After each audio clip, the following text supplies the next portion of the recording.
Hey, yo. What is up? Let me go ahead and let me pull up a chat window real quick.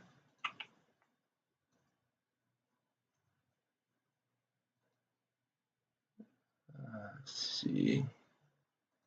Hope y'all are doing good today. I did go ahead and I did share some max pain numbers. I don't know if any of you guys saw that. Tiltalk. Chris, what do you mean by Tiltalk? Are you talking about BBIG owning Zash owning like a percentage of TikTok? Or like, are you talking like TikTok as in like they're running out of time? I'm just confused by what you mean.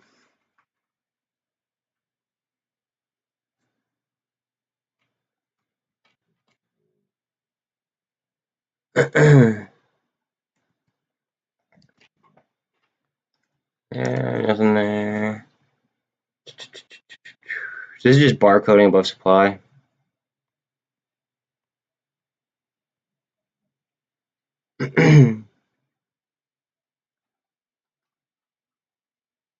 Well, the bots. It's a warrant. It's a warrant that's exercisable at $8.80 some cents. I forget the exact number. I don't want to mislead anybody. And again, before anybody takes this out of term, I'm not a financial advisor whatsoever. I'm just a guy that reads like rulings. I'm a guy that looks at like the option Greeks. I like to use statistics and trade with statistics, and I like to pay attention to movements like this. Like, there's just a lot of chart structure that could just tell you how to trade. And then if you learn it, then just like looking at a chart, you could see like what decisions you should be making. Your MULN offering, like, it took you like a total of like 30 seconds to have a bot in here. Like the more bots that I see, the more bullish I get. And that's just my own opinion, you know. Everybody has their own about it, but that's where I'm at.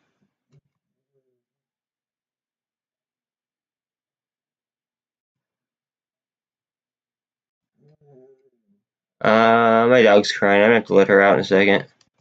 Let some people flow in here anyway.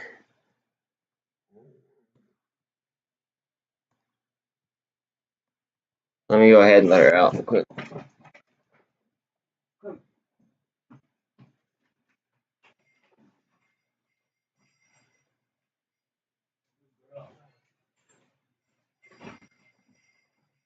Sorry about that.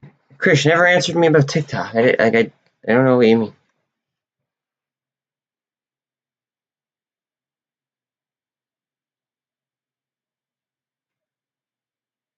Oh, another bot for another MULN bot. Yo, whoever's paying for this smear campaign, y'all are spending some like big bucks. Like, the short seller report was already debunked, and then Elon went on even further during the Tesla call and said that it would take them about a year in order to go ahead and be able to compete with comparable batteries. And then on top of that, MULN is also going to do their own R&D in-house. Like, I'm sorry. I think that's awesome. And then they could go ahead and they could also license their battery out and make even more income. I don't know. I'm so bullish on MULN. So like if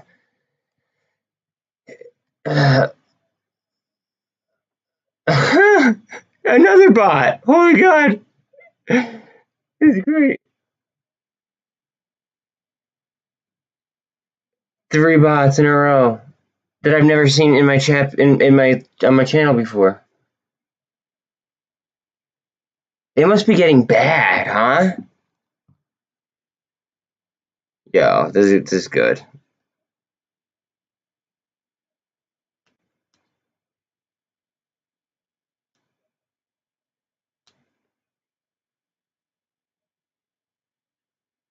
This is fucking. Oh, sorry, YouTube.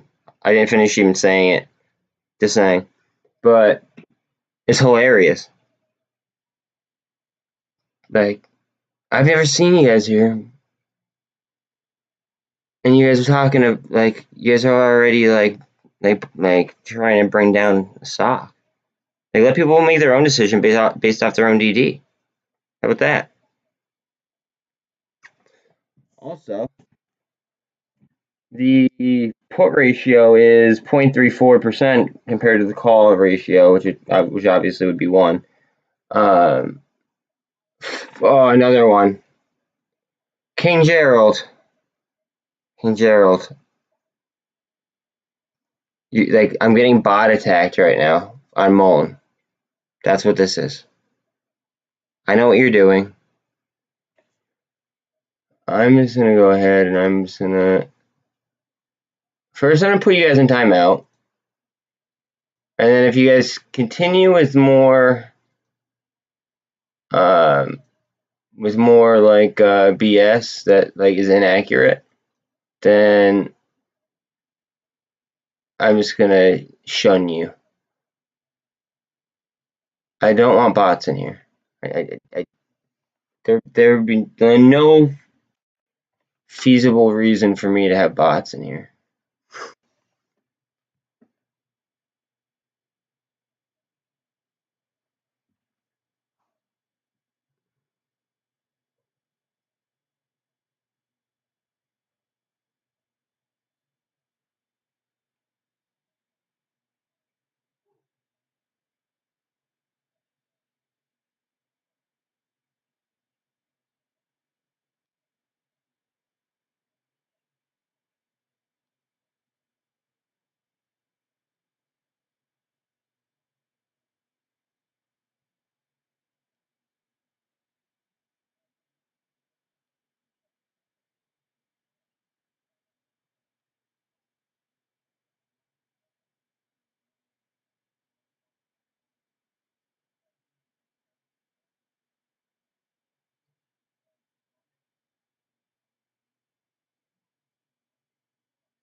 Haley, you were in here like 2 days ago talking about MULN, and you were kind of like agreeing with like the bots.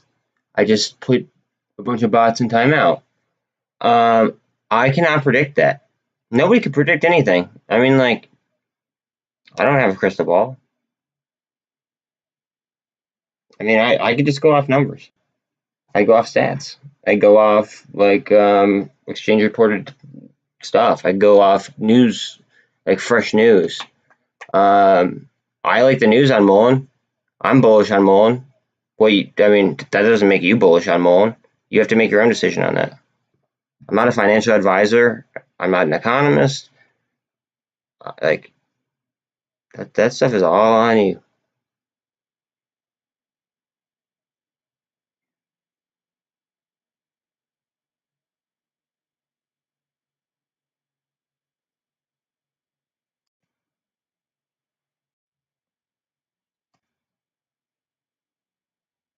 Alright, you're getting put in timeout as well. If you don't like, actually, you know what? I'm not gonna I don't want to like ban him or you, but like, I'm gonna put you in timeout, and then if you keep with the stuff, if you keep doing this over and over and over again, asking about MULN, like, and like if they're gonna sell off and try to get my predictions, I can't predict anything. I'm right there with you. I just go off numbers. You know what I mean? I go off news. So like, there's no way in heck that I could predict that. So I mean, I'm just gonna put you in timeout, and then if you hit me with another one, Okay, so you are like the 8th bot already on MULN, which makes me even more bullish on MULN. But I think it could go into the atmosphere. If, and I'm not a financial advisor, like I said, if it gets pushed onto a gamma ramp, right? I mean, or say that news drops about who has that order out on them, right? This thing could just go like it'd go in the blink of an eye. Especially because of the price tag, the percentage gains would just be like ridiculous. But that's hypothetical, of course, because I'm just talking about possibilities. I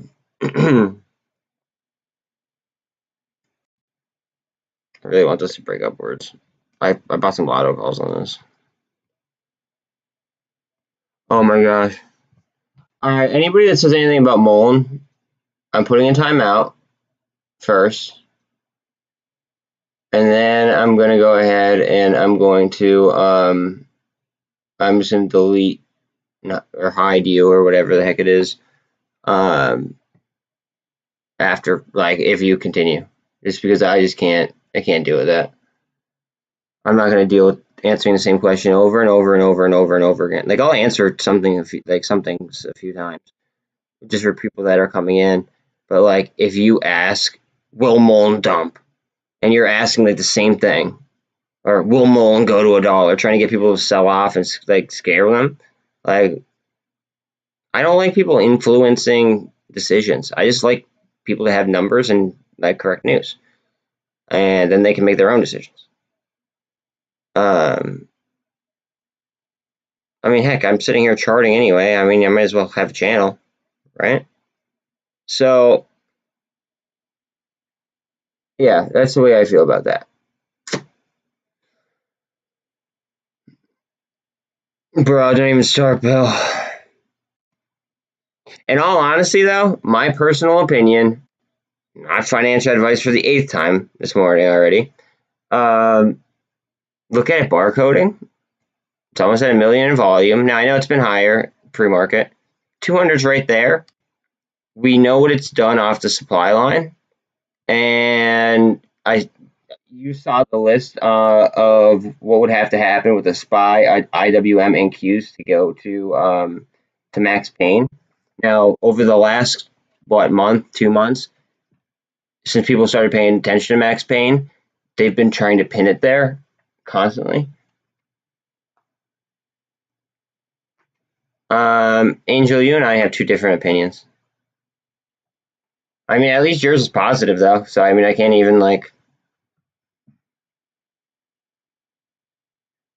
I'm not gonna hit you with timeout, but, like, those people, like, literally same question after, like, just one after another. Like, somebody is, like, must be spending some serious ad dollars. Or smear campaign dollars, I should say. Good morning, Dan. How are you, buddy? Please tell me that you're not a bot trying to bash on MULN. I've already had, like, 10 of those.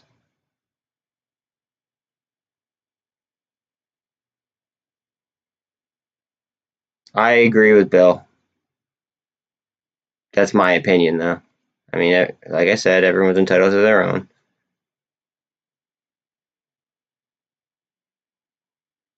I have calls on it going much, much higher. I mean, like, I have calls that are like up to 253. I try to stay close to the money. That is my strat, just because it helps with gamma. It's very important. Like, a lot of people don't realize, like, the option groups and everything. Your toes are input. Okay. I've heard of using salt, but pudding is different.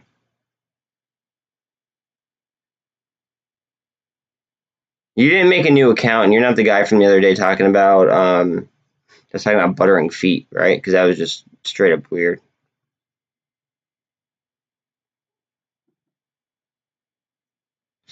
I actually want to pull up Tesla on this chart.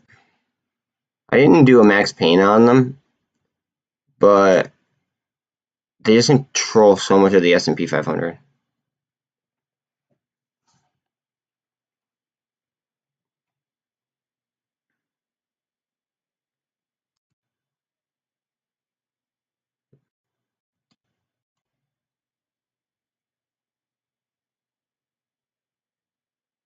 Mike, no, I think you were in here for it. That one person was they're like saying that like I butter like that if MULN hit $5 this week that they would butter or that they wanted to butter my feet. Like it was weird. Like weird.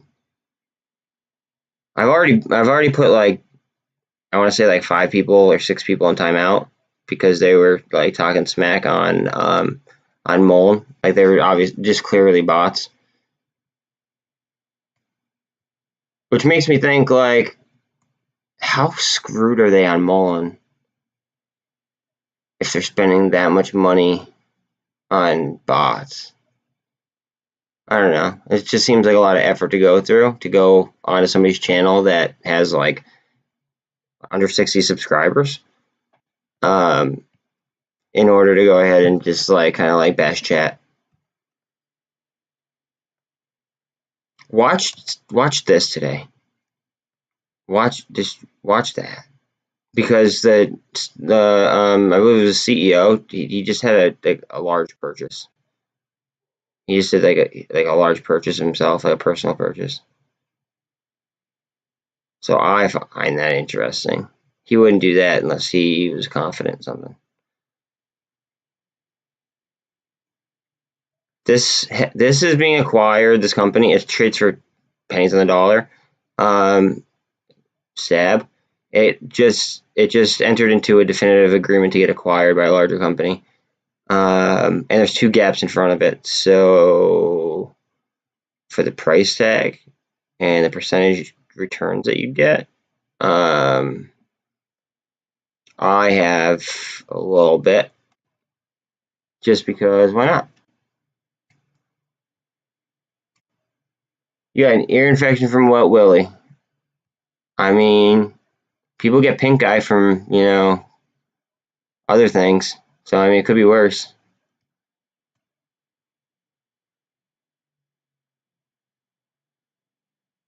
Now, the reason why I have C3AI up here, which a lot of you guys are probably like, huh, I wonder why that's there. On the Swift Facebook page, it says that they will use C3AI in order to connect ISO compliant crypto to the banking system. So, and it was brought to IPO by BlackRock. So, BlackRock usually doesn't lose. I'm actually going to add BlackRock, and I'm going to add Blackstone, just so we kind of know like what's going on with the banking sector.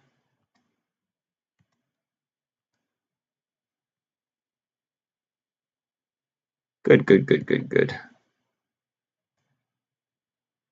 Okay. We don't really need it to, but it'd be very beneficial if Bitcoin would rip. I mean, they could very well be like scalping right now in order to cover, but then they could also just be scalping to pay their margin. I mean, it gets impossible to tell.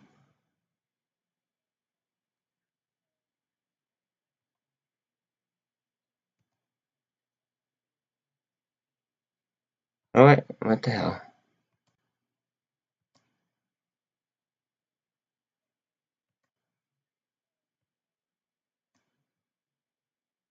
All right, so this is a 10-minute chart. So look at that sell-off right there. Bang. Now we're going to consolidate on my line here probably.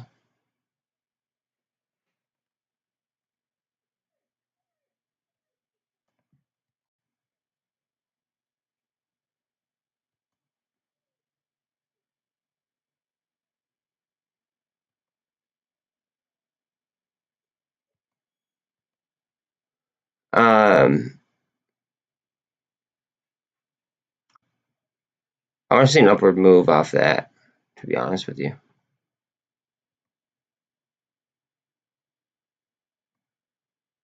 Are you kidding me? That line's right there. All right, take it.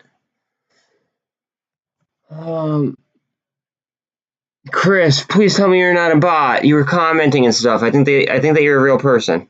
I just already dealt with like a lot of bots on MULN.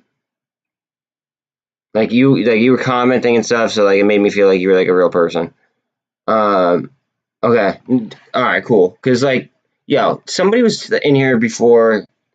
Literally, it was almost like they copy and pasted over and over and over again. There was like 5 of them in a row. Is MULN dumping? Is MULN dumping? Share offering. Blah blah blah blah blah. Let me show you this. There's only 21 minutes left. Okay, so see this red line right here?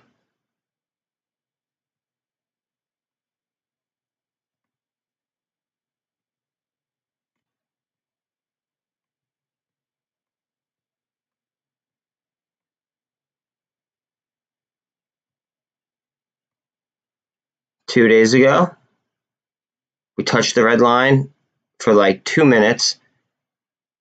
I averaged in and sniped options. It ripped. And after hours, we dove. I DCA'd here a little bit more, just because that's how confident I am with it. I DCA'd somewhere along this candle, and then like in between ish, I bought options. Like this line is it's acting as a clear supply line. I think it's worth it to actually draw a ray right here. So I'm going to.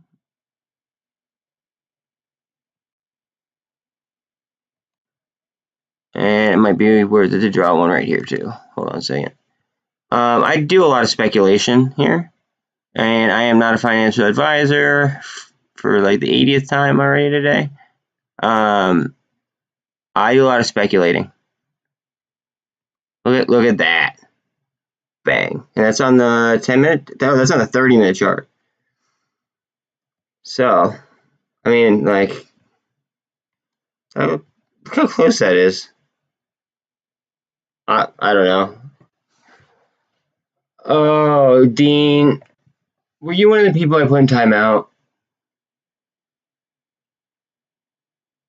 Yeah, you were. Okay, sorry, bud.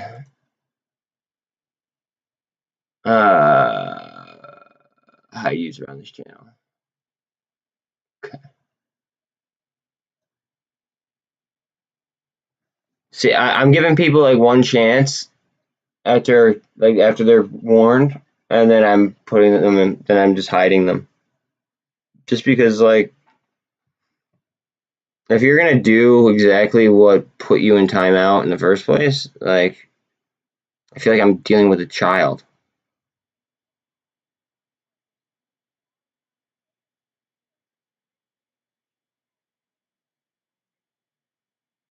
I really hope this rips. You guys have no freaking idea. Even just a dead cat bounce, I'll be happy with. I don't even care if it like long term. I don't care. Just a dead cat bounce on on some lotto calls that I took. I'd be amped. The numbers look good on the Max Payne stuff that I posted.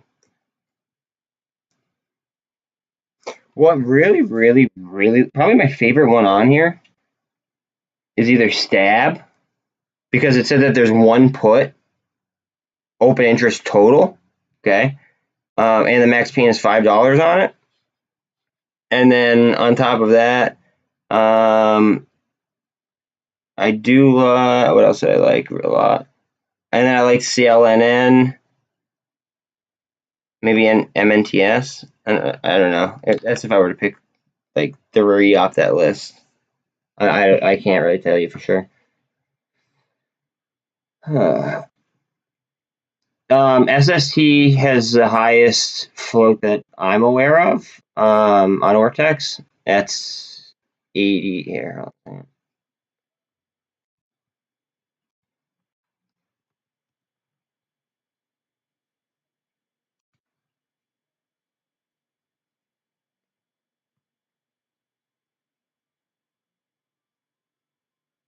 bang. Cost to borrow, bang. Minimum, average, and max, all the same. Seems like they're out of stuff to short with. Dan, don't do this. Did I warn you before? I'm looking.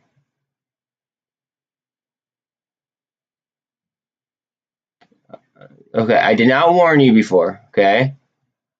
I'm gonna give you one warning. Like, so I've gotten hit with like a bunch of different bots on MULN. Like, literally, MULN is like the only one that. Well, actually, 2 days ago, people were giving me like I was getting bots on AMC. But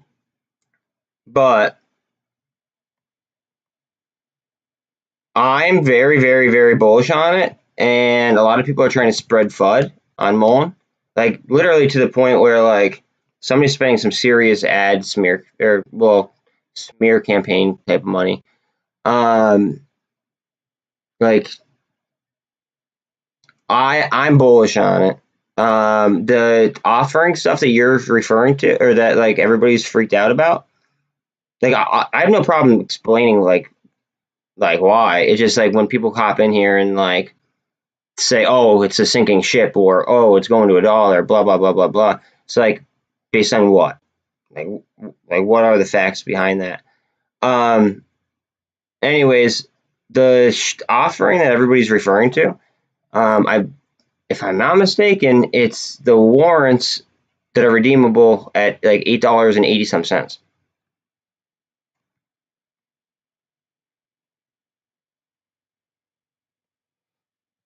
It's FUD. So there is an offering, but it's for warrants that are exercisable at $8.80. So like, yeah, you could buy like, or he could exercise them, right? But why would he exercise? No, Donnie. I'm already yelling at people like multiple times about like the offering stuff. They're warrants that are exercisable at like $8.80. It wouldn't economically make sense to do that. If you want to dispute anything that I have said that I'm talking about, and you have facts, I will be glad to revise my statement. And here's my Twitter.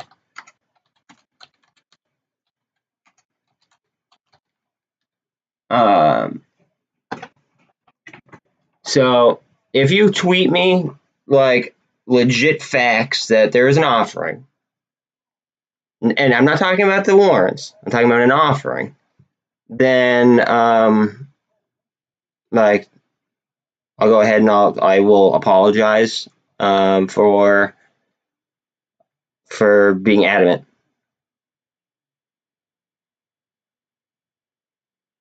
Give me 1 second. I just gotta let my dog again real quick. I'm probably gonna have to switch dogs, so then I'm probably gonna have to get up twice. But 1 second.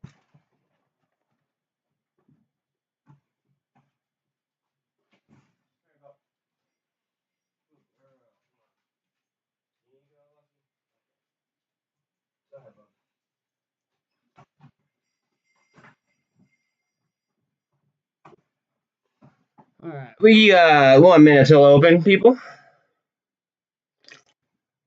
Laura, I just covered this. Oh wait, you already got a warning. See ya. Sorry. I mean that's just one way to nip it in the bud. You know what I mean?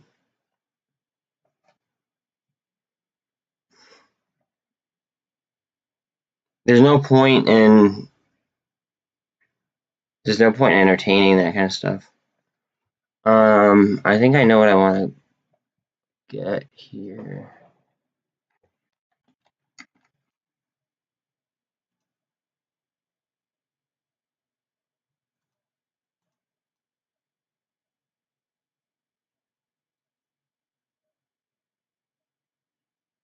Think Netflix is parabolic here?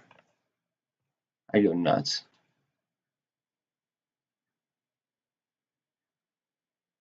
I would go absolutely bonkers.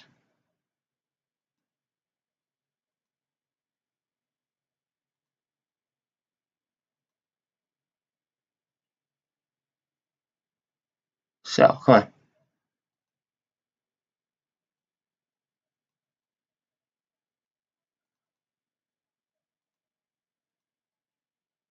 Alright, I'm gonna try to enter something, so I need to pull it up realistically.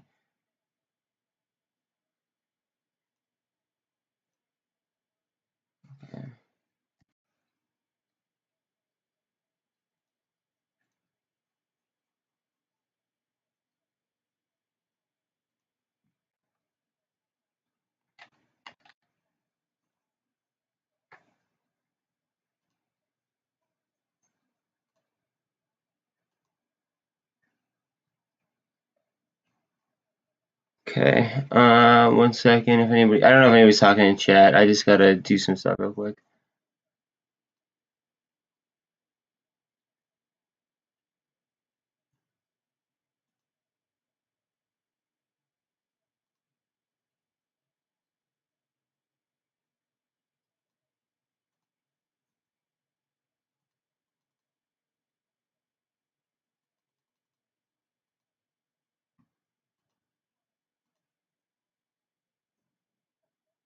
Come on, open.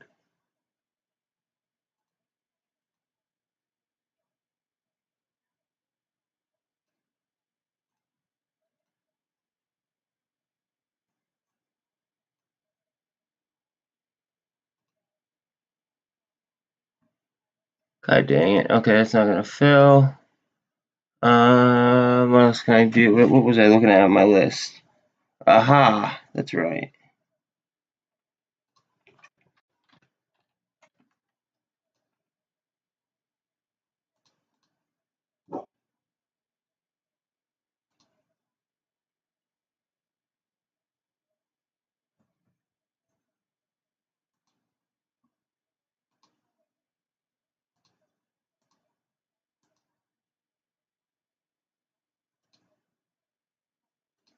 Okay. Alright, hold on, so I'm pulling up chat now. I just had to make some moves. I am bull. There's no. Okay, you were warned too. Sorry. Mike, don't do that. Ron. Oh my god. Hold on a second. GameStop and AMC are moving right now.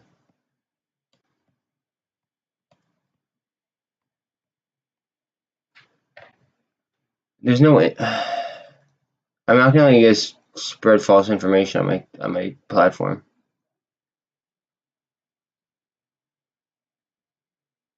Okay, Lamar. There is a there's this is going back in the past. Everybody knows this already that has done the DD. And I gotta let my other dog in a second. So they have an agreement that at $8 and 80 some cents, I believe it is, they're gonna offer warrants, which are then they're exercisable in like around like the 880 range. Not that I if you could find information that says that there is a share offering, not the exercise, not the warrants, a straight offering, like upcoming or like happening like right this second, and it didn't already happen, then I will refute what you like I guess being a D-bag to everybody. But I've done a lot of research on MULN. I'm very bullish on it. You make your own decision on it. I'm not a financial advisor. I don't make your money decisions. But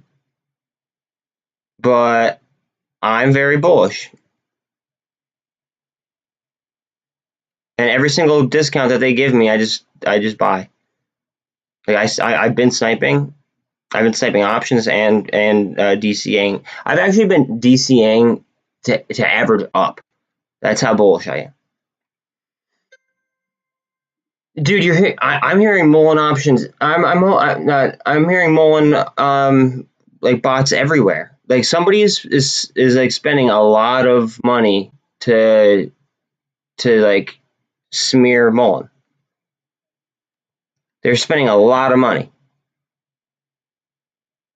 Like like if you go to just go to Google and search SEC Edgar filings and then search for MULN. If you read those reports, you'll have your answer. People don't do that though. They just read headlines.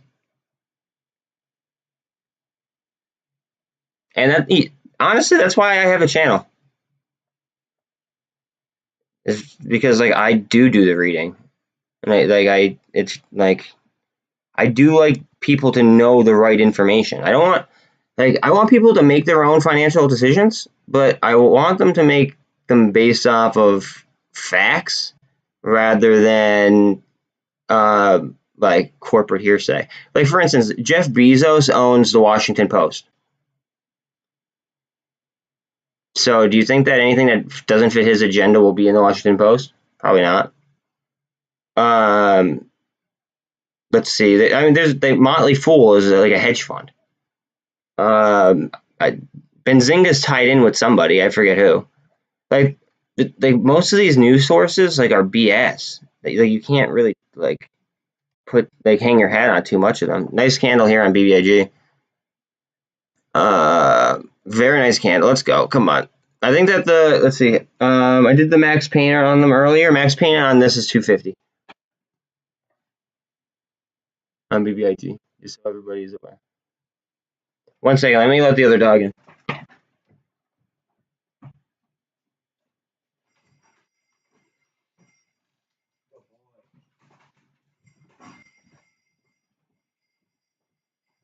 Oh, sorry about that. Good. I didn't miss another boom boom candle.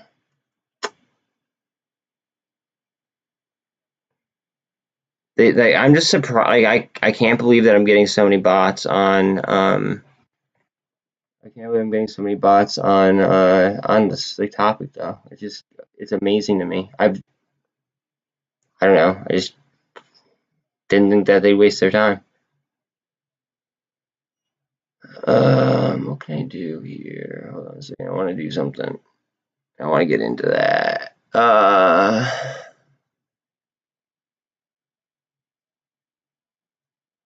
1 second, guys. So I might chat down for a second.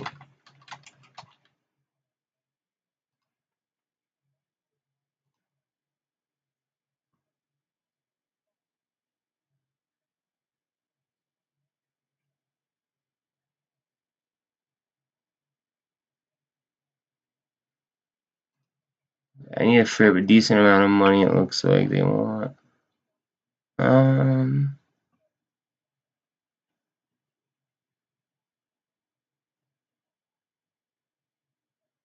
I'd rather sell a call. I don't want to sell straight shares on something.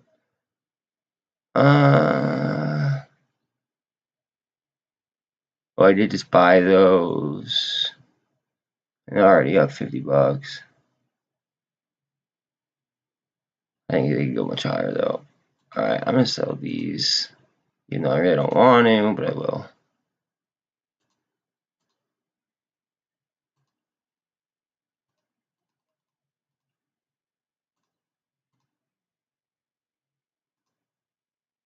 Right, hold on a second.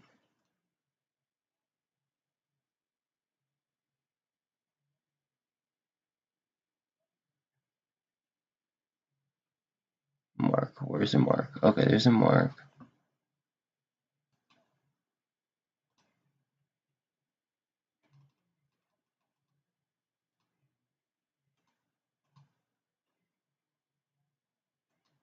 God damn! I'm trying to I'm literally overpaying for something right now.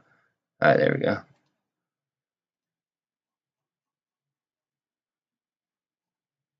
All right, 551. I could spend on something. What do I want to buy?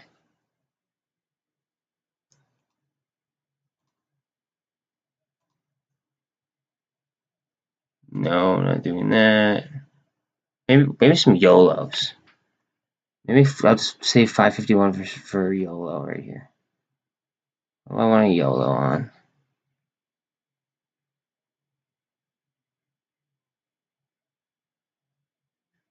Do I YOLO Netflix even more? Yeah, I think I'm going to.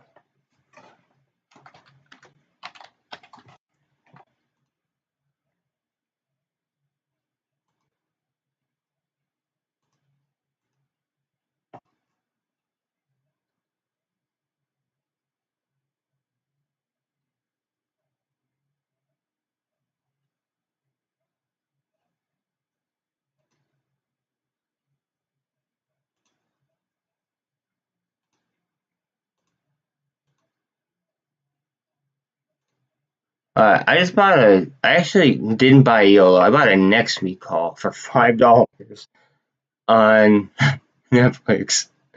It cost me $5 though. Now it is high and out of the money, which is not my typical it's not my typical option strategy.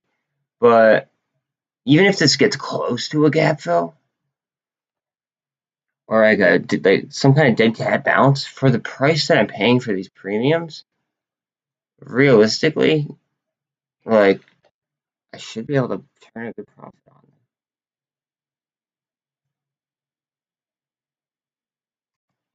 MULN's getting hammered. Oh baby, here we go. All right, so we're in the supply zone. Let's see, are we gonna drop more? This might be a double bottom. Oh man, like they're making me sell stuff I don't want to sell. It's killing me.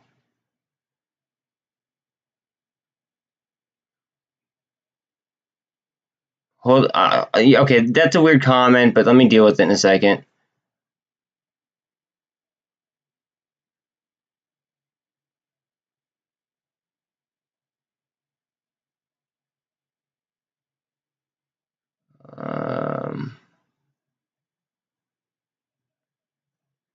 I can't really. Man, there's nothing else that I want to sell that I'm willing to sell. Damn.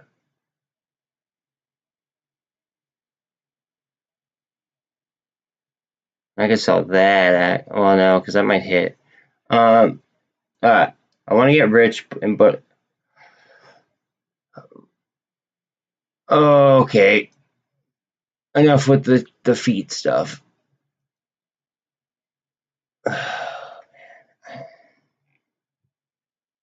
I'm sorry. I just can't like.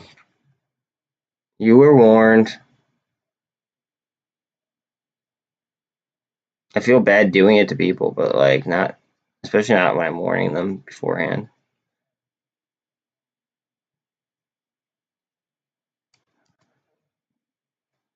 Let's just rip off the 200, please.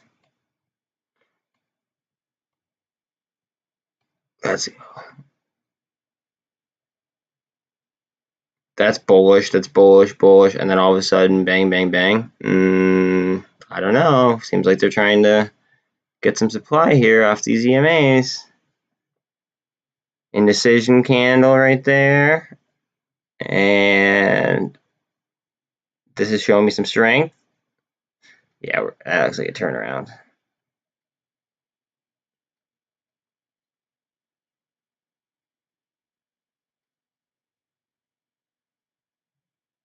ATER might really rip today, judging by the max pain, judging by the put to call ratio.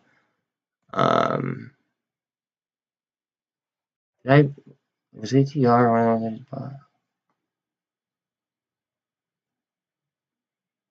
Oh yeah, I did. Okay, cool.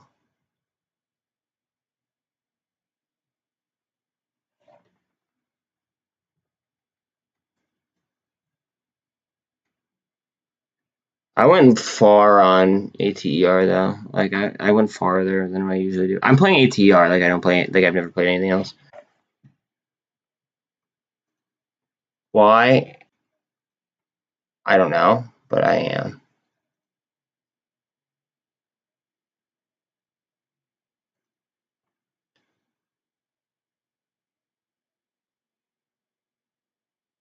You know what I'm gonna do? I'm actually gonna play ATR a little bit differently. I'm gonna sell this at a loss, even though I just bought it, and that's because I want to play it a little differently.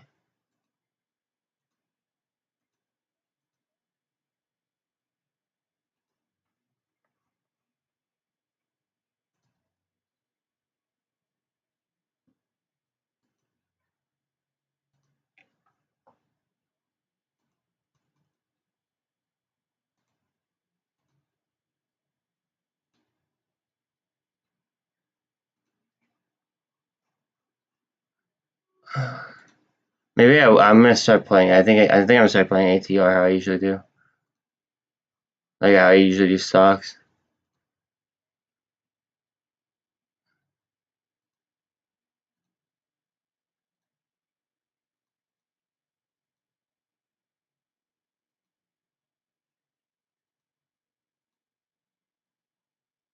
Okay.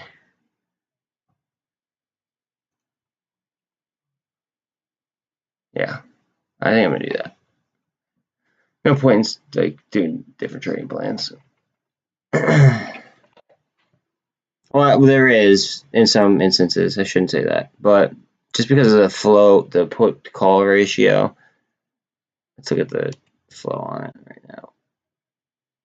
All right, these are the puts.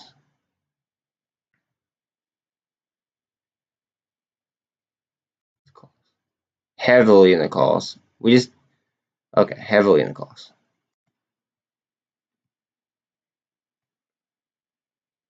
Joe who?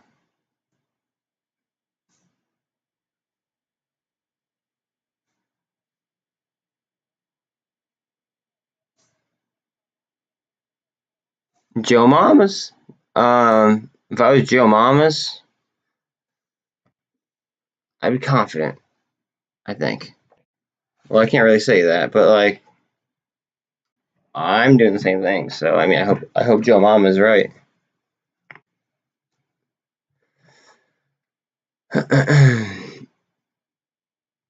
Alright, so if you are new to my channel, I draw what I like to call speculation lines. This is where we go ahead and we kind of speculate based on trajectory. Look at that trajectory.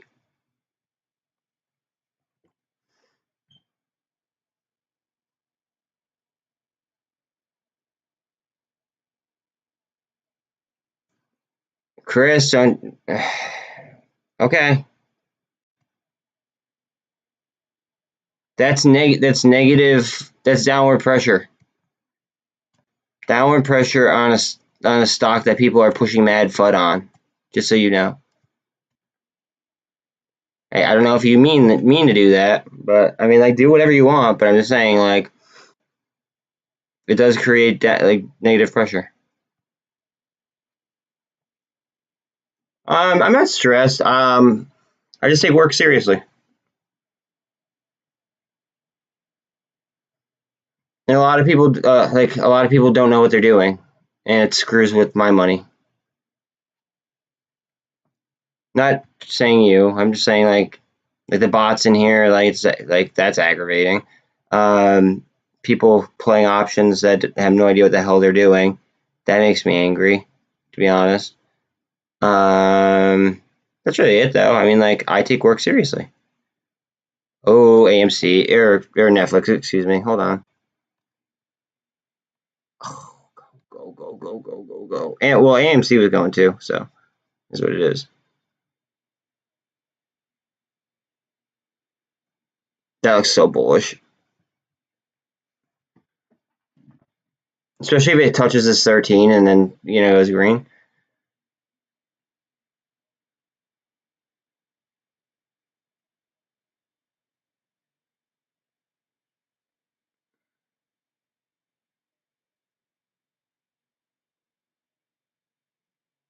But everybody like literally uses the same term. Like, it's funny. Like, they're using the same exact term for like smearing MULN.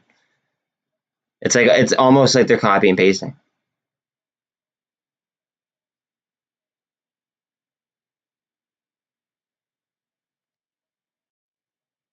Oh, come on.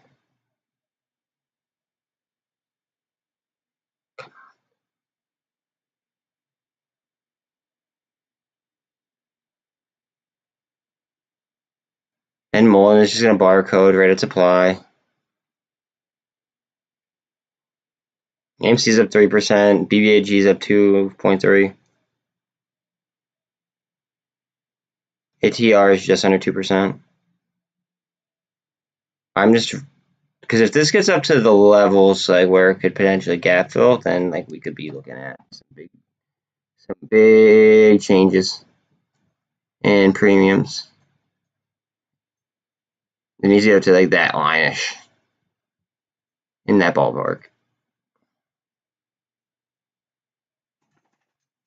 Look at that 4-hour spinning though.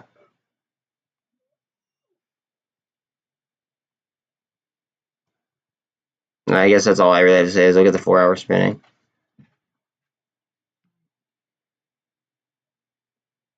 Max pain for no, that's max. It's pretty much max pain for us.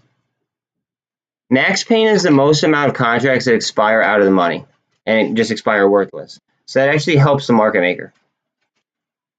That's why things that are under max pain, like AMC and GME and MULN is underneath max pain. Like the ones with like low put to call ratios, in theory, they should rise. Not only because of the put to call aspect of it, but like the market maker would want them to rise in order to create max pain.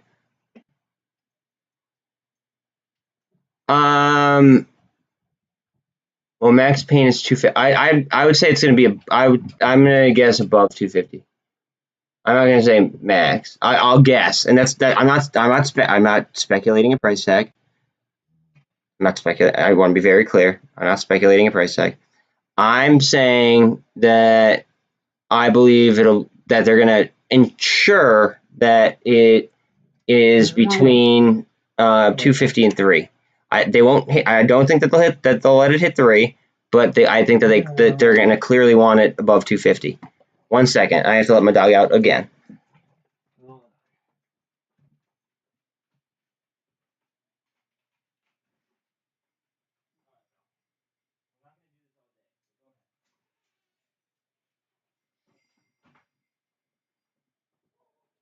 Sorry, she likes to go in and out, and in and out, and in and out, all day long.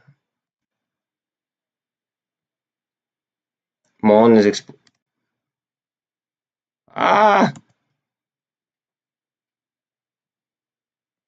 right to the 200. All right, let's see what we do with pivot point. Do you see what I'm saying about the bots and what I'm talking about on my supply line? Like, fundamentals are important. Technical analysis is important. People don't realize that. All right, what was max pain on MULN? Max pain is 150 for the week.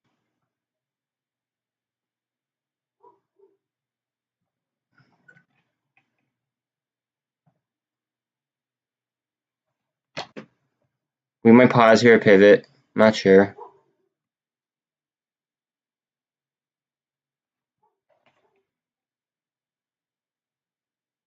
AMC is going off too, but I want to see if this does a pivot point because I want to sell some 1.5s for today if that's max pain, which it is. I just want it to get in that ballpark. Actually, I might just hold on to it. Hold on a second. Let me just see what AMC is doing because it's moving. 1750 on it. AMC's max pain is 18 today. I know MULN's exploding. I know it does that because of the FUD attack. Is it through the pivot yet? It's not through the pivot yet. It's at the pivot. It needs to break through pivot clean, and it's at a 71 RSI. It might need to cool down for a sec. And max pain on it for the week is 150, so they might slow grind it to 150. I'm trying not to get myself too excited. I'm trying to reel in expectations. Because I'm just gonna let my straight stock sit. I don't care about that, but like calls that expire this week. Like I don't want to. Like I'd rather pull that, let my calls for next week work, and then at the end of the day, if they sell off, then I would snipe calls on the following week if I was still bullish on it. That's just my trading plan. Please have your own trading plans though. Like don't copy mine. I mean, A, you'd be a copycat, but B, it'd be irresponsible to not have your own trading plan. Hey, Ape Fathers, what is up? Somebody with your same name, or a name very close to yours, was just in here talking smack about MULN. And MULN is going pretty wild. So I think that's kind of funny. I don't know if it was you or an imposter, but it could have very well been an imposter because of the amount of money that they're spending to talk smack on MULN.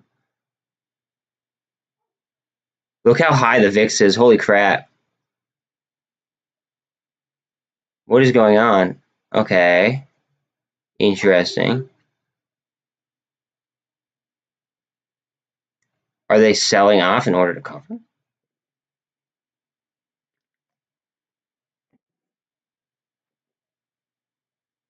Well, just watch out though, because max pain on MULN is 150. So chances are they'd want to paint it in between 150 and 2. So that like as a market maker, that if max pain was 150, that's what I would do. It just makes sense. Well, actually, no, 250. They wouldn't want it to go up to 250. So like you'd want to probably be somewhere in that range, in between 2 and 250. I mean, it might fight 250 like for the day, like if it surges that high. Don't get me wrong, but if max pain is 2, then or if max pain is 150, then oh no, excuse me, sorry. If max pain is 150, they wouldn't want it to get to 2. I messed up there for a second. That's an indecision candle, and it was a lot of strength. We might be cooling off on the RSI and just sitting here getting some time to pivot. 1 second, guys. I gotta take it. Hey, darling, can you give me 1 second? I want to mute myself here because I'm on live.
I think I'm back. Just let me know if I'm back. Sorry about that. That was just a call that I had to take, unfortunately. Sometimes I try to not sometimes. Most of the time I try to avoid calls if I don't feel like dealing with something like a time like this. But that was one that I had to take. I'll turn on my own volume. You guys might get an echo if you guys aren't gonna respond. Let's see.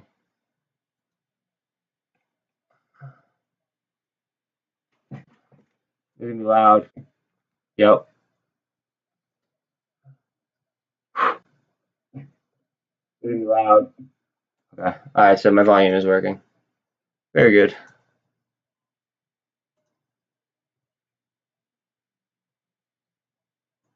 Sorry about that, guys. I can't apologize enough. Alright, good shit. I'm back. Let's get it going. Yeah, we're in gun show territory here. I was getting all hot and bothered. I was feeling some magic, I guess.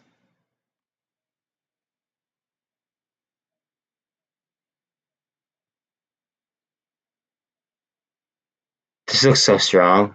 I think we're gonna deal with some resistance up here at some point. But remember, max pain on it is 150. I just had to take a call. I was talking to somebody about stuff that I would rather not make public. Let's see. Oh, Netflix, pump.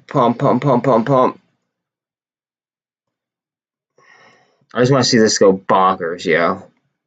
Absolutely bonkers. It would be great. Alright, this is like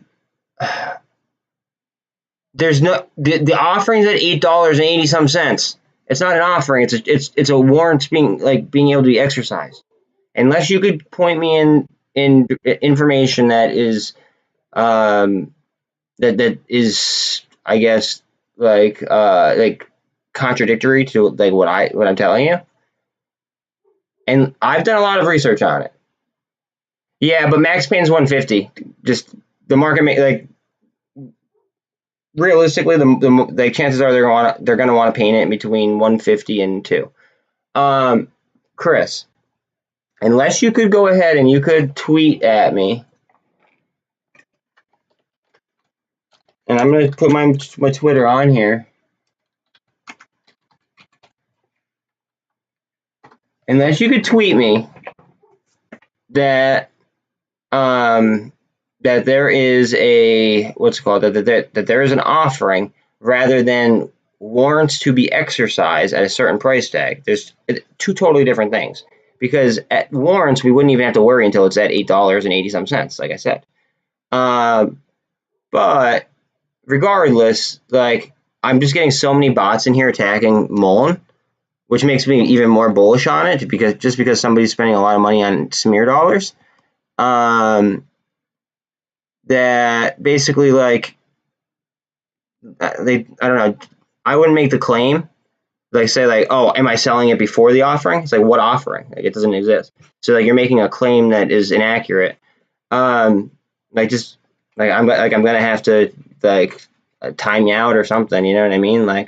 I already did it to 10 people already today, just because they're talking smack about MULN and this offering that I do not seem to be able to find any information on. They're talking about something that is completely different. SST is up. Look at that. Turn the corner. Is MULN getting our hopes up just to... Okay, Angel, you're killing me. I'm sorry. You're in timeout. It's okay. It's only 300 seconds. This might be double bottom right here. I'll go down so you guys will get these, because I'm sure that you're more concerned about these. No, maybe it's gonna touch the 200. I just don't want it to go through the 200. I'm very bullish on MULN. So for you to ask me a target price, or am I gonna sell, or I'm gonna hold. I might roll. I might like flip options or something like that. But that's different. Am I gonna hold my straight stock? Yes, I'm gonna hold my straight stock. If that's what you're asking me. What you do with your money, I don't care. Like if you don't believe in the DD, then sell. Go ahead if you want. I don't care.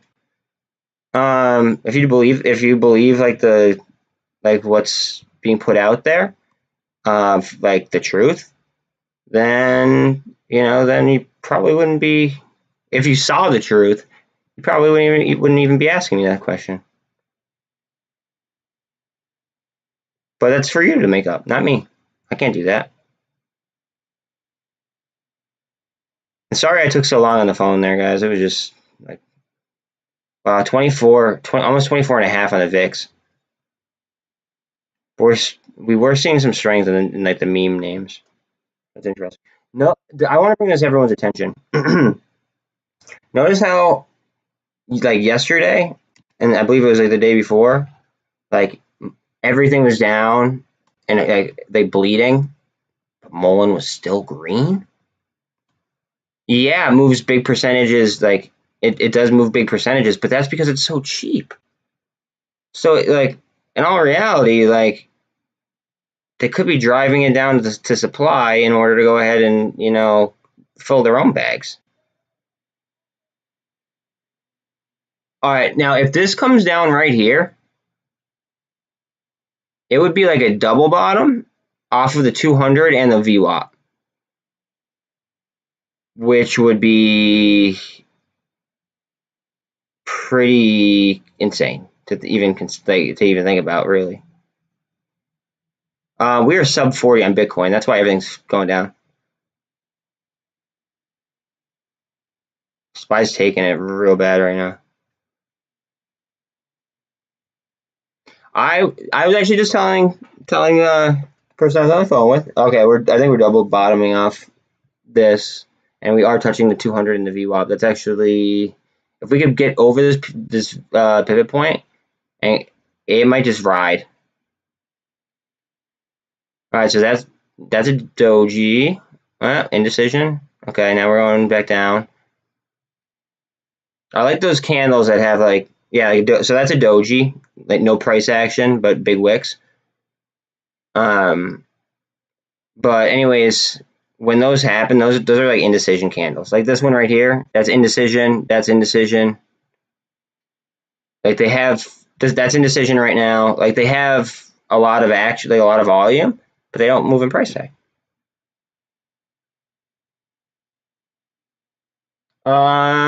Thank God I'm not a bot. So what you see here, like I made this list today on Max Payne on what I thought could move like that had the potential to move like rapidly, I guess you could say. I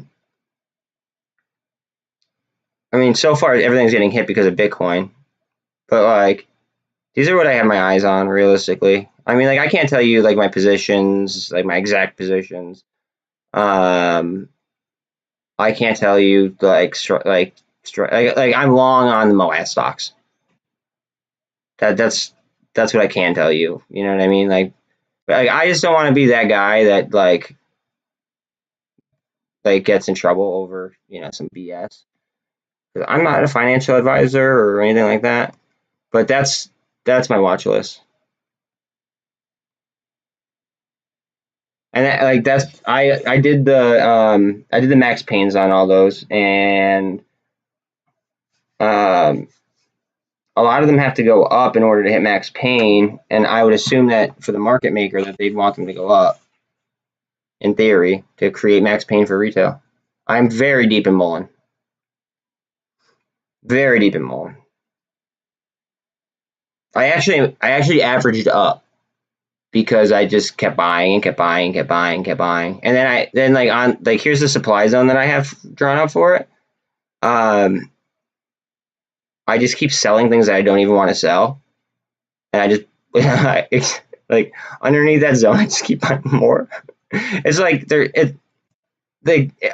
I sold a Microsoft and a Nvidia in order to buy that that supply dip, to be quite honest. I shouldn't have done that. Well, actually, I'm happy that I did, but like a normal person wouldn't do that. I just have that much conviction in this trade. And Elon on the Tesla earnings call, going and saying that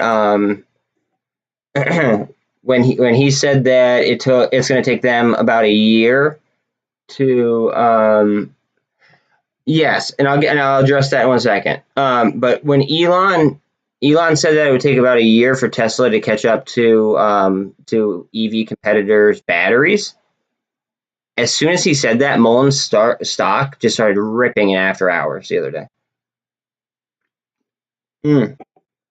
I did too. Also, they have a partnership with this company that is selling vans to Amazon. Very, very odd, right? All right, now you're talking about the warrants. Yes, there's warrants, but they're at like $8.80 something. They're like $8.80 some cents. But everybody, like, I've had probably 40 people hop in here. I'm not even like exaggerating. I might be exaggerating a little, like maybe it's like 25 to 30. But like, I've had that many people hop in here today and like say, "Oh, MULN's tanking. MULN's tanking." Like, they could be spending some serious or some serious like smear revenue in order to go ahead and hit my channel when I only have like 60 subs, if that. Like, I have a very small channel right now. I just started.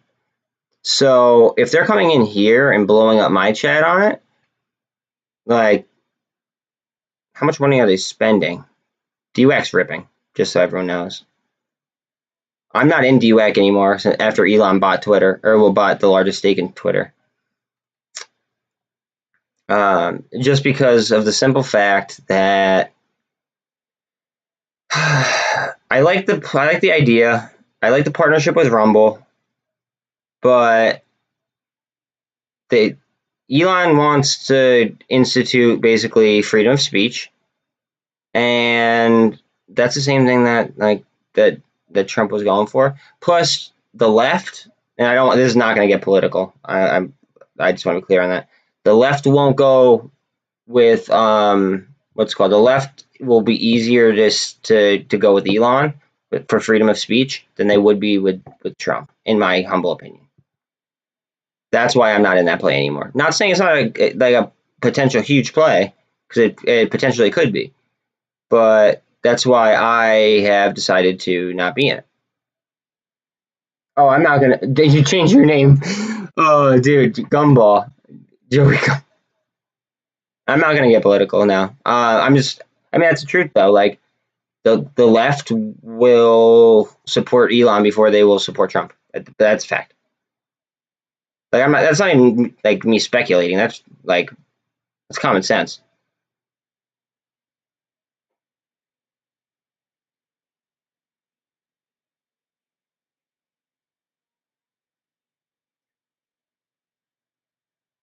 I just want to see. I'd like to see SST go too. That'd be cool if that went. Really low volume on it. It is above the MACD though. Above all the moving averages.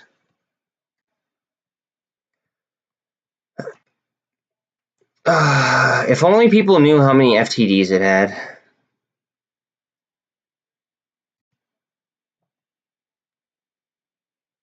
Oh, Mo Peach. Yeah, I just talked MOASS. No, I feel that. I know that I'm on a non-MOASS stock right this second, but call options on it to play like a dead cat bounce were so cheap that like I was like, I'll YOLO it. So I YOLO'd into some Netflix calls for today. So we'll see what happens. And I bought one call for like $5 for next week, just in case they get above max pain, and then Gamma hits it. But look at this. Like, so the MOASS stocks are slightly red. I say slight, except for CEI, but they're slightly red. But MULN is green.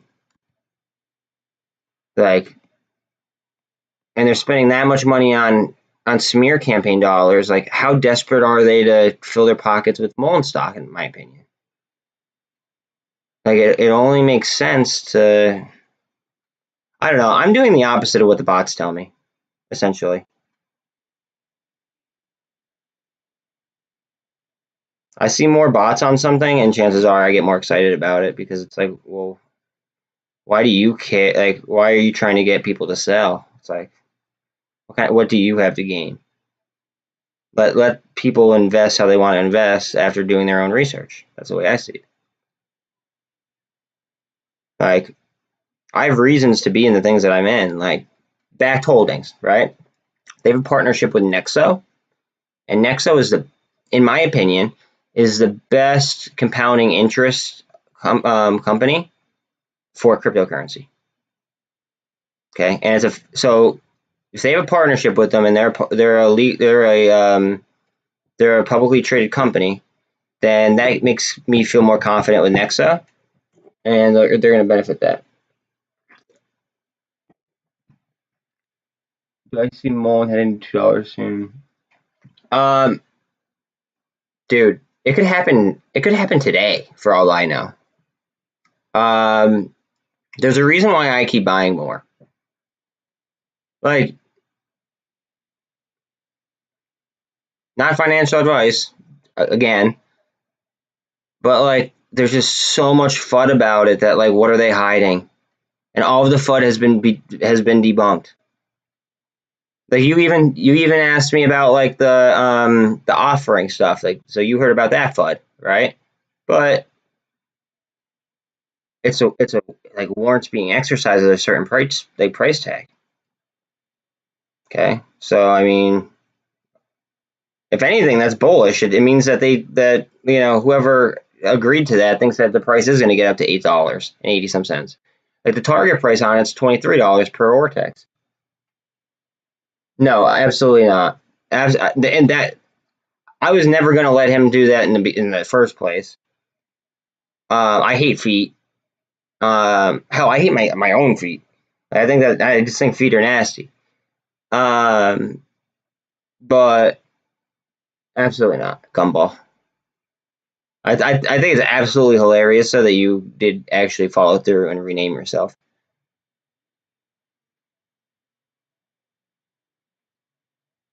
Um, 4 days ago, this had the most short volume out of any other stock, just so everybody knows. That's like 4 days ago. That's ARVL. That's a rival. Has I think BlackRock. I'm pretty sure BlackRock has a nice holding in it. What they do is they operate hydrogen buses. Wow, DWAC is going. So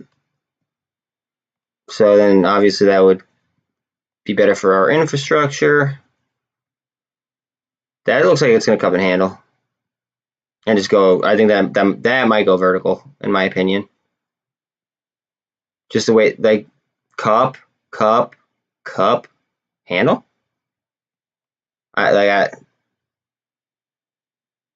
Things typically do that. Like they'll just like keep cupping and cupping and cupping, and then they'll just pop.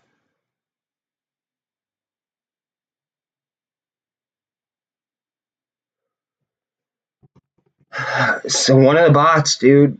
I don't even know who it was. It's one of the bots. I think I actually I think that they might be on the ban list today or the hidden list today.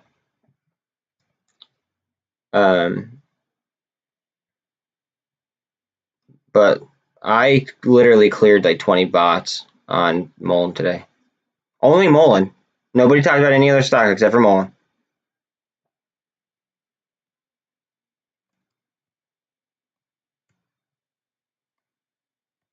That's got to be a short. I actually want to pull up this other software that I have. Hold on a second.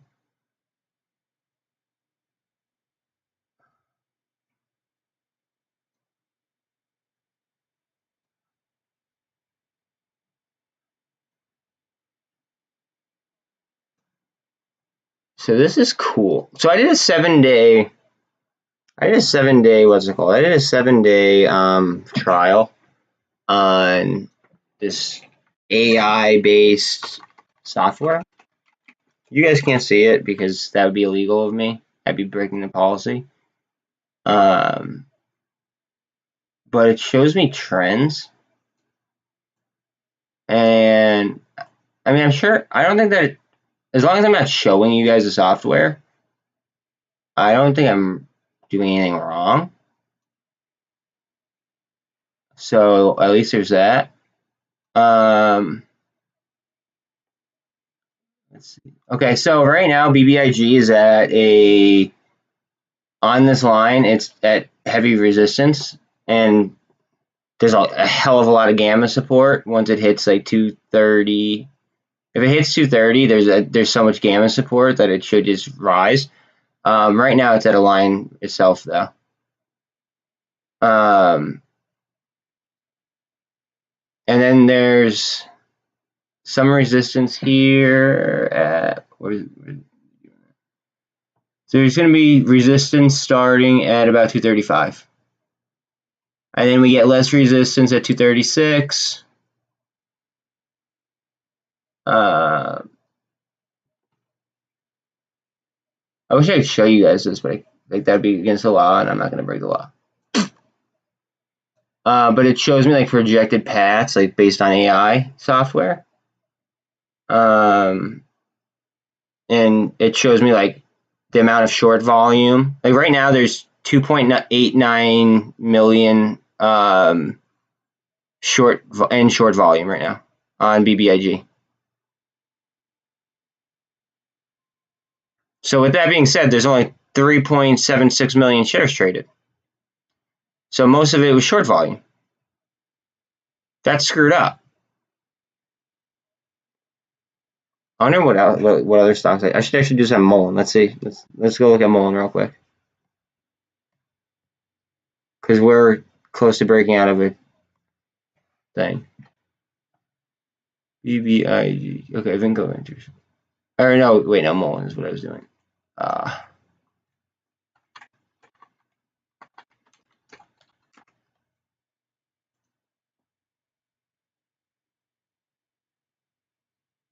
And like if I end up liking this, because this is my first day with it, so if I end up liking this, I'll tell you guys what it is, so you guys could go do your own, trial. But if it's trash, I don't want to like recommend it. You know what I mean?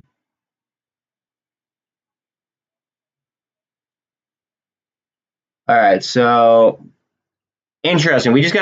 So on here, it's I can't give out buy signals, but I'm telling you that this software did. The software gave out a buy signal on MULN. However, the parabolic SAR, that indicator, I don't know if you guys are familiar with it. It didn't flip yet. But so it just, oh no, it didn't flip yet. Where the hell is it? I'm looking for that. I'm looking for the SAR indicator to flip, because then it might just run. I can't, Joey Gumball, stop with the advice stuff. I'm not giving advice. I'm just talking about stocks. Like, I'm just commentating. I'm a commentator. That don't paint it for more than what it is.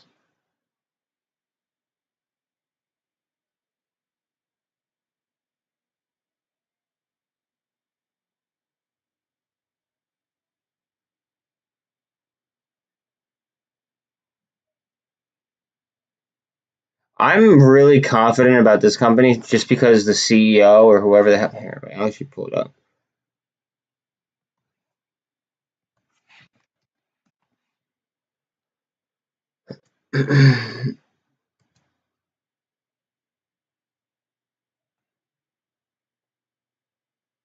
Look at that buy. So the director just bought 132,000 worth. Just after buying 25,000. Just after buying 28,000. Just after buying 20,000. Just after buying another 20,000. That's just a business. They bought another 20K there. and then he bought 100,000 right there. What does he know? What does he know? And look, it buys up here too. Look how much money he's spending.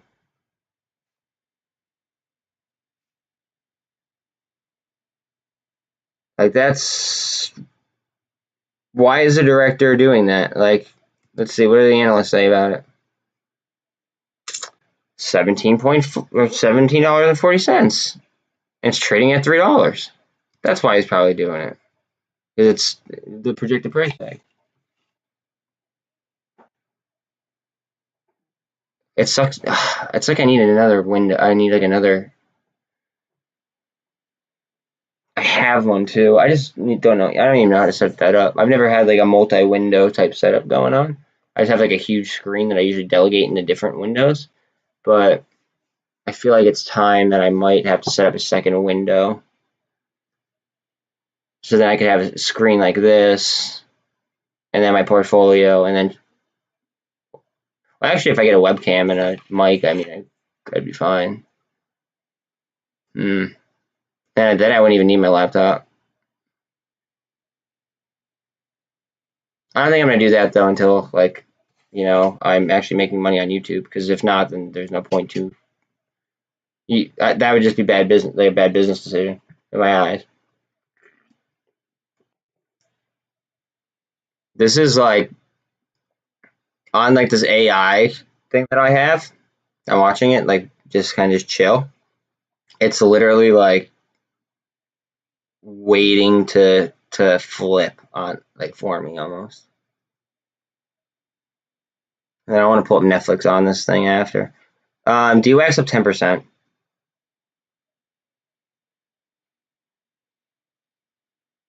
Look at the VIX, up 8% on the day. Under 40,000. So the parabolic SAR didn't flip yet, but we are over the EMAs. Oh man, come on. Well, you can tell that from this chart too, but this one actually has the short volume and the amount of mentions on Wall Street Bets. Reddit, as screwed up as that is. I might get rid of that just because, honestly, it, like, doesn't really do much for me.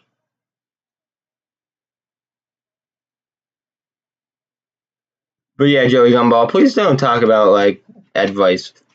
I'm not giving you advice at all. Just so you are aware, like, your boy isn't allowed to do that.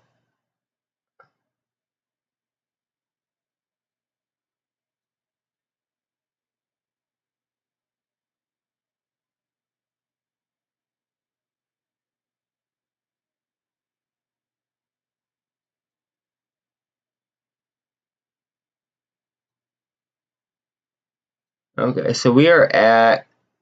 If I would, yeah, we are at the bull flag. I already keep. Oh, okay. So we are getting parabolic SAR, a switch up on the bottom. That's interesting.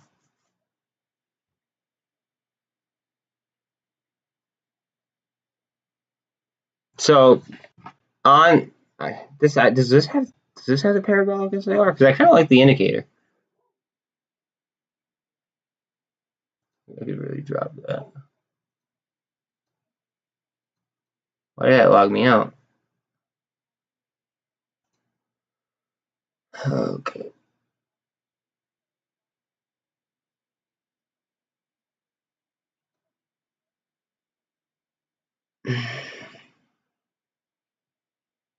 Hold on.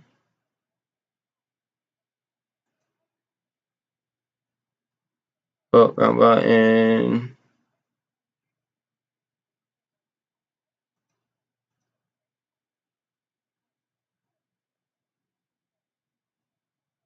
Hold on, folks. Hold on. There you go. No, we're not agreeing to disagree. It's a fact. I'm not giving you advice at all. I'm not a financial advisor. Here, you know what? We can't. Usually, I like to agree to disagree, but on something like that,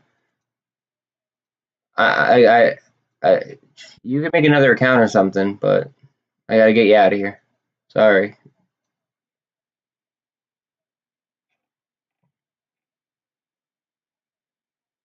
Like, that's the one thing that we can't agree to disagree on. Like,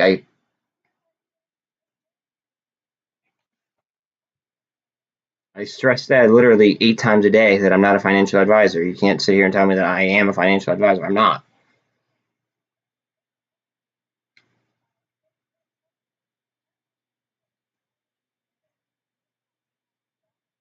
Come on, let's see a move.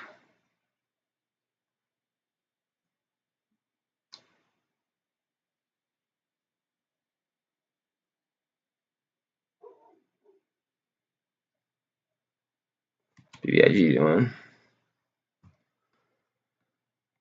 Chilling just underneath the EMAs and consolidating up towards the MACD, and it's like it's just finding its bottom. It just because on that other chart that I was looking at, I also want to see if I could look at indicators. Parabolic SAR. So they have the SAR. Is it the same thing?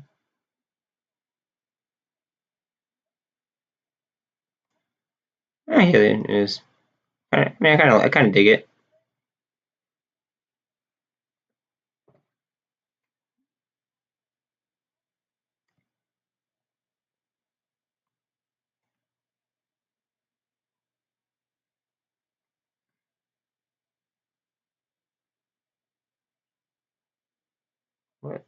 What other indicators does this have that I'm missing?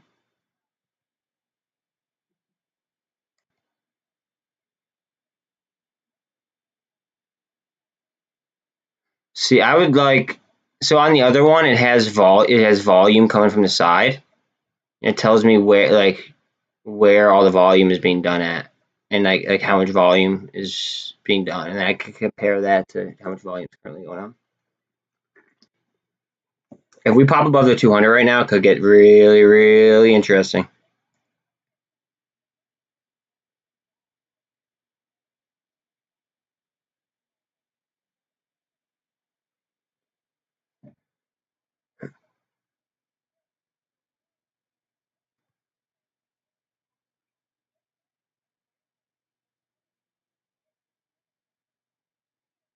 9% on the VIX right now.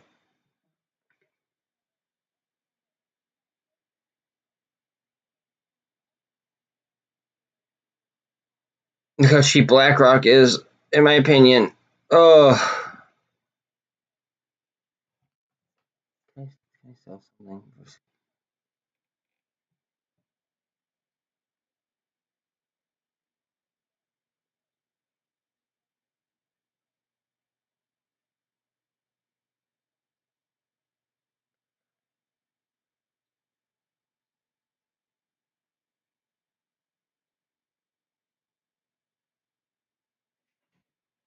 I won't sell that. I won't sell that.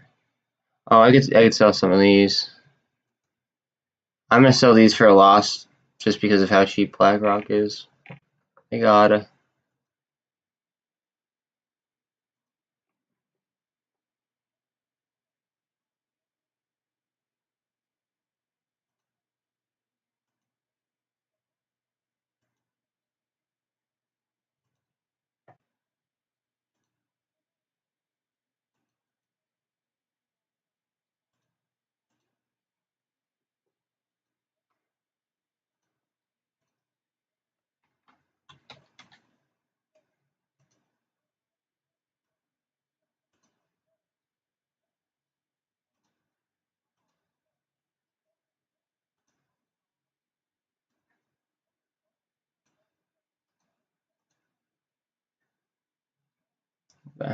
Cool. So I sold one that I didn't sell all of the position, but I sold enough to buy BlackRock just because they have the largest AUM. So I'm following the money. Instead of following the money, actually, I'm going with the money. That's the way I see it.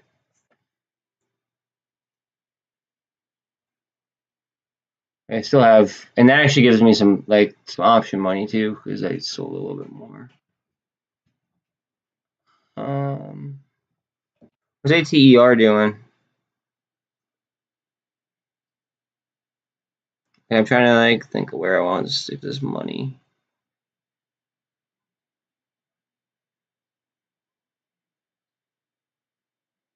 Ooh, down 5%. Ooh. Look at that barcode. Okay.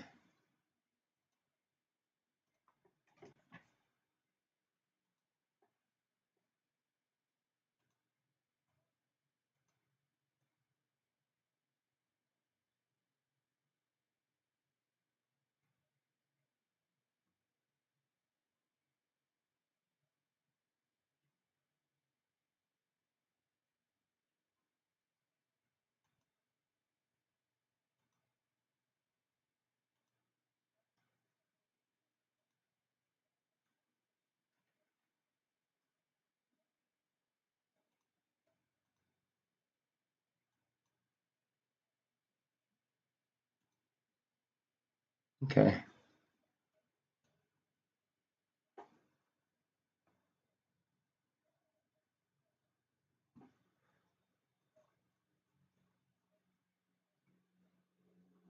So now I didn't have any ATER positions, which I was kind of uncomfortable with just because of the amount of attention, the confirmation that they have naked shorts.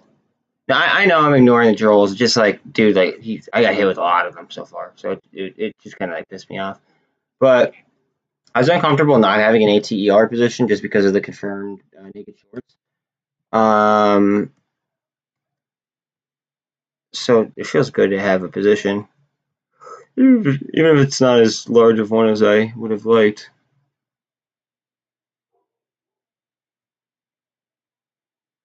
It's just they have 40% on the float and they keep borrowing. Why?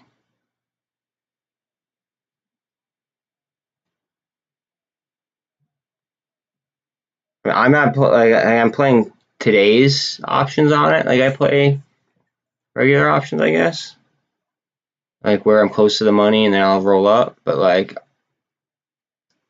I mean, I just went with some straight up YOLO lottery tickets on because they're super cheap. Just in case they do get margin called. Just because 40% short interest on a float is not normal. 86% SST has is even less normal.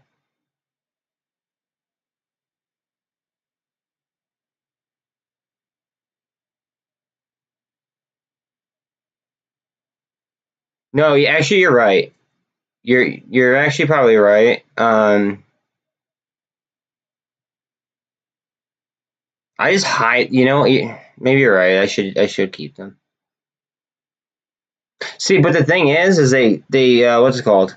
They subscribe and then I hide them and then they make a new account and then they come back anyway. So then I get I get more subscribers then. So it's kind of like catch 22. One second, let me let my dog get back in though.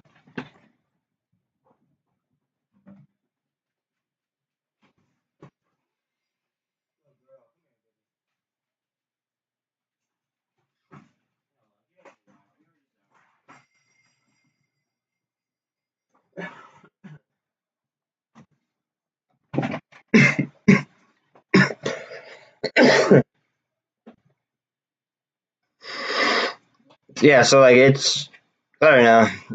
But the last person I just muted kept telling me thanks for your advice. Thanks for your advice. After I if you stay long enough, you'll hear how many times I say that I'm not a financial advisor. And I can't give financial advice. So it just now you're just doing it to be a D-bag. So then there's people like that. Now we might wait until London closes. London closes at 11:30, if I'm not mistaken.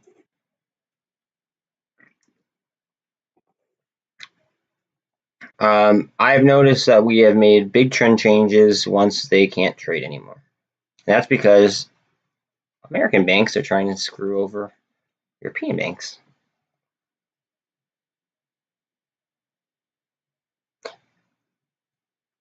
I just had like a little bit of like a weird theory pop in my head, and I'll share it with you guys. This is just speculation, 100%. So yesterday during Jerome Powell's interview, basically, well, it was like a debate format.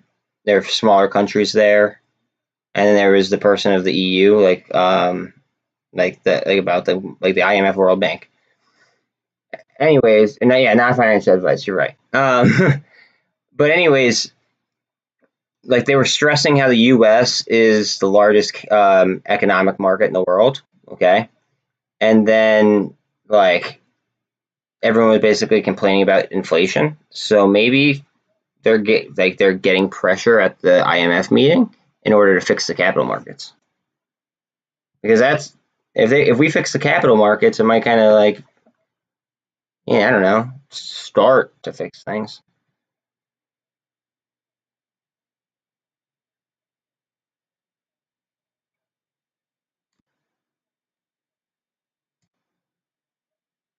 At least that's my opinion. Could be wrong. Coming up on the MACD here on GameStop. Now remember, max pain is 145 on GameStop today. And SAR is saying that GameStop's a buy right now. Curling on the MACD right underneath it. On the 13 and the 24. 48's right there. And the SAR is saying a buy. That kind of looks like a change in trend. What we got here?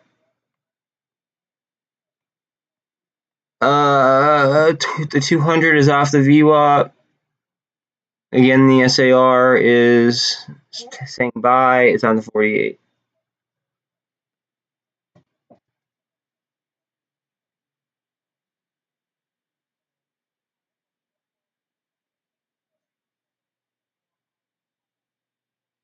I want to check out BBIG before MULN takes off there.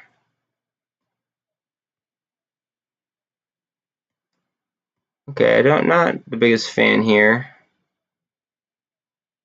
We're probably gonna get, well, no, we're definitely gonna get support right here, just because of how much gamma there is.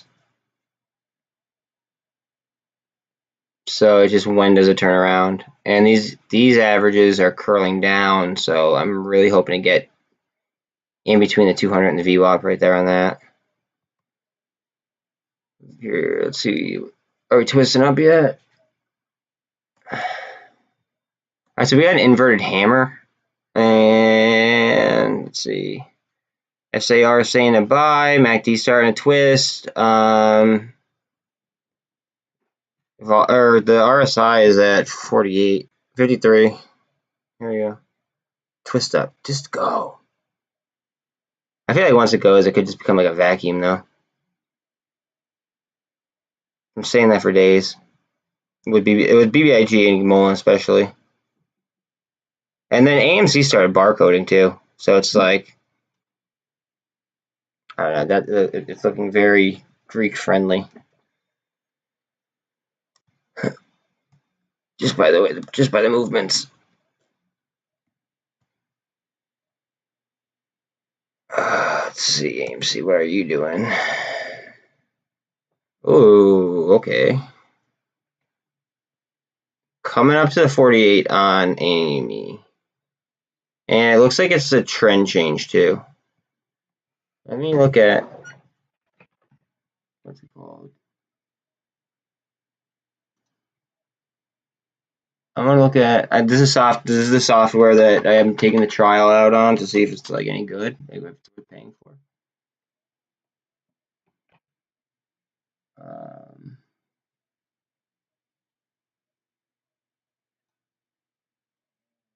All right, now I have an AMC thing here. All right, so it did a lot of volume at the level we're at right now. It did a lot of volume. It did 609.78 thousand. At this next level we're at, not so much. Like 67, not so much. The next time we face a really big like volume spike is going to be at about 1720. And then after 1720, we have to deal with 1745.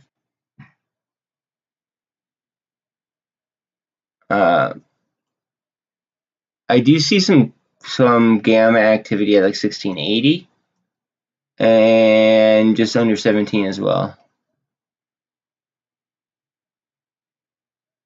And they're calling, I don't know if they're calling it a pivot. Yeah, never mind. They're calling it a pivot.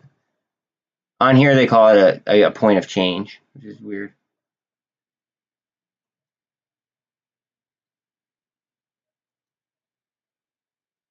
Oh, okay. See you later, dude. I didn't know you were dipping on a Friday. That's ballsy. I'll catch y'all later, though.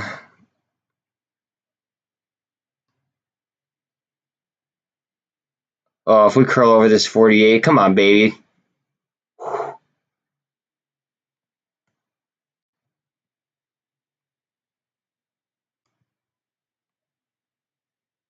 BBIG, what are you doing?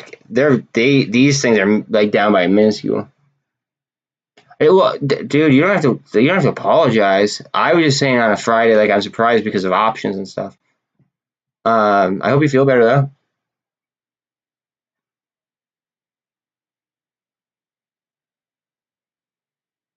Pay attention to your phone in case like stuff starts popping off. I'm sure that people will let you know. I'm sure that the group chat will be buzzing.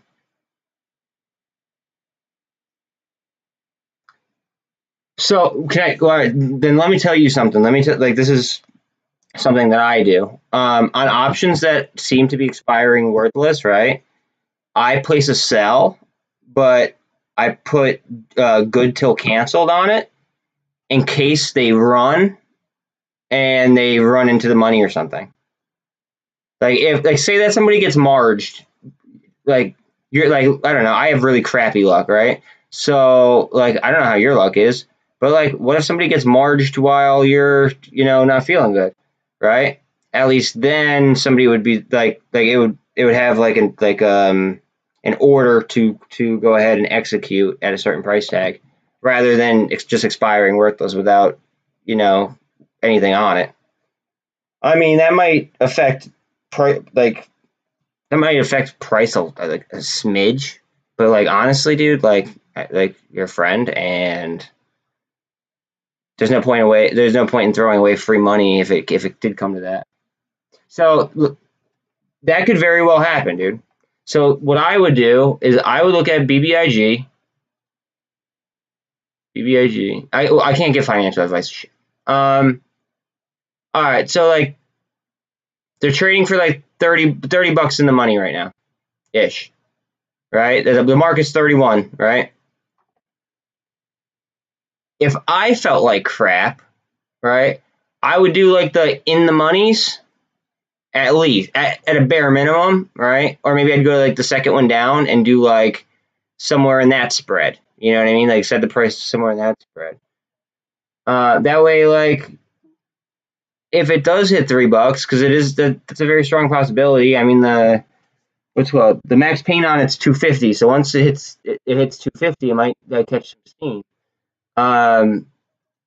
You could do an order good till canceled, and then whatever price you decide to do, and then you could walk away knowing that if you slide into the money and then the premium gets up to that level, you'll be all right. I mean, that's if like you plan on like going to sleep and forgetting about today, like throwing today away. Like that's something that I do like with like 10 minutes or 15 minutes left in the market. But and that's because options, I think the New York Stock Exchange and the NASDAQ are different. I forget which one's which. One expires 15 minutes after the bell, and then the other one expires on Saturdays at like noon. I don't know why. Maybe it has something to do with like settlement or something.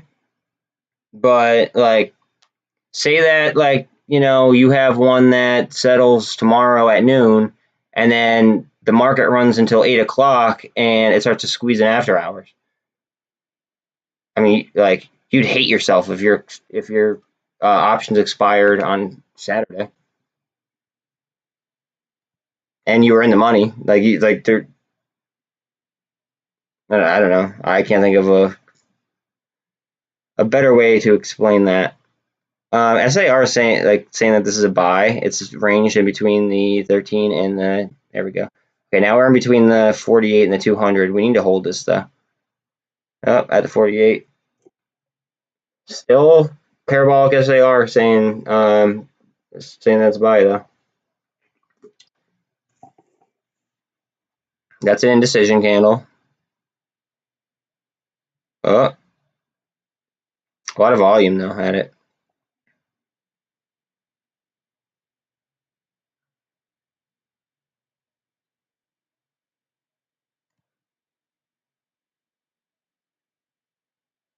Look at Arrival down so much. Wow. DWAC is going.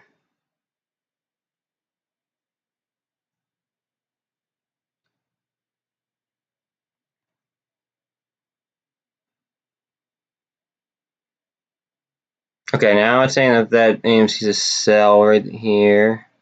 I don't think that's going to last though, just because it's coming up on the MACD.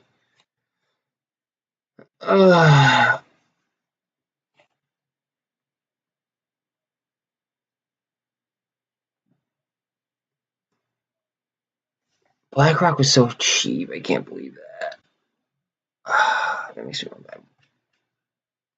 676. Where can I take that from? It's stupid to take it from Blackstone, I think.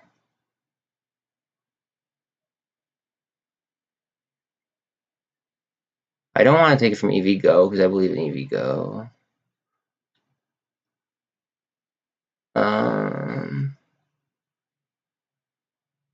Not taking it from MULN.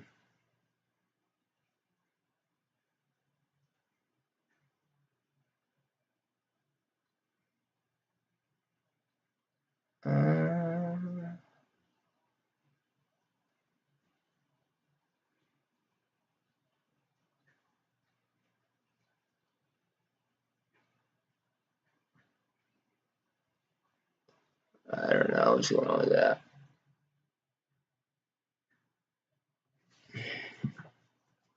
I wish I had enough BlackRock shares where I could sell calls on them. That'd be so dope. So dope.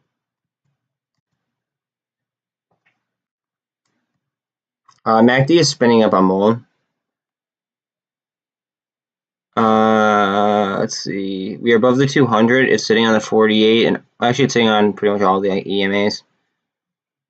Parabolic as they are saying sell, but MACD's saying pretty much indecision. It's kind of going flat.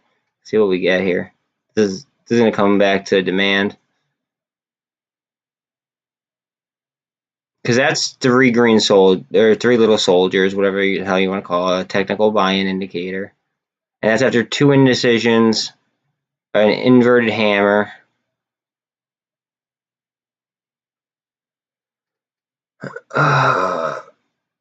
which would be a sign of like a reversal.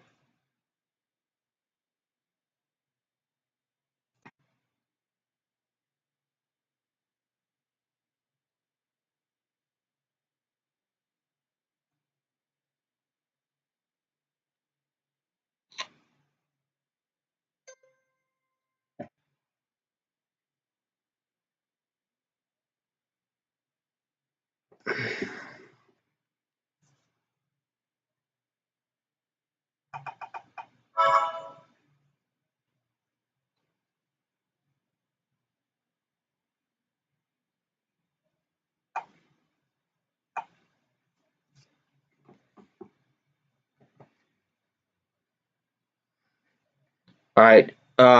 Remember, Europe closes in 1 minute. Their trading closes in 1 minute. Let's see if the trends change here. Let's see where Bitcoin's at. Bitcoin is at 39.8.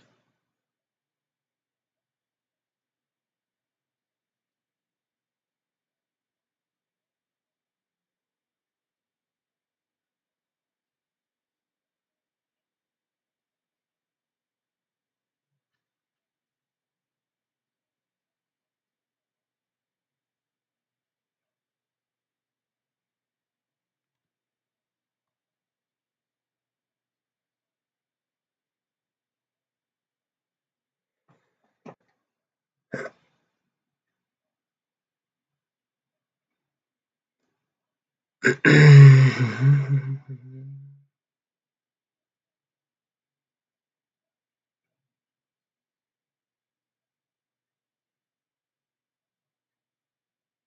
under 1% down.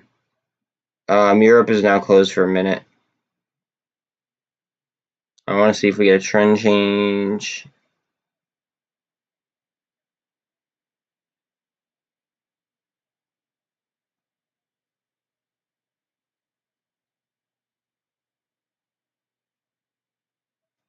I'm thinking Bitcoin's going to climb because they're not going to be able to trade anywhere else. They're going to want to keep trading a bit. Or they might just sell that and roll it into something else, like different crypto, because they know that institutions they have that on their books. Again, that's speculation. Not a financial advisor for the 8th time today.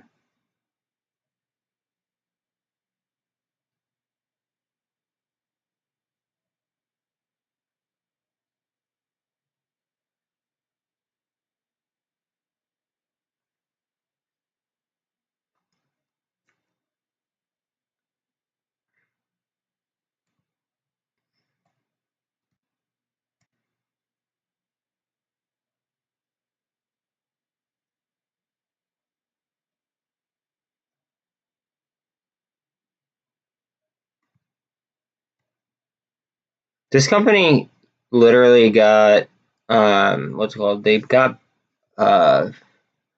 acquired by another company, and they have 2 gaps in front of them. Look how cheap they are. So basically, like, the percentage of change if they hit would just be astronomical.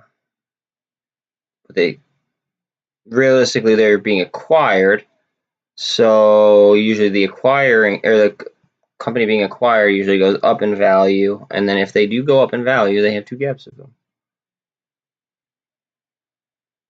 Mac, I prefer paper. Feel me? I mean, I don't know if you know who this is, but I got a Liquid Stranger jersey on right now.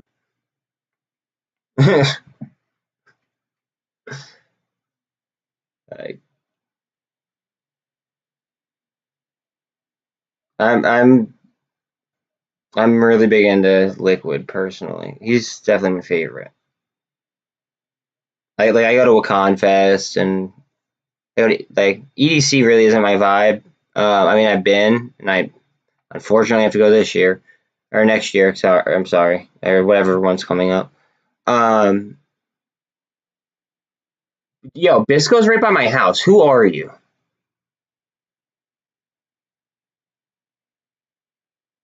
Like, are you from? Like, where are you from? Like, what city do you live in, or something? Give me your zip code. Let me see. Like, I swear to God, dude, what is your zip code? Like, do I have you on Facebook? Did you see one of my Facebook posts or something? Mac the Troll. That sounds like something that Rusty would put. That Rusty?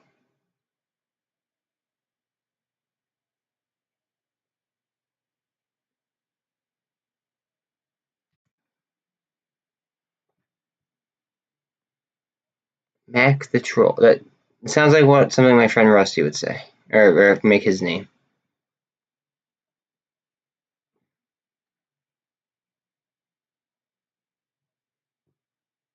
You have me kind of effed up right now.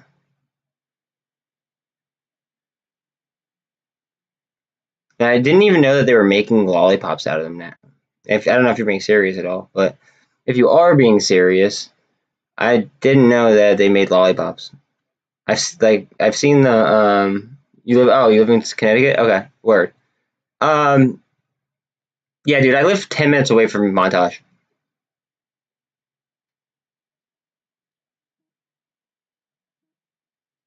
Big into EDM. Like huge in EDM. I go to Lost Lands. I go to EF. I go to well, I went to the first Wakan, and I'm gonna go to the next Wakan. I'm gonna go to Bisco because it's in my backyard. I might go to Elements this year just because Liquid's playing there. I go to a lot of festivals. I go to a lot of festivals. Festivals are that's like my like mental vacation from all this kind of stuff.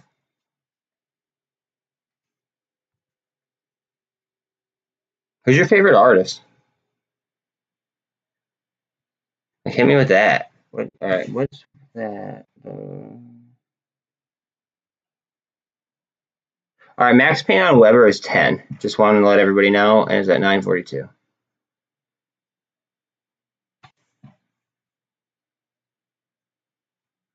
Arrival's max pain. That's interesting. That might be worth taking advantage of. No, dude, screw that. I got things to do. I got friends to see and stuff. Like, I'm not. That might sound bad, but like, oh, honestly, like I'd rather I'm fine with paying the price and just it is what it is. Feel?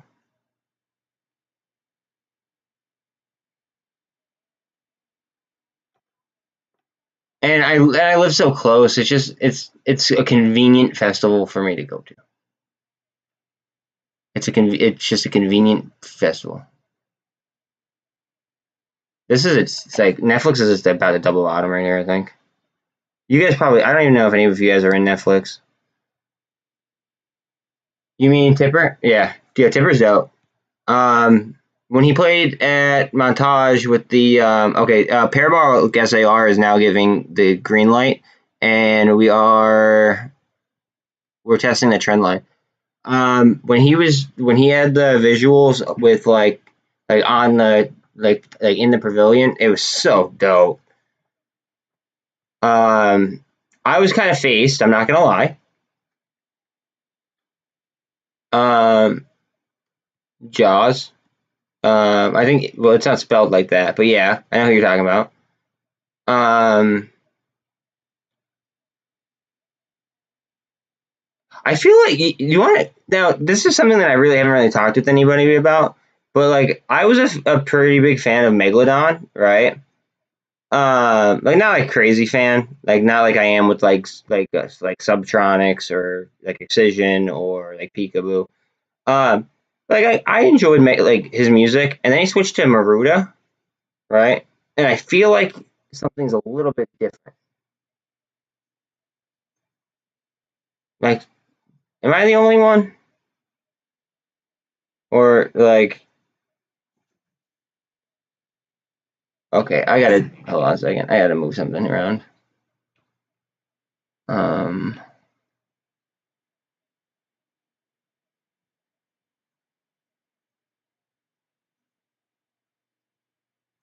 shit. What do I sell?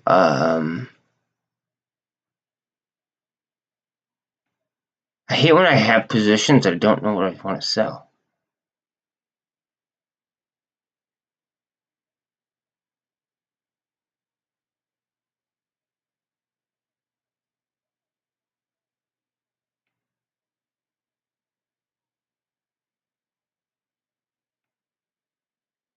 Shit.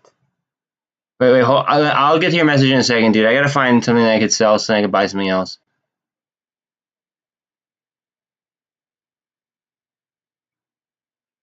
Um, that's not worth enough.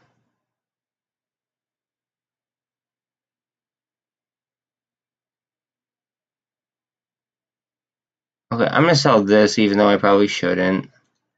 But I did buy a BlackRock, so then technically it's not like I'm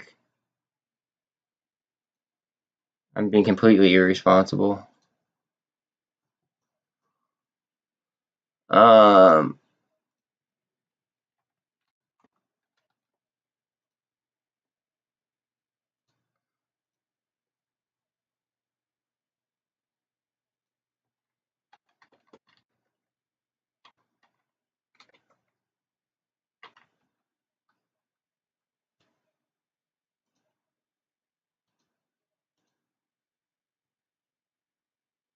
Okay. All right. Now I feel like I did something good. Okay. All right. You got me at Biscuit opening. Ha. I'm good on ladies. But I actually don't like. I don't like those. I don't really want to say it on my YouTube channel just because the algorithm, I might like pick it up. I don't like it. It makes me think like so I have like two different things, like paper and that are two totally different things. Like on those I kind of think about like negative thoughts and like ways, things that I'm not really a fan about, like myself, like ways that I feel like I could improve. But then like I kind of like eat at myself rather than like think about it in a good way, right? And that's just, it's probably it's due to my anxiety, I bet. But on paper, I think about all of the reasons like that I could improve, and then I better myself, and I better myself accordingly. I think that that would be a good definition. So like I don't know, I'm definitely a paper kind of guy.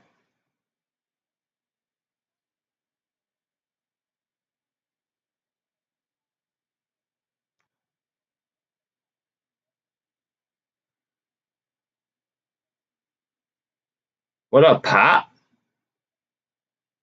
You missed the ban wave before, dude. I was hitting people with the ban hammer. I don't even have that many subscribers, dude. And I was just, like I had to like ban hammer people over MULN. It's like there were like 40 people in here saying like that it was going to zero. And they were spreading like false information about the offering. It's not an offering, it's warrant exercising. And that's at $8 and like yeah. I don't even want to get back into it. But they were just you missed it.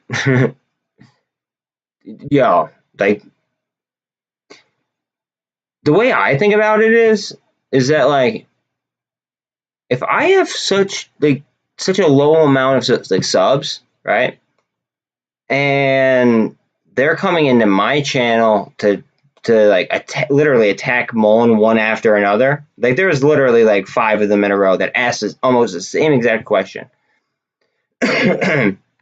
um, like how much money are they spending to smear MULN, and why are they spending that kind of money to like smear MULN instead of just covering?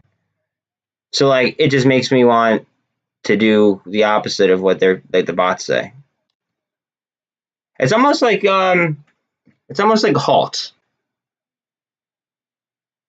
Oh, dude, wait, just do this.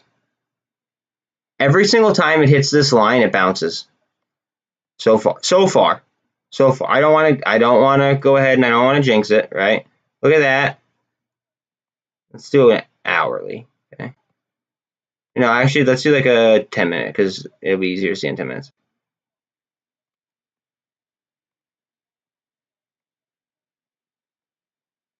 All right.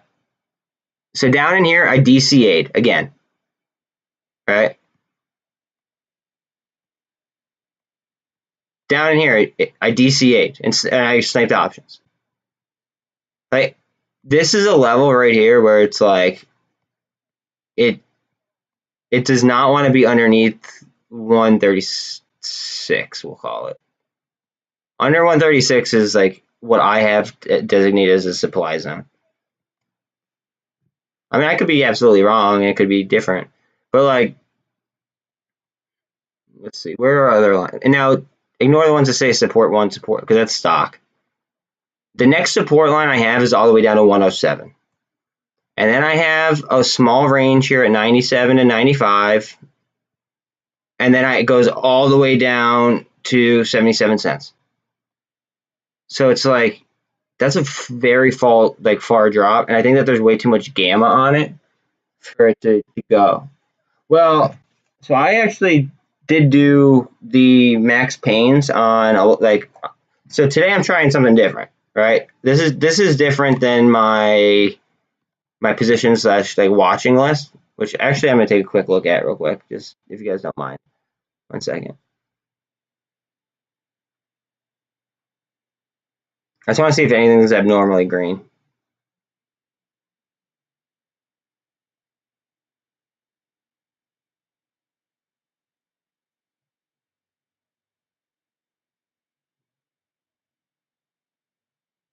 Fun's probably up just because DWAC's going. Same thing with Rumble. MindMed is up, and that's cheap right now. I really like that company, not financial advice, blah, blah, blah, blah. I do really like IoT for like long term. Just because they work on the Internet of Things. And this is at a very dangerous level as well. I might have to add that to my, hold on a second. I don't even have the max pain for it, but I'm going to have that on my list just in case it starts to run, because that's at a very dangerous level. Okay, it doesn't really look like anything's crazy. But I did like a max pain list. And this is all available at maximum-pain.com. And so it's all publicly like available information. And I just got the max pain for like what I believe to be potential, big movers. And that's what made the list. And then what I'm going to do is I'm just going to like look and see how they like act. So like, if you know how they've been like painting, they've been almost painting like picture perfect, like each equity to the max pain, right? Keep in mind where things started today at the beginning of the day, right? Max pain on AMC this morning, just before the market opened, was $18 with a put call ratio of 0.29. So that means that there were more calls and puts. BBIG max pain 250 with a put call volume of 0.14. GME 145 with a put call volume of 39 cents, or excuse me, 0.39. I say 39 cents. It's 0.39 put to call ratio. MULN was 150 with a 0.34. CEI is $1 with a 0.13. EVGO is 13 with a 1.41. ARVL is $3 with a 1, almost almost a straight 1. Weber is 10 with a put call volume of 0.21. CLNN, which is it's a pretty cheap stock, okay, and the director just keeps buying and buying and buying, and I'll actually show that to you in a second. The max pain on it is $5 for today, and the put/call ratio is 0.02. So that means that there's a hell of a lot more people buying calls. ATR was 450's max pain with 0.21 put to call. I'll just skip over that. SST, which has a short interest of 86% of the of the float, max pain 19. Put to call ratio on that was 0.8. So there's 0.2, more calls. So it's like 1.2 calls for every put. BKKT, which I'm a very big fan of just because of their partnership with Nexo. Max pain is $5, which they trade very close to right now. But the put to call volume or ratio is 0.25. I'm going to ignore that. Netflix's was 240 with a put call of 0.6, so more people are buying calls. That's why I'm thinking they're, I might catch a reversion. MNTS, right? 0.06 for a put to call, and the max pain is 250. Stab, get ready for this, okay? Stab, I want to show it to you because you got to see it. So look at what it's trading at right now. It's trading at just over a quarter, right? They just got acquired by another company, so chances are that they're going to go up in price tag because that's usually what happens to a company that's acquired. And they have very large gaps, like in front of them. But their max pain today is $5 and there was one open interest on puts this morning. One. So like, just something to keep in mind, right? And the rest is just kind of like the broader markets. Like the max pain for the SPY is 444, IWM is 202, and the Qs are 342. So like that would mean that like the whole market would have to rip.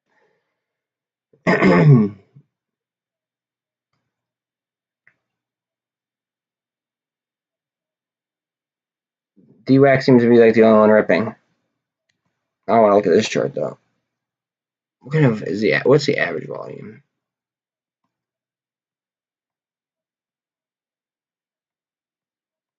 Like it's not doing much in volume, but like it did just get acquired by another company. It's on the EMAs.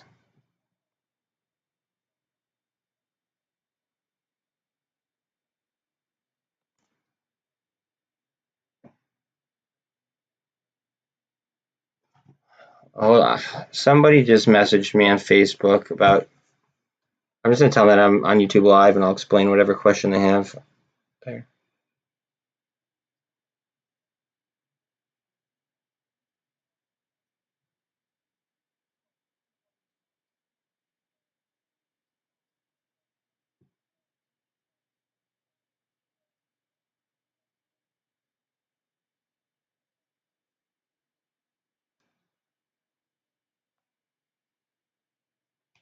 Amount of. Wait, hold on a second.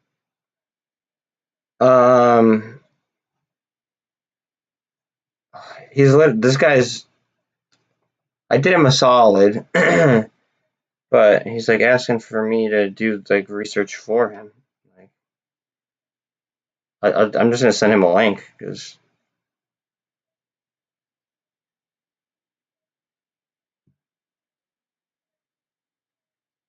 I don't want to give people wrong information.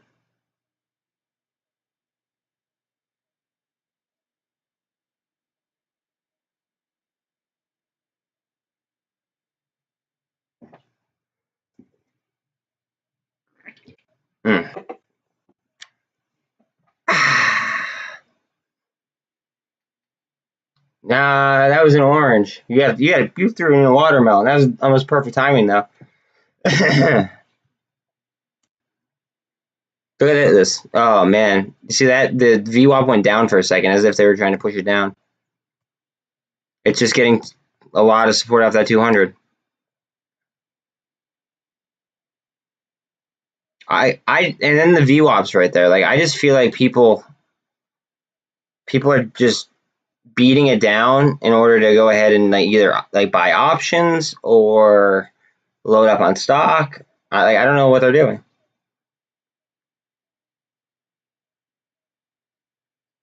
This is just gamma activity though. So that just tells me it could take off at any point. Like see that? I'm sorry. That's gotta be gamma. That's no way in heck is that just somebody buying. And then right back down. That's hedging. That's delta hedging.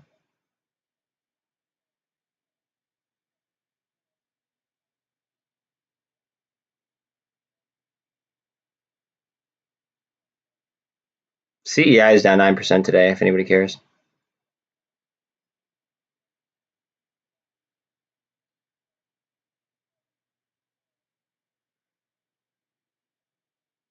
The max pain is $1, and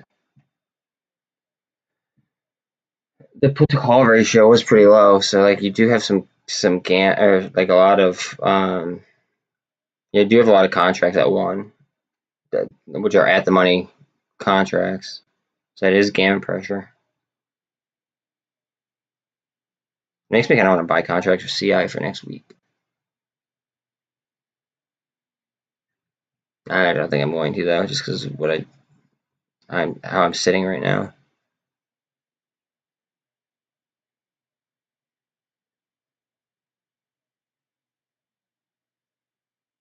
Everything is getting beat up right now.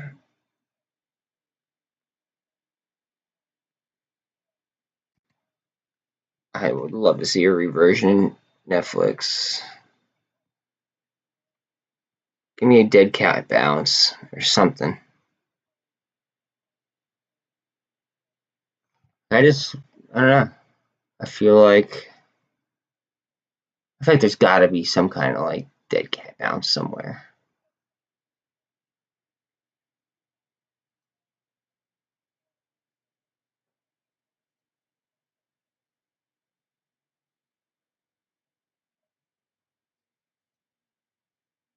Oh, I probably shouldn't sell this, but I'm going to.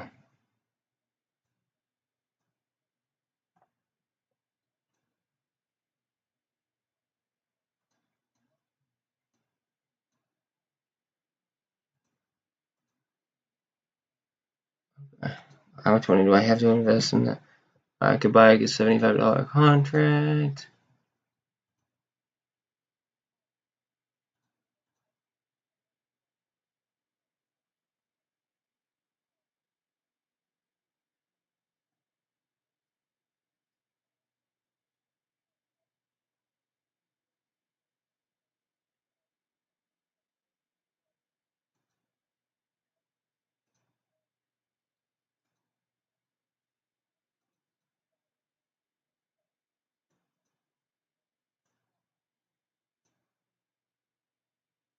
Okay. So I just did something a little bit irresponsible.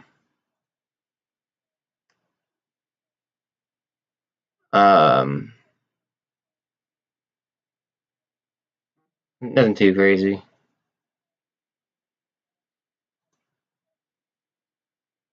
Dude, I started banning them. That's why. They just kept making me repeat that MULN had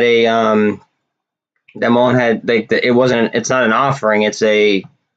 It's warrants being exercised at $8.80, and they just made me repeat it. Like I'm down to educate somebody.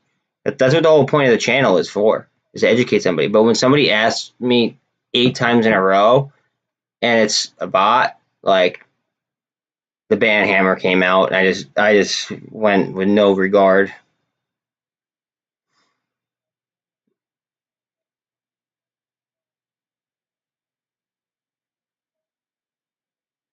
What are you in? Are you basically in most of like the like I guess you'd say MOASS typey stocks, or like is like there any kind of like any plays that I should be looking at?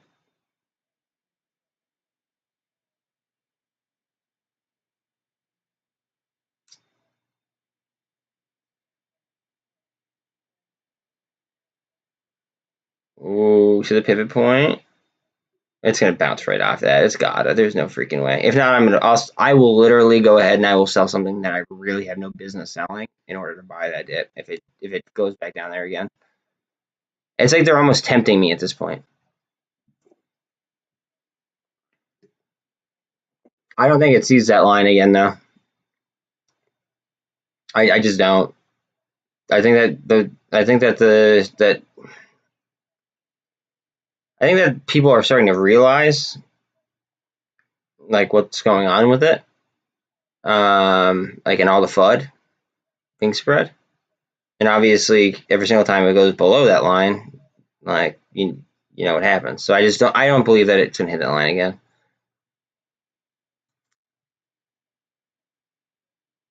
Word. I have calls for this week and next week. And then I have calls. I actually have GameStop calls for after the dividend. Like, so I have October calls, right?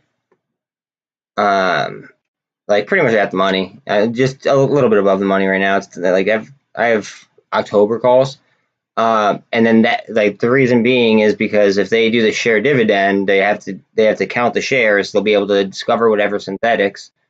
No, they're not doing a split. They're doing a dividend. It's like, so I don't know what kind of dividend it is, but by doing that, maybe they are doing a split. I don't know, whatever it is, but whatever. It's just not coming to my mind right this second. But what they're doing is they're giving they're doing a process by which they have to count each share individually, and if shares that don't exist all of a sudden became, like available, basically, they're gonna have to buy out, like the market makers gonna have to fix that, in essence. I mean, hell, at that point, the DOJ might even lock the float, and then it becomes like a whole headache. Yes, Gumball Joey was in here, and he kept saying that I was giving financial advice, even though I say that I don't give financial advice. So he got the ban hammer as well.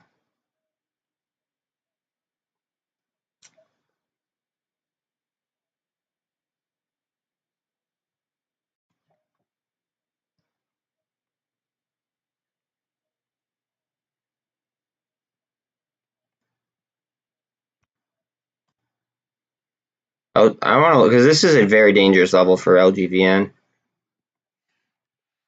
Like, this is like where like the squeeze took off last time.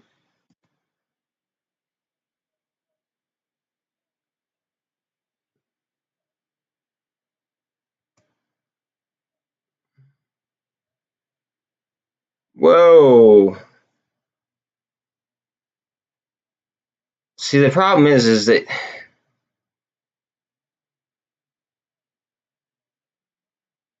I don't think that they have. Well, yeah, they don't have. I don't think they have calls on it, unfortunately.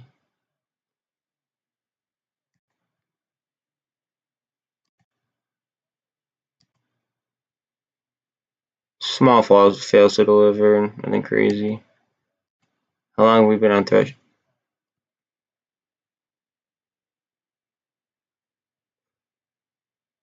So it was on the threshold right after the squeeze, but then.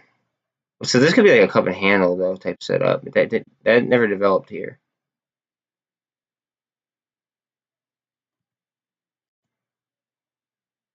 Good lending volume. Fuck. Man.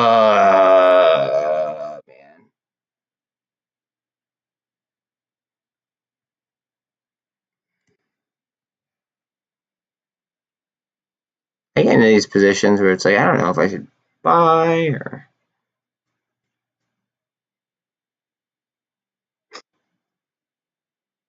MULN's flat on the day.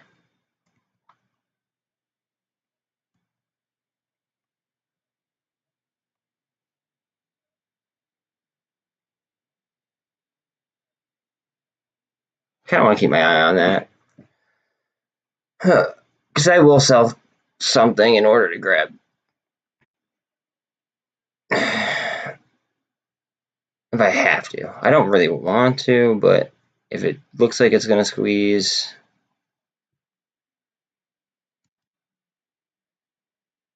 What kind of news are we talking?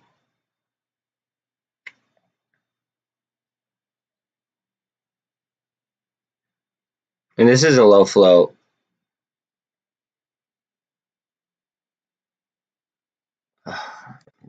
You never get any good news from webull, I feel like.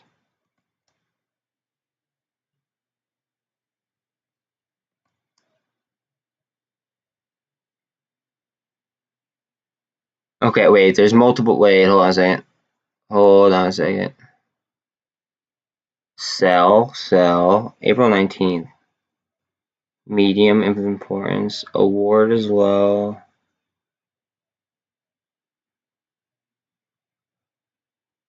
See, wait a minute. Why are they selling that? Or they're selling it as it's starting to go up.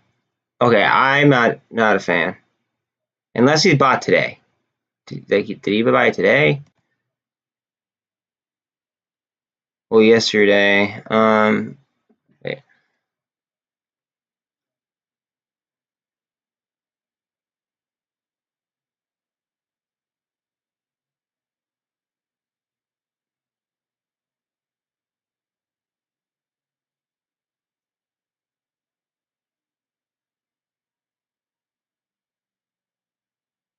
Oh wait, what like they have to use that word really instead of like hold on.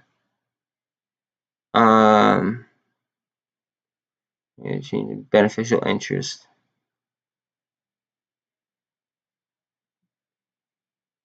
The action involved disposition. Is disposition acquiring, or is it? That wouldn't make sense as to why. Look. Okay, so we're dropping in revenue,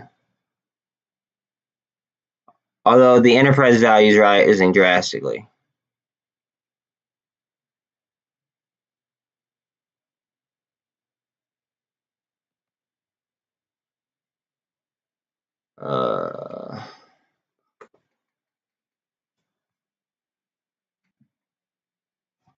What up?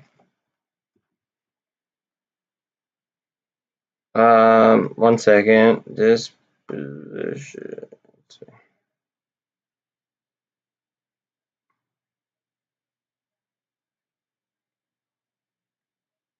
The way in which something is placed or arranged, especially in relation to other things.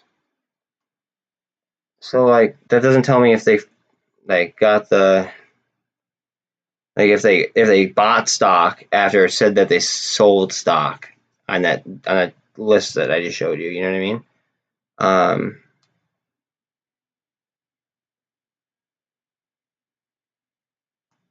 Because if they bought stock, that's totally different. Like the guy from CLNN, the director, he's buying a lot of his own company directly, which is like,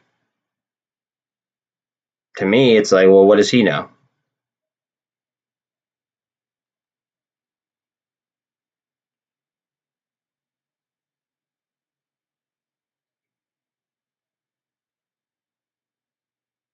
Oh, just okay. So yeah, they're saying that they're selling. Okay, so that might be like a fake squeeze type scenario, actually. If the insiders are selling,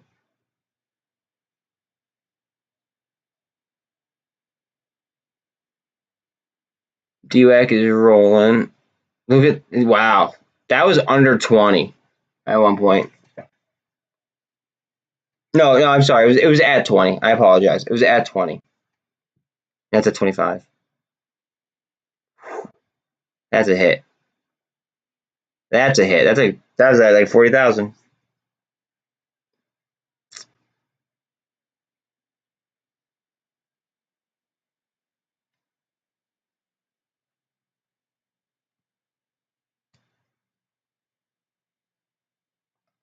If it honestly, like, I get excited if it comes down to this level. I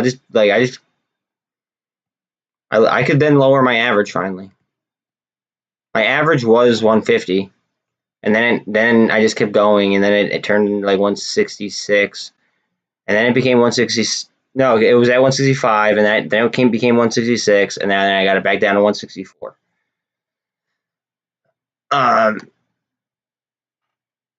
But there's just so many catalysts for the stock, like the stock.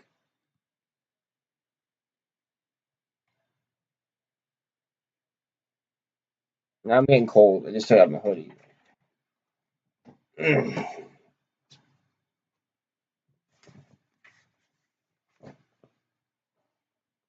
Oh, wait a minute. Hold on. See that volume? You know what? I could look on this other platform and I can see if that was a short. It's like an AI based platform. I can't show you guys it because that's actually illegal. I'd be breaking the terms of service. Because I looked into that to see if I could. But they said that I'm not allowed to share it, basically, because it's paid. It's like I'm doing a trial on it before anything, basically. Let's see, what the hell? Short.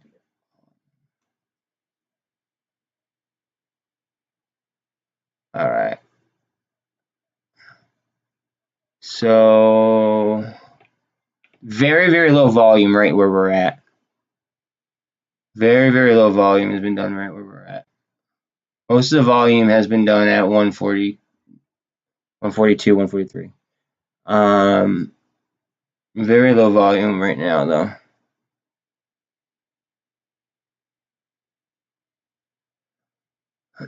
Like, this might be the new supply zone right here, to be quite honest. I might mark that, actually.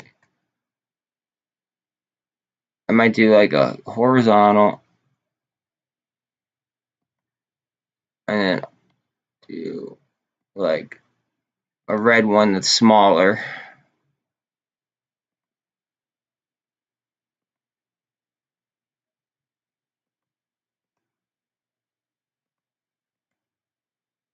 Just so like I know, if that makes sense.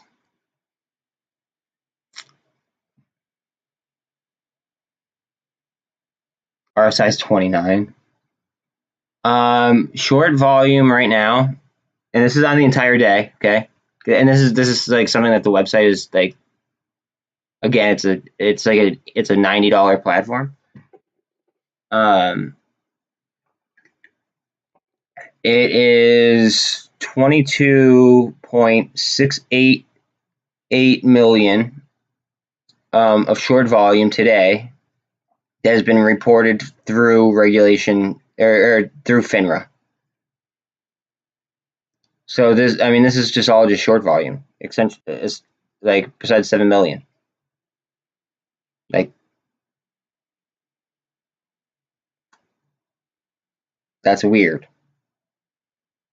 That's very, very weird.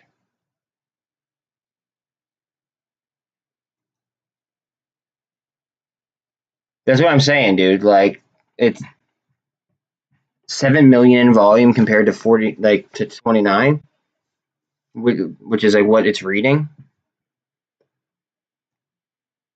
Like, I feel like I should buy more. Like this, can't.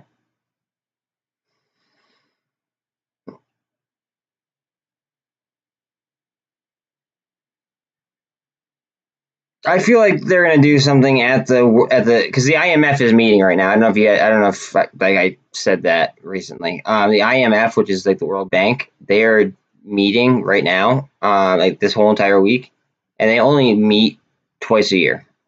So I feel like they might be having a conversation about global digital currency, which I might be biased, but I'm a very, very big fan of XRP. So there's that. But think about it like this. They're going to need money to cover.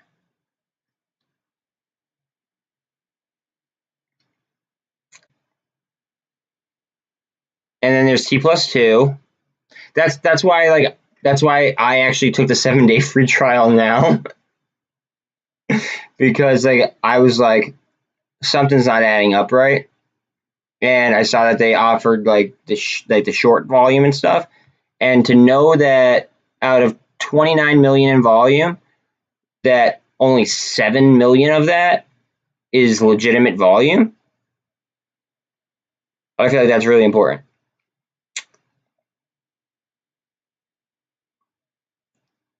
That looks like that MACD's gonna turn around. Here, you know what? I'll actually let me do like AMC and GameStop too. Might as well, right? Might as well use the crap out of this service.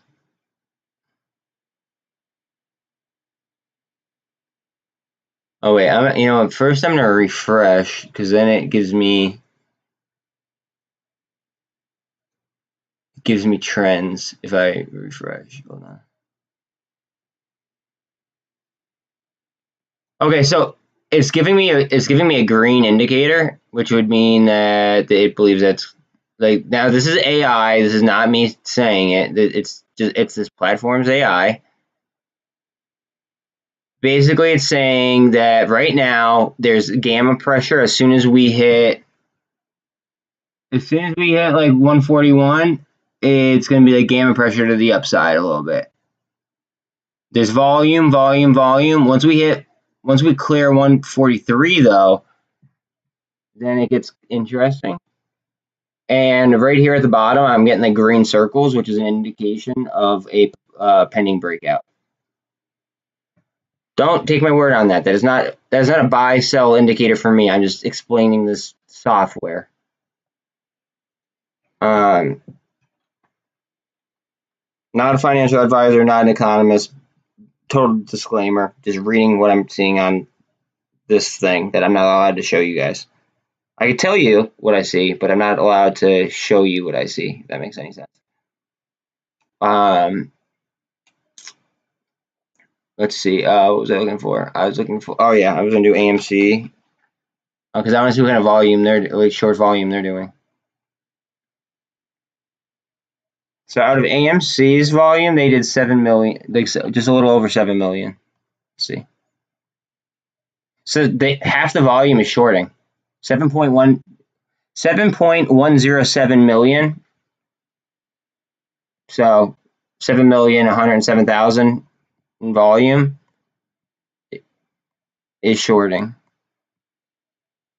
Look at that. That's it. Like, hold on. I need to do something. What am I selling? Crap.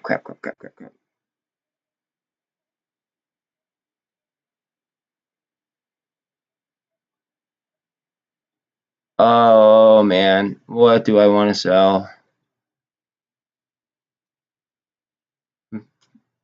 I'm selling something I totally don't want to sell.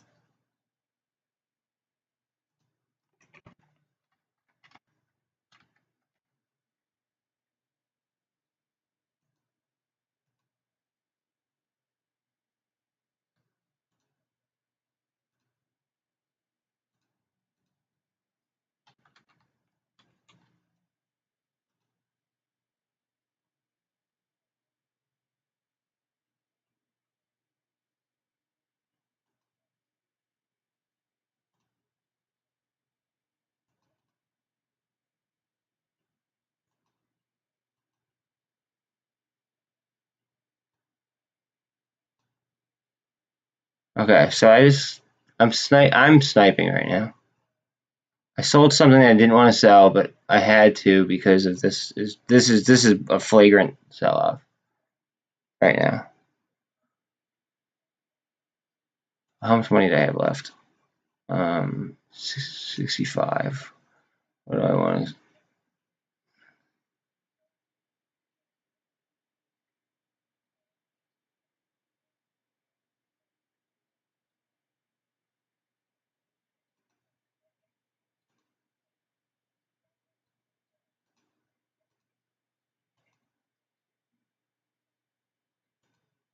Now I am buying. I'm not buying YOLOs at all.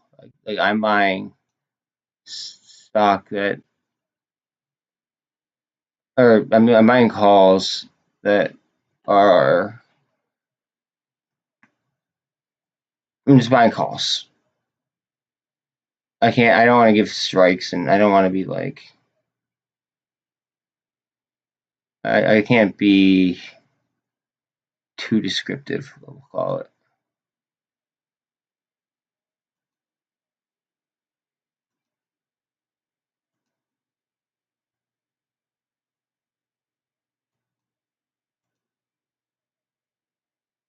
Okay, I think I'm done now. 24 on the RSI, like, oh my god.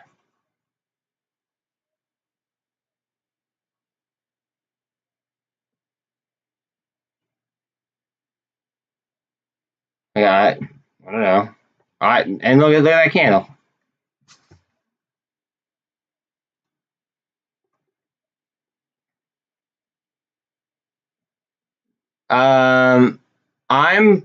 I got some of the, I actually already have some of those, and I have a lot of those that expire today.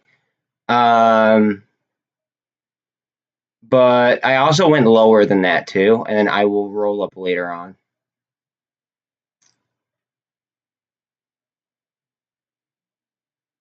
But that sell off was just pretty intense. Like that. So first of all, that right there is an indecision candle. Okay, if like, or it's like an inverse, what's it called? It's like an inverse hammer almost, right? And then just to see 3 big red candles, I was like, okay. With the RSI being where it was and MACD where it was, just like I felt like I had no choice. I feel like any decent trader would know that though. Like, so it's like I'm not doing anything bad by saying what like saying I'm taking advantage of like a sniping opportunity. Like I feel like any good trader, I feel like I'm like, if anything, it's education. No, people never call me Johnny Lightning. I've been told that I do talk fast though. Is that where you're going with it? Something stuck in my teeth.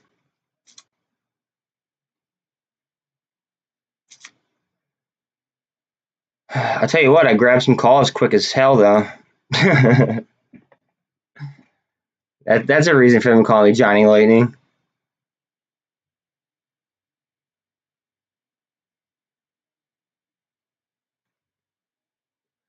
I was about to say, dude, I already banned somebody for saying that I'm giving advice. Definitely not advice, just common sense. If you could read a chart.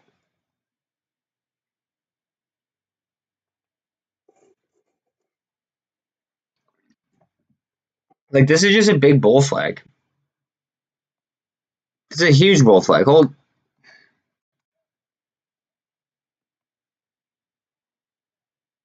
All right, now I'll do it. I'll even do it from the wick. I usually don't do it from wicks. Usually I do it from body to body. I don't know why. That's the way I've always done it. All right, so that's the bull flag. And then if you want to be like really particular, you could do something like this.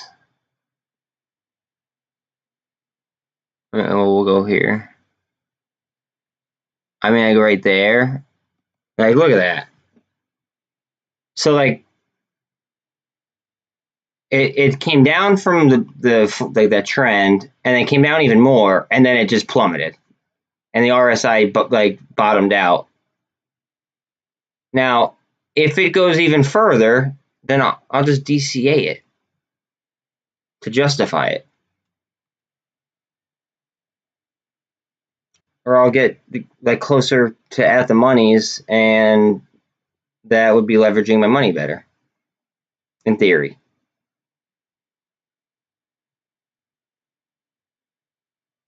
Look at that, the VIX is just going up. I bet you the UVXY, the UVXY is on my normal list. I don't think I have it on this list.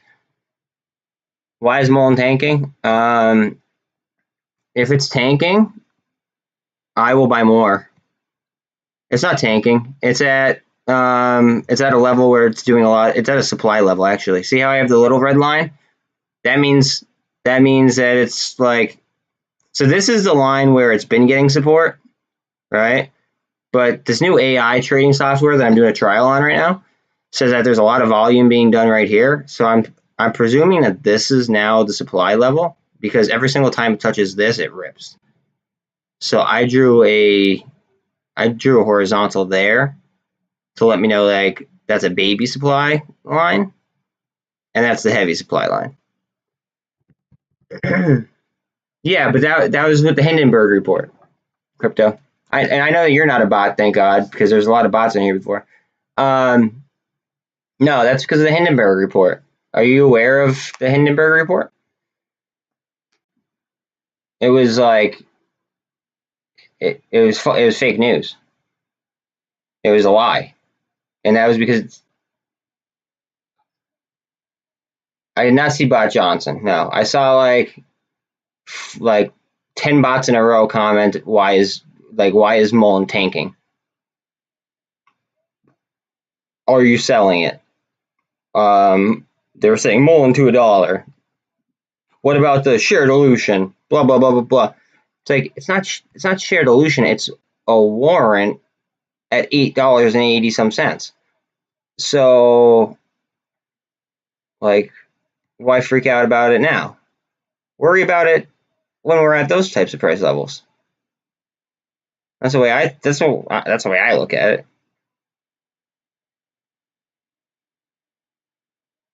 Like the most bullish thing for me, and this is just my opinion, was when Elon said on the Tesla call, again, I'll repeat, he said that it would take about a year for them to be able to catch up with competitors' battery technology.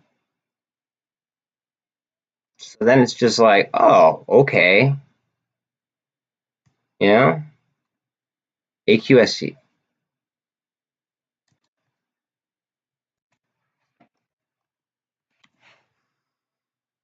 I don't. First of all, I usually don't mess with therapeutic stocks, just because of the FDA. Because whoever has the most money could bribe the FDA, essentially. That's kind of how that works.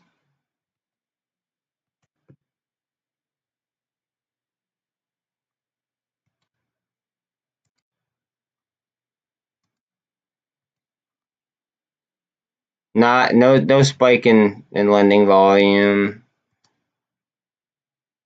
Hasn't been on the threshold list. High FTDs though. All right, what's T plus 35?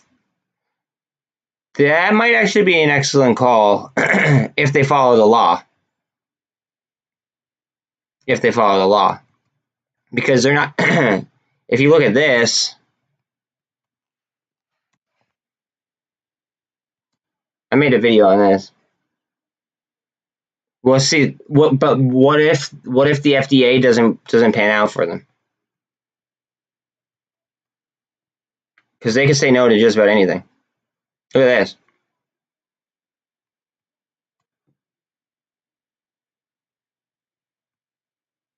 Low float. Look at the float on that. Yeah, but all right. Look at this though. Right. So low float. Okay. Cost of borrows. Okay. Now look at this, and this is on the threshold list.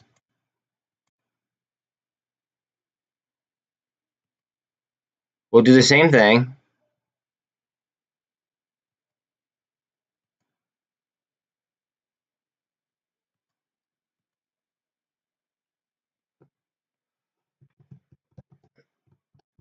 See, it's their second time for trying for approval, so they got denied the first time, and then they probably got shorted right down.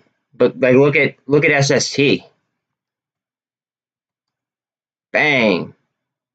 And then they gapped down where they previously gapped up, and now they're building support up. I mean, I'm playing the warrants on that, and then I do have a couple contracts, a couple calls. But like, if it gaps up, you could be looking at what's the low here on this day. The low is 1963, and that'd be if it gapped up. But I just showed you the float. The float is 86% shorted. Here's something else too.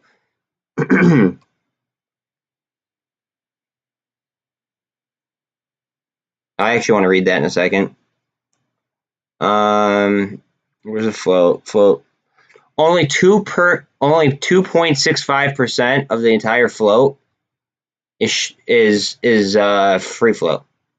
Or of the outstanding shares is free float. So it's only 2.65. I want to read this.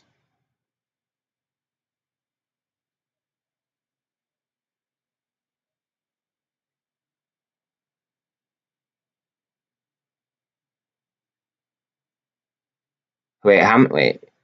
So 50,000, 500,000 Class A common stock. Whoa! So they're buying even more. That's 3 days ago. Oh snap! Okay.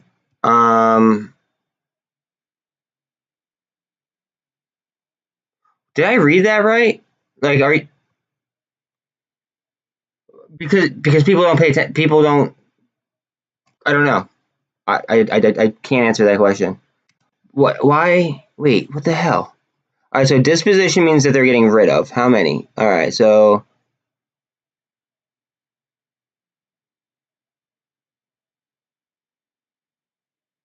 on the 4th, they acquired 500,000, and then they got rid of 285,000. So that's a net.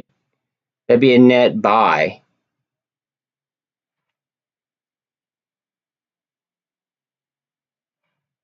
right? That they.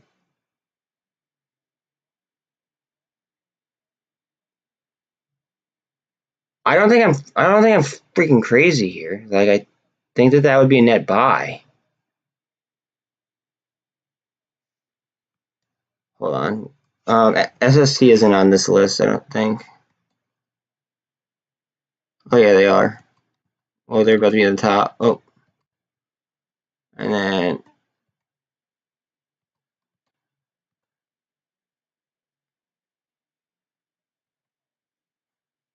hold on. Wait, where the hell are the warrants? I care more about the warrants.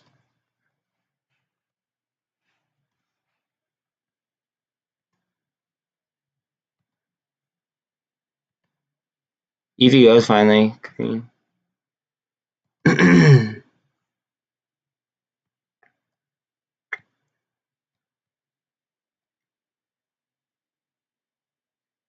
Yo,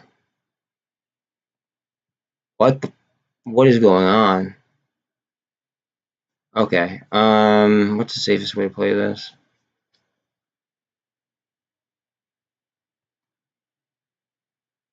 I think I know what I'm gonna do. This is probably really, really stupid and reckless, but I think I'm gonna do it anyway.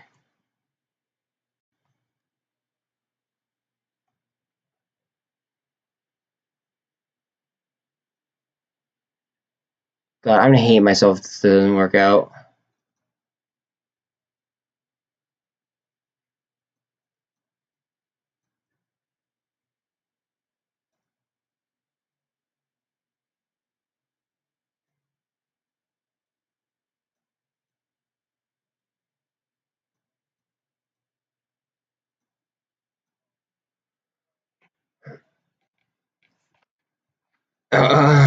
Okay. Hold on a second. I just bought a lot of something.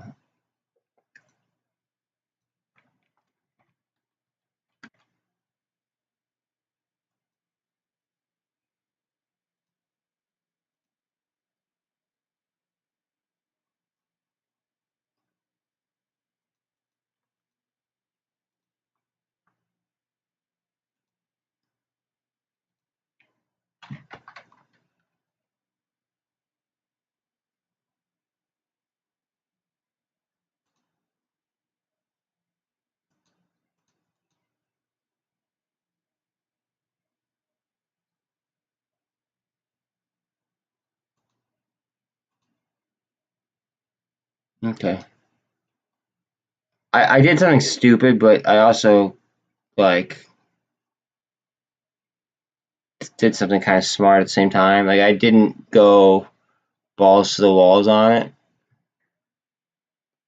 but I still am going for a nice homer.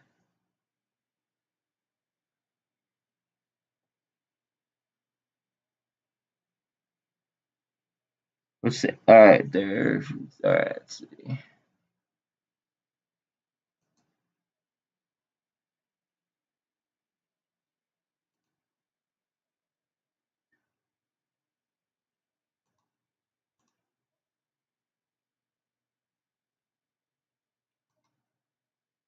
Hey, when you enter an order and it doesn't fill like immediately, that irks me.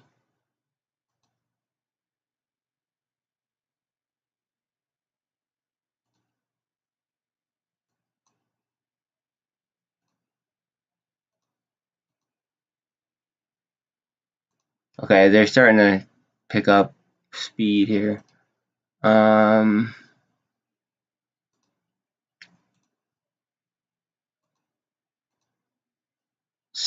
Give it to me. Oh my, as soon as I go to enter it, it just jumps. I hate that BS.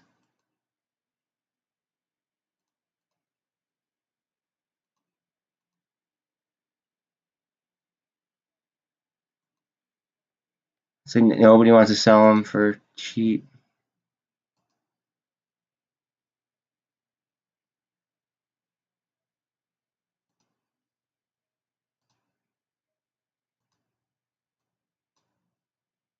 Okay. Alright. Sorry about that. Dude is a MULN freak. Do you know? I have no idea who Gumball Joey is.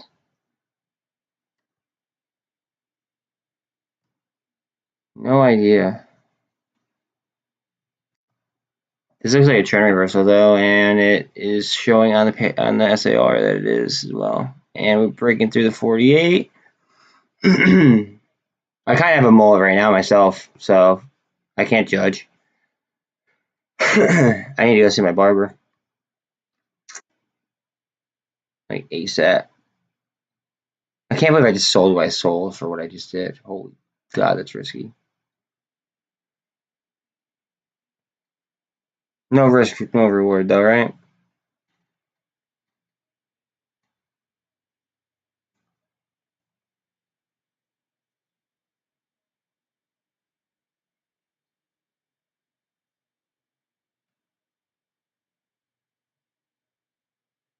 I literally just spent so much money on these warrants.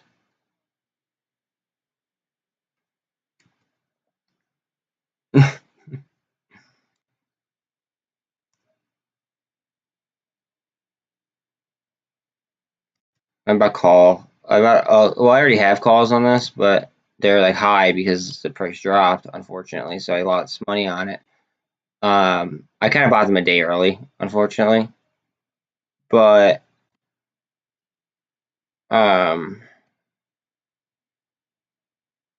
just bought another one for like the premiums on them are so cheap.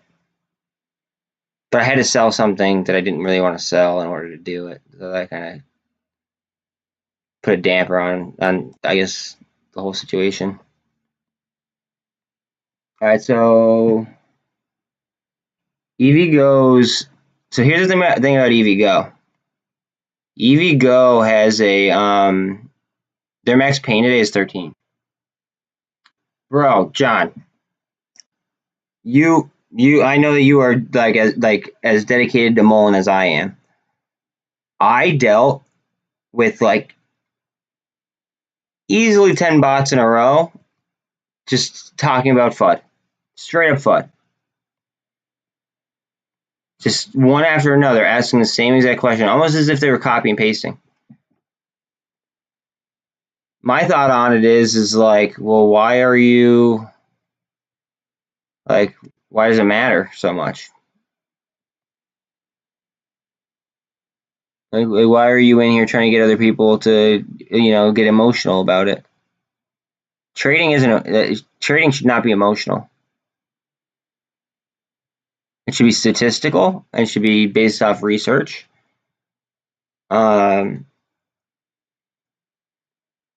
That's a descending wedge, by the way, on top of a bull flag.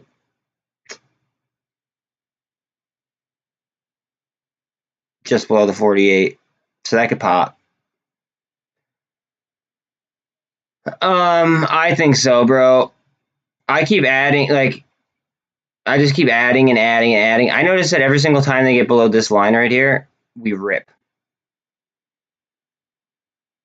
And it seems like I actually did a 7-day free trial with this one AI company, right? I'm not allowed to show you guys the screen, unfortunately, because I did read the rules, and I just wouldn't be able to basically stream with using the software. So I have it on my other software, and a lot of volume is being done right here at these levels right now. And it's because when it gets down here, it just goes. So I think that they're doing so much volume in here now because they're using this as a supply zone now. So basically just higher lows.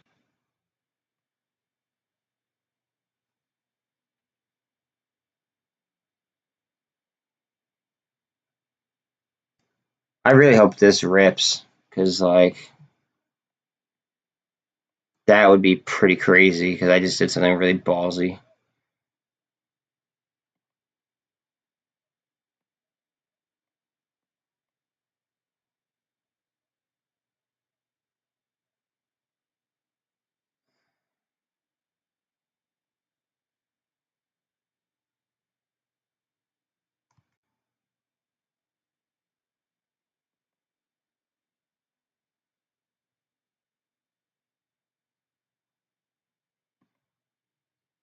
I bought, what's it called? I bought lotto calls in case we had a dead cat bounce on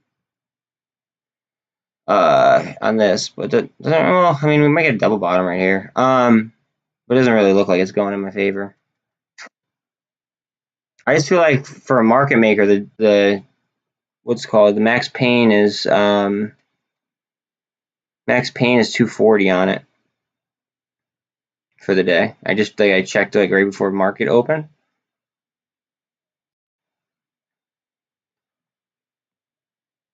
Plus, I feel like the sell off was an overreaction as well. Like this is gamma too. I feel like this moves more than MULN does, but it has the same up and down kind of like just like the way that each candle is, I should say. Oh, don't freeze on me. I hate this. This version of webull sucks. Come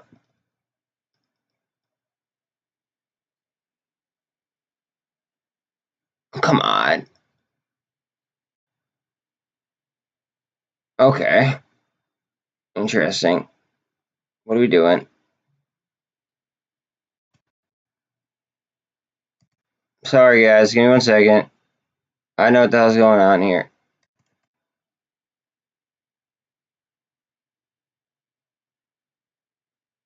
Okay.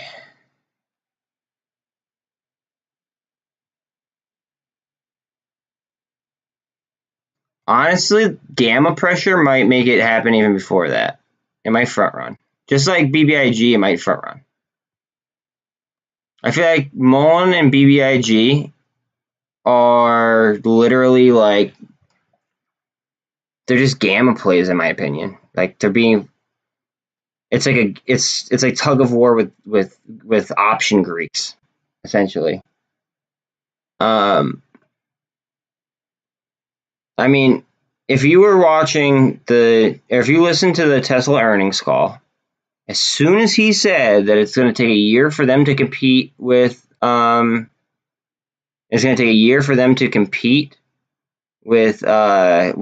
comparable EV companies, MULN went up like 9% as soon as he said that. I mean, I know it's 9% isn't much for $1.50. You know, I was trading at what like $1.40 at that time.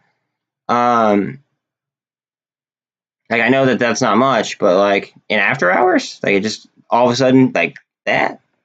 And then the amount of bots that there are spreading FUD, like to me that's intriguing. Like what are they hiding? How screwed are they?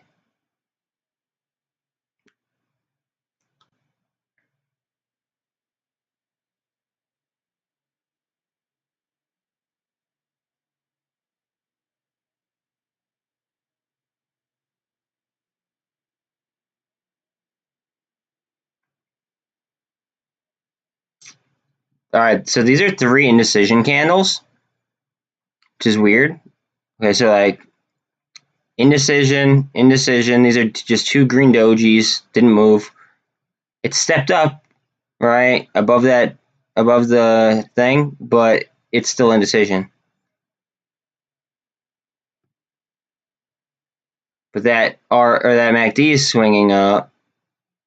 We just need a candle like to show strong demand.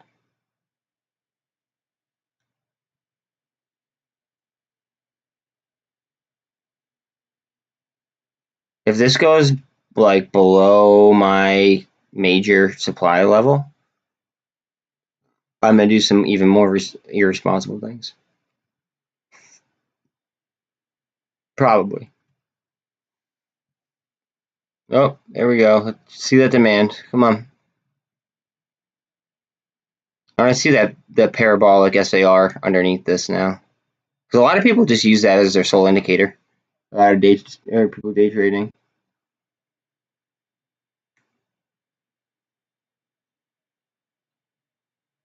Nope, nope, nope, nope, nope.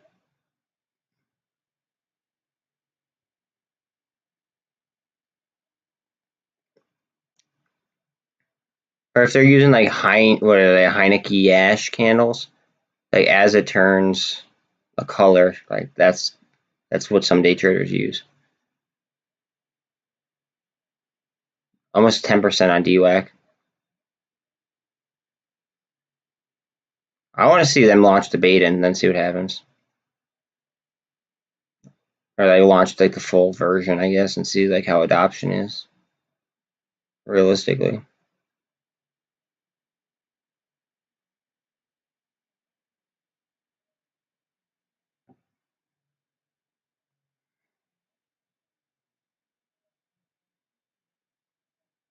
Where is the bottom? Are we at the bottom yet?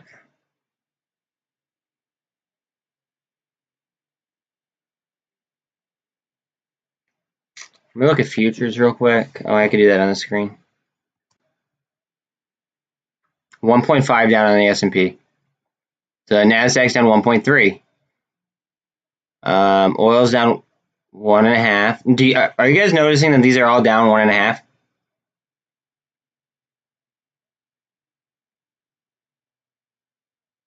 Okay. Europe's down even more than us. 1.5. Okay, so everything's down 1.5.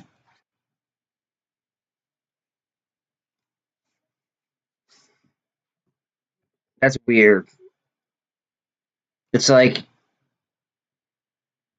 it's very coincidental that they happen to be all down like the same like approximately within the same like percentages.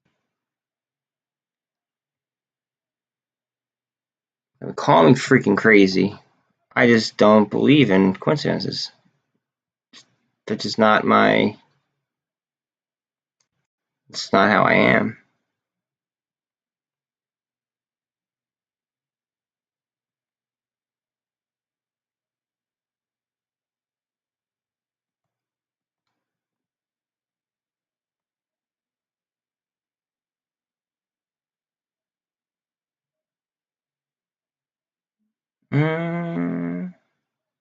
So that could have been a supply, getting supply underneath there. Now we're in a range, and we might break up. I think that would rip. I'm seeing a complete trend change. Again, not financial advice. Blah blah blah. I'm kind of like scarred now. Now I kind of like have to say it after everything I almost say because of that guy in here constantly telling me I was giving advice. Like, no, bud. It's not how that works.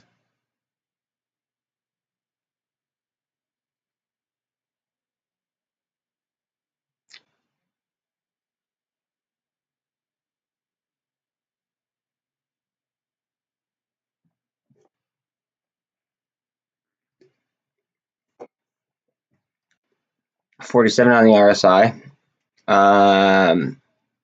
Once we get over this 24, I think we'll be in good shape. Because that MACD will twist up a little bit, and then we'll go hit the fifth there, the 48.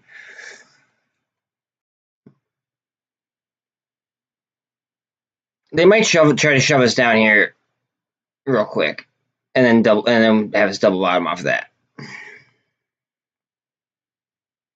Ultimately, though, I see us. It's like a I guess a springboard move and shooting.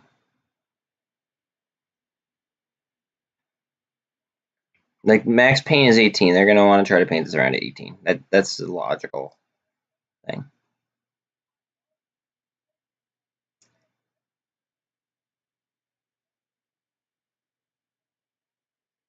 Yeah, Tim, it's chilling. I still think that we're gonna rip though because like the max pain numbers are like way off. Like max pain on this is 18.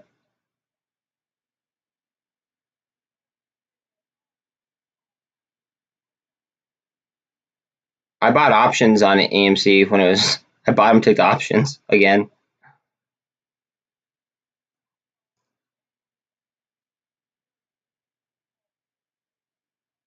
I think that we do because like in order to hit all of like well, I don't want to say all. In order to hit most of these things that I did max pain for, they would have to rip.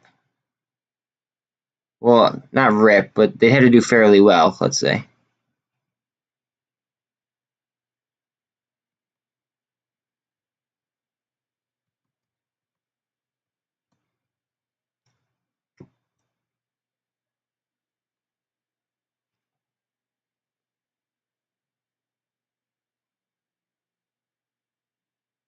That's a little mini gap up. We might get a little candle down. I don't think that it's gonna. There we go. Okay, I filled the gap. Now it'll go. I could technically draw a bull flag that way, and that would be at the very end of it, but there's really no point because I think it's going to bounce right now.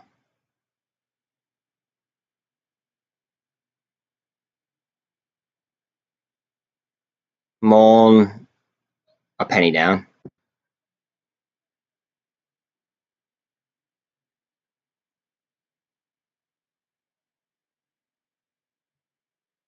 Dude, I bought, and in case there's a dead cat bounce on it, right? Like an after hours or something, or even at like the end of the day, I bought a call for next week on Netflix. Under like I think it was like in like it was in like the 260 to 275 range, something like that. I bought it for $5. Like, if I were to hit on that, that'd be such a big dub.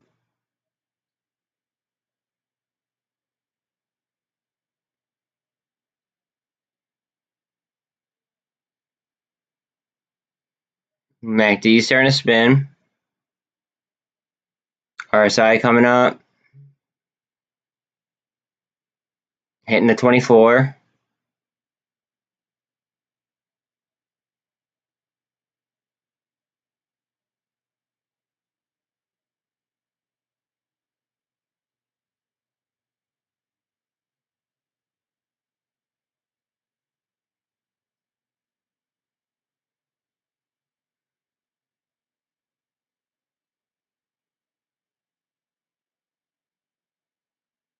That's an indecision candle right there next to it. Almost an inverse hammer.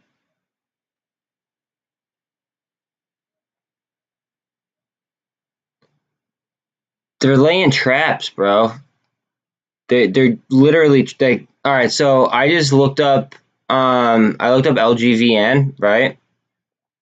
And it looks primed to squeeze, right?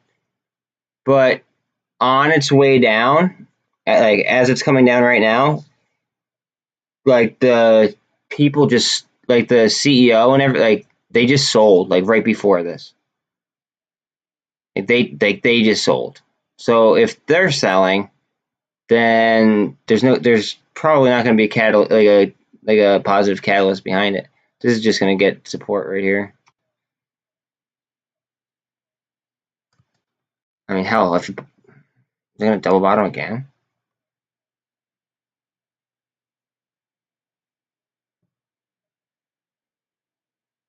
Yeah, see, I wouldn't even, like I wouldn't even touch that. I mean, unless it had warrants, I might play warrants and I might scalp them. What's it called? JSCE.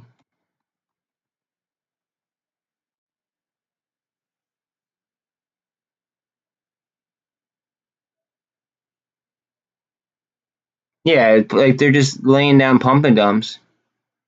JSCE. Why isn't it coming up? Am I looking at something wrong?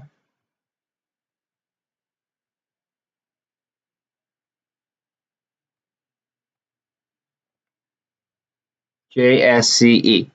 JSCE.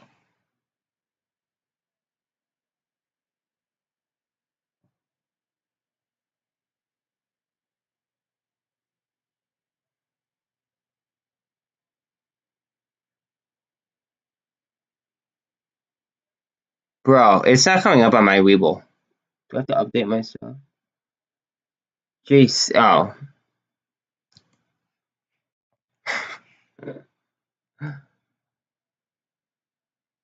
Hell yeah, MULN. Give me 1 second. I'm MULN though. I just want to see what he's talking about on JSCE or wait, JCSE, whatever. I want to see what he's talking about. Wow, holy shiza. Okay. Do they have the options? No. Okay. Do they have warrants? JCSEW. They don't. Oh, they don't even have warrants.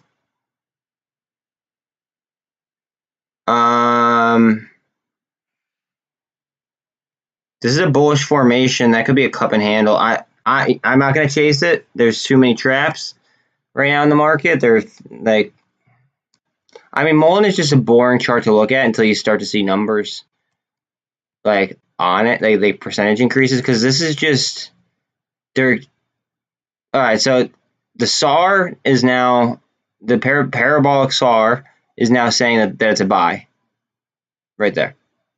That's saying what it is. This is like a minor supply level, and this is a major supply level. And the MACD is starting to twist up, so like we might get some action here in a second. It's gonna hit this 48, and then we might see something. But like, it's just a boring. I mean, you see it. It's just a barcode. It's until they like really like let it fly. It's just gonna barcode.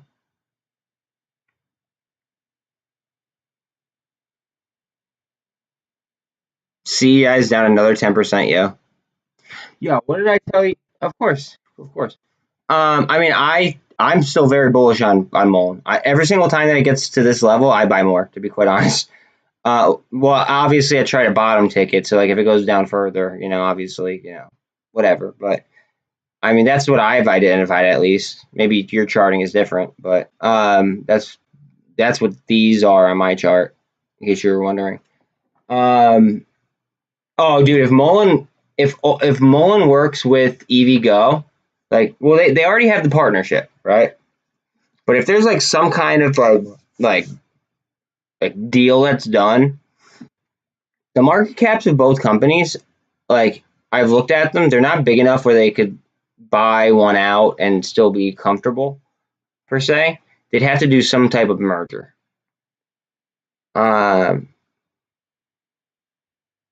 Which is interesting to think about. But notice how CEI is down 10%. I wonder what Viking's at. I'm just gonna click off this for 2 seconds, bro. Give me 1 second. I know that you're into this one. Let me see what I just want to see what this is trading at. Look how much that dropped too. That's funny. It dropped a little bit less than CEI did though, so I'm still confident. I'm still happy with what I did.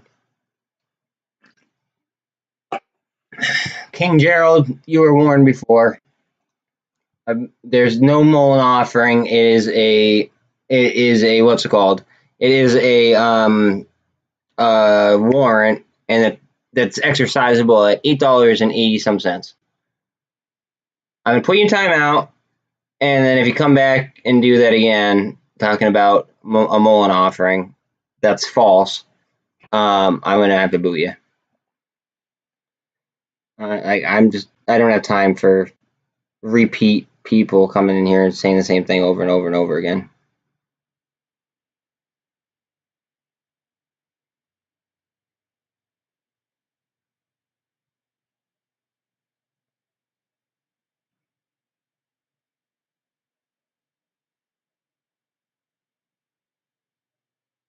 I want to see us as to go.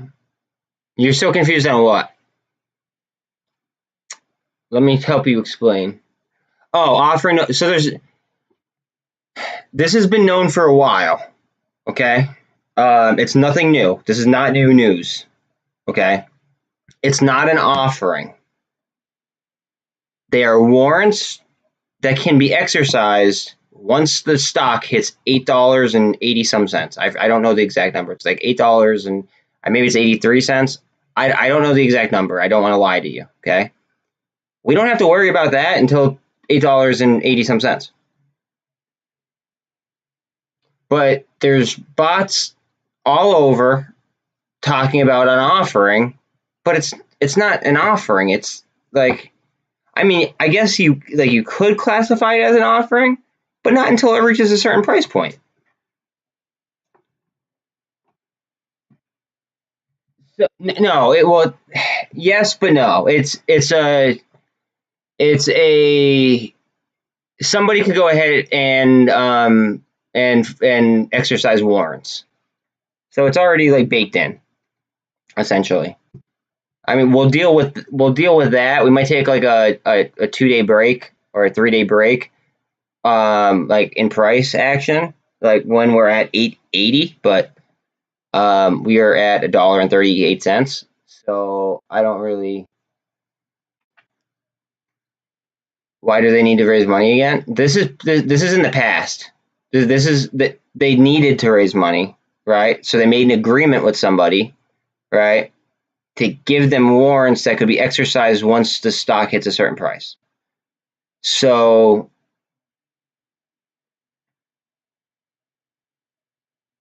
guys, don't do this, please. It's not an offering. It's in the past. This has already happened. This is not new. It's not new news. It's old. And even though it's old, it's exercisable at $8.80 some cents. Why would you worry about that at $1.37? Why do you care right this second?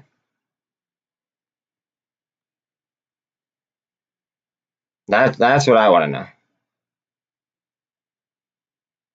NRXP. Okay, hold on a second.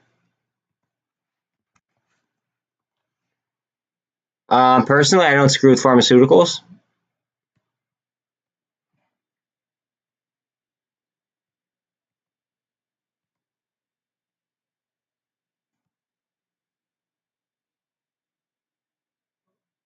This could be well, they're down, pretty heavy. NRXP. Hold on a second. Let me go to this.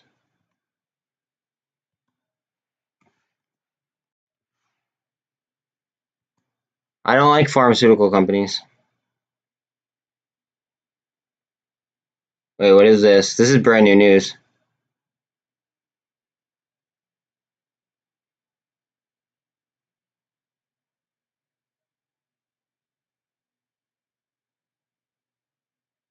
Whoa, wait a minute. Okay. What's the short interest look like?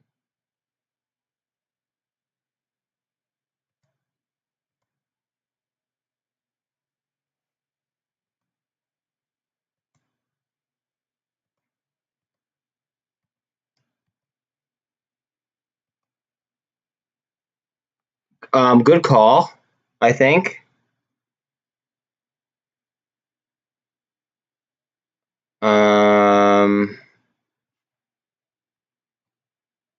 Hold on a second.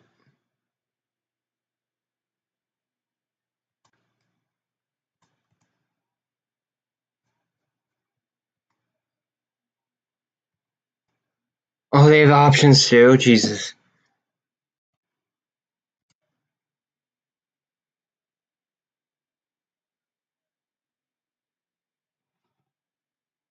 That. Oh boy, do they have cheaper option? I want to be like at like but I want to be at like $2. No. Okay. I'll overpay for something long. There is no MULN offering. No. Dan Randall, you were warned a bunch of times. See ya.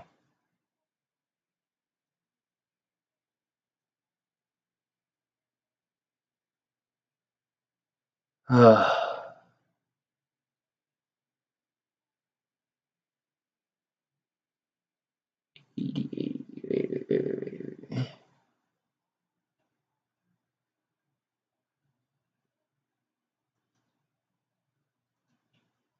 selling things I don't even want to sell, but I have to just to take advantages because this might be a good call.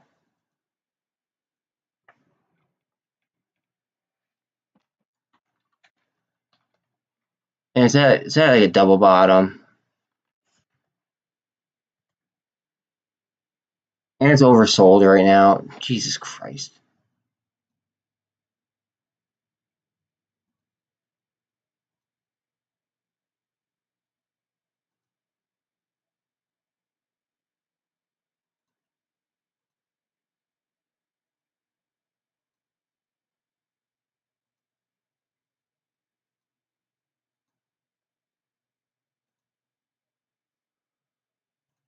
Okay.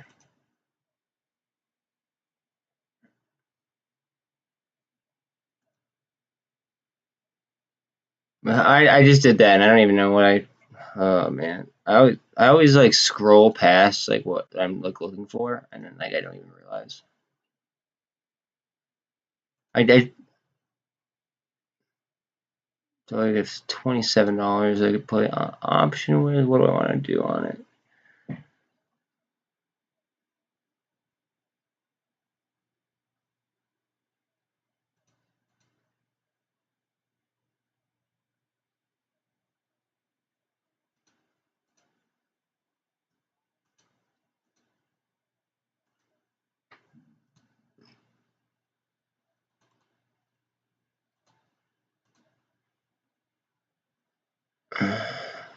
No, okay, won't do it. Cancel, that's fine. I'll just move up a month.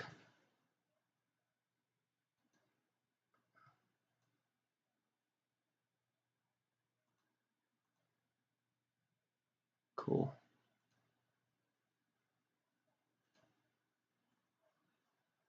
Yo, good call, like hopping in here and just like and actually doing something like feasible. Like that doesn't happen often. So I applaud you. Thank you.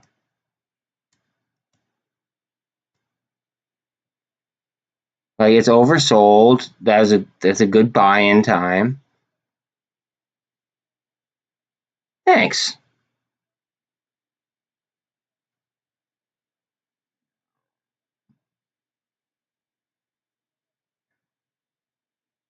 I don't know what even to look at right this second. I feel like crap might explode here shortly. Okay.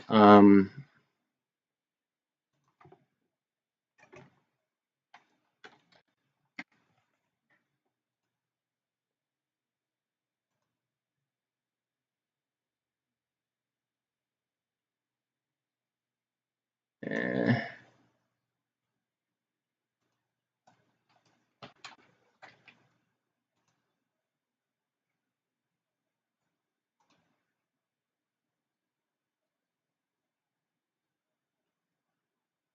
Crap. Like, I don't even know what to do with the $2 thing.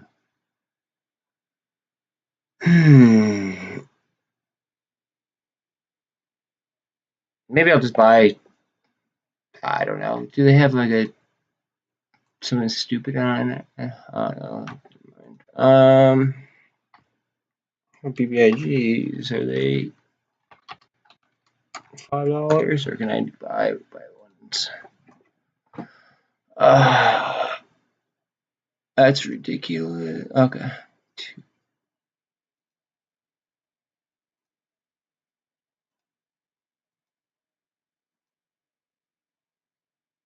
Okay. It's a good way to spend $2 in my opinion.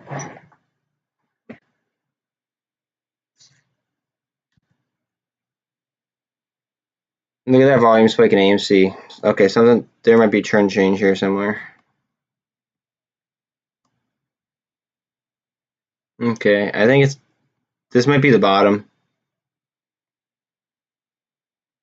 It very well might be the bottom.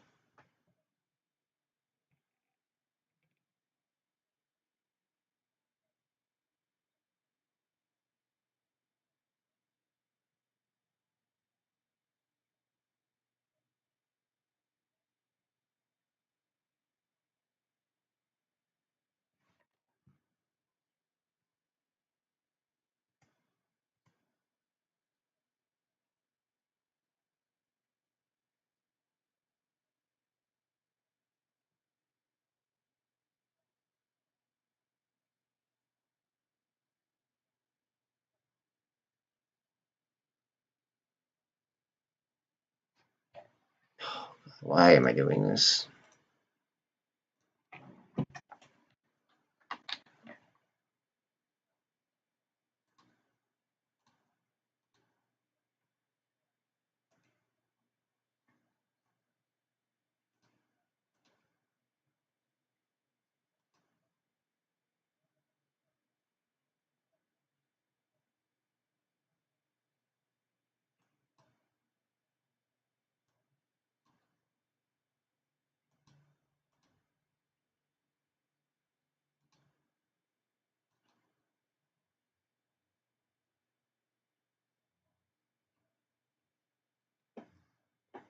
Come on, let me place the order. What the heck? Why are you lagging?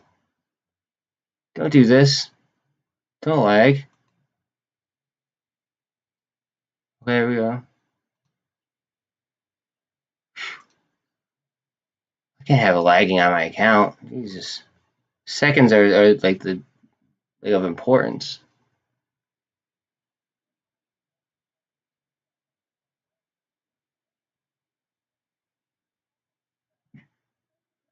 Sorry about that. I was sniping. Yo, that was a good call and I think it's a good call. I should say. That's a technical buy-in right here. No, not financial advice. Just if you were to open up a book and educate yourself. Those are three little soldiers, and then also the parabolic SAR, which is another indicator, is also now saying to buy, and it's curling up on the MACD, and the RSI is neutral. Just saying.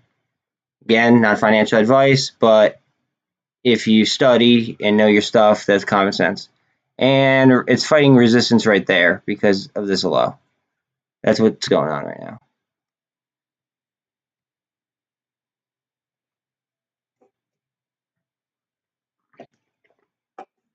I want to look at that in a second. I'm going to confirm on a different on my other computer.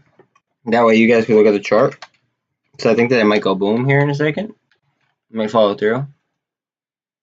I usually don't hop in plays like this, but I saw that it was just published like within like an hour, and I saw that it was at a double bottom, and that it's pretty much at its 52-week low.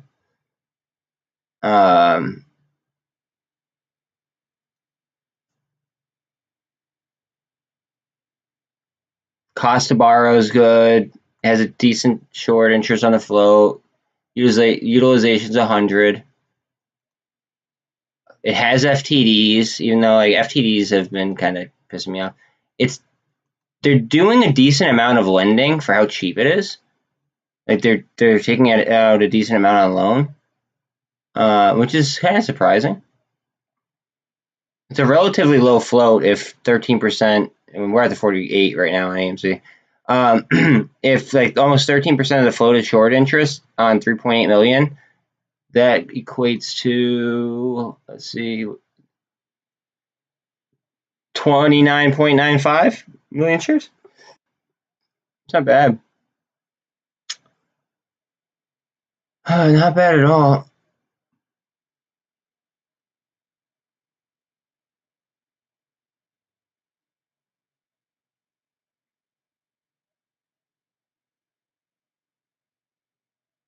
I just hope that they don't.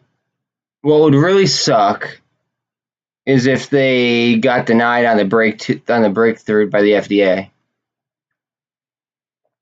However, if they land the FDA, it could shoot. Now, I'm looking at the fundamentals of that company now and RXB. Now, EV stands for enterprise value. Okay. In 2019, they were negative 1.06 mil. Same thing for 2020. In 2021, they were 352.47 million for enterprise value.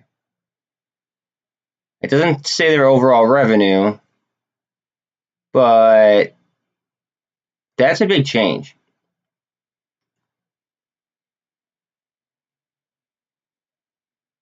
Their EBITDA isn't exactly where I'd like it to be, but that makes sense for a company that's developing something, that's spending all of their money developing something. So I mean, like, I care more about the enterprise value in that situation, I think. And actually, you know what? Let me look. This is something I didn't do. I should have done it before. I don't get insiders. Okay, nobody sold since 2021.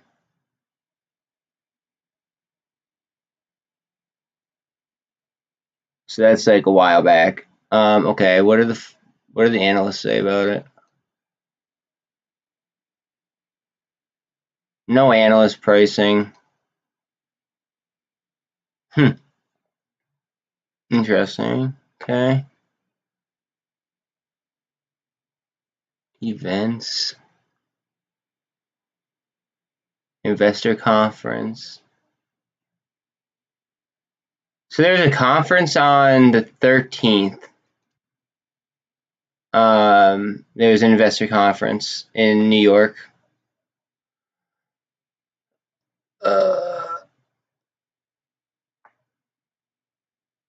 Corporate actions. Analysts, no. EPS momentum. Who else holds it? That's important. Now we're talking. All right. So on let's see here. Who do I want to talk about first? So the largest company is Glitech, whoever the hell that is.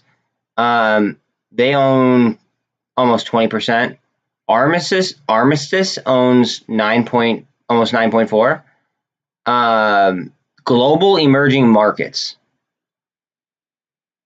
GEM Global Yield Fund. That's the name of that.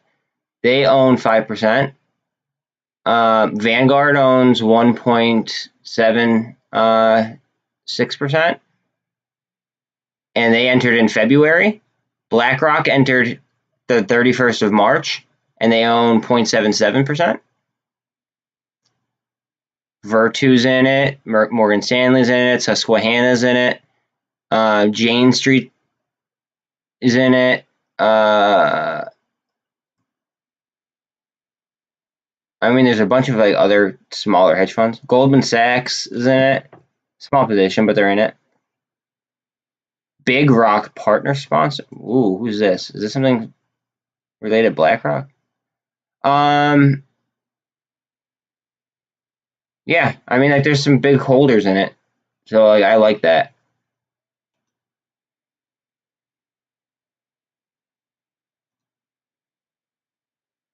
It doesn't say like what the here. You know what? Let me pull it up. Pull it up on this other chart. It doesn't say like the like levels for it though, which I find kind of important sometimes. Let's see. NRXP. Like, I didn't have time to properly chart it. I just saw the overall chart. And they do have warrants. I don't know where their warrants are exercisable at, because that is very important.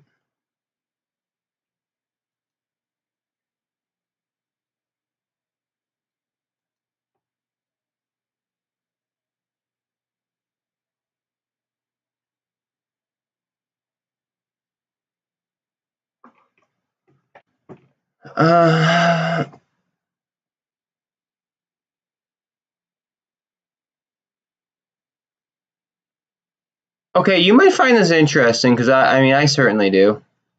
So I bought this. Well, I didn't buy it. I'm doing a trial on the software to see if I like it or not. And NRXP is at the very, very bottom of a bull flag, and there's actually a green signal, as in like telling me I should it's about time to go. There's actually a few green signals that say that I could pretty much go at any time.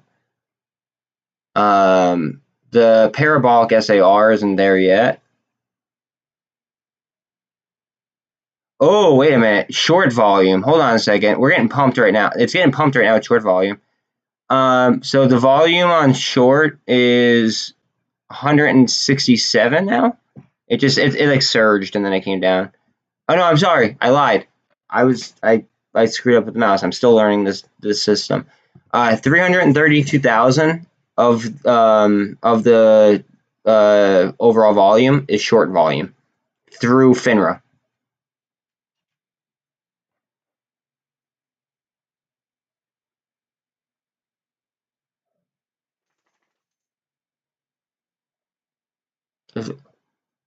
It's very, very intriguing.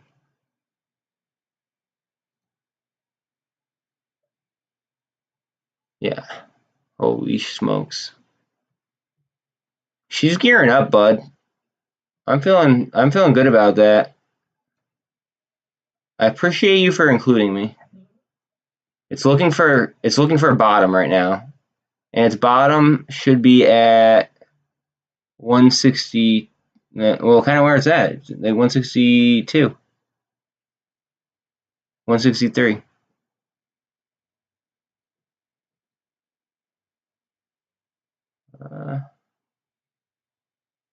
I'm very intrigued.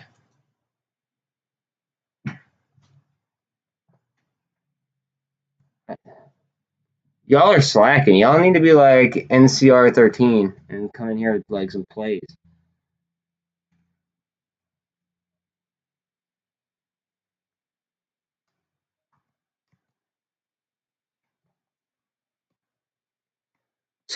So more than half of this volume is short volume,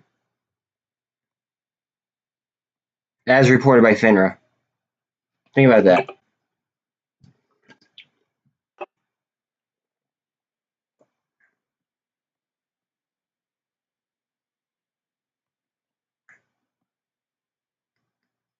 And it's going to be on SSR tomorrow, or on Monday.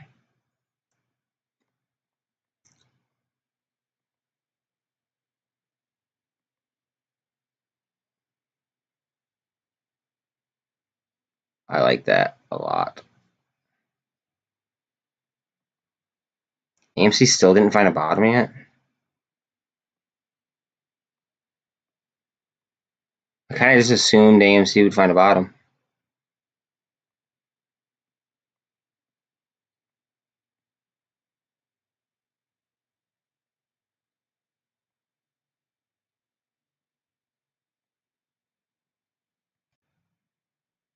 Like, me even doing this is just like there's no point because it's gonna pop it. Like,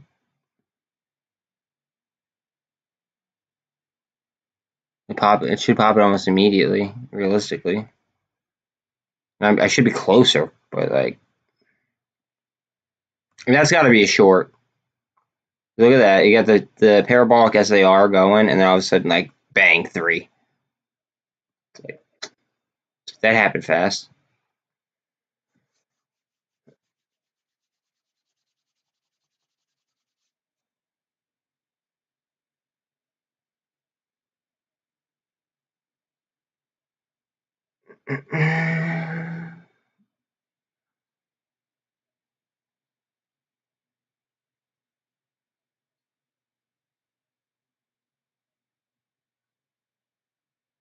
ATR is almost on a SSR. If it would, let's see what the bottom of it was. It's at its lows now. It didn't hit SSR yet. Unless down 1 penny would be SSR. Seems like a lot of things are at the bottoms right now. AMC's trying to find a bottom. And that drug company is at its bottom. BBIG is at its bottom. It's double bottoming right now.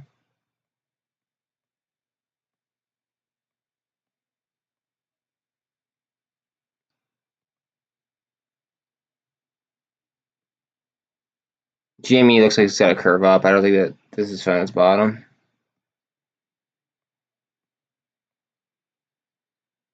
Although this could just flip up in a hurry. Look how like bull flaggy this entire session has been for it.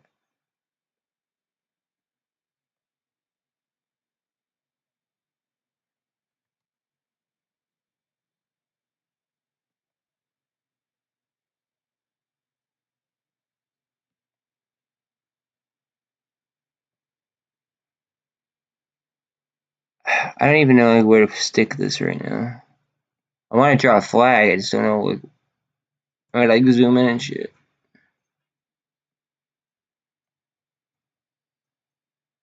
Where would it touch? Would that be where it touches?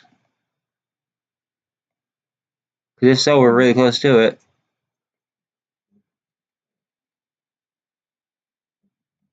I'm gonna have to let my dog out in a second again. I'm gonna pull up AMC, leave this up for you guys for a second. Okay, so that's indecision, that's strength. Let's see if we bust this flag and go up because it's been trying to find its bottom. What's that?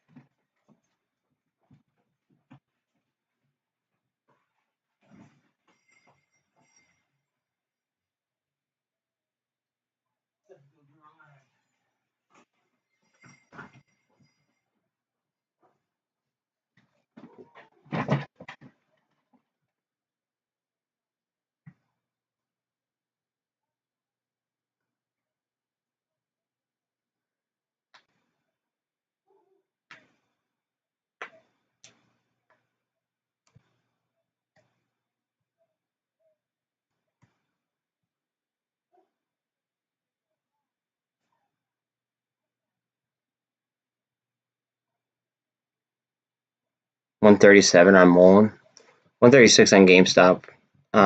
That's so cheap. Let's see. EV Go is under $10 at 984.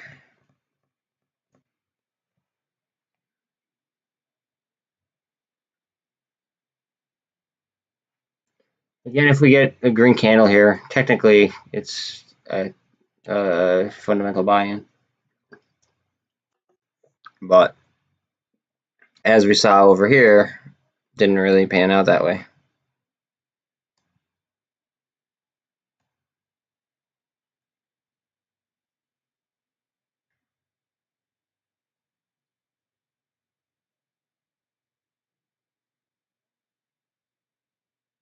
Now, where's the parabolic SAR? I want to see, I'm trying a new indicator, but it's a little bit slower than what I would, I guess, hope for.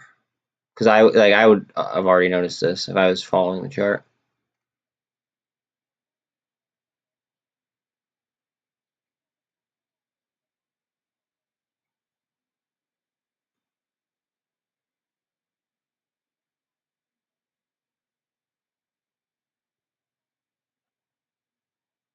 So it's 2 o'clock. Sometimes we see trends between, trends change from about like now for about like the next hour. And then during like the last half hour, it goes crazy all over the place. But everything seems to be like at like a relative bottom, a relative low. CEI is 10% down, so that's on as a SAR.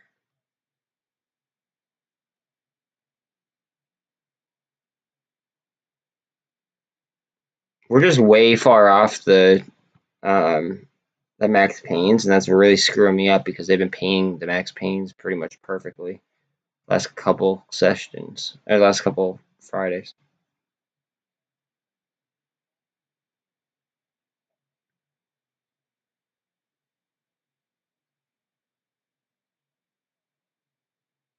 ATER is 10% down as well.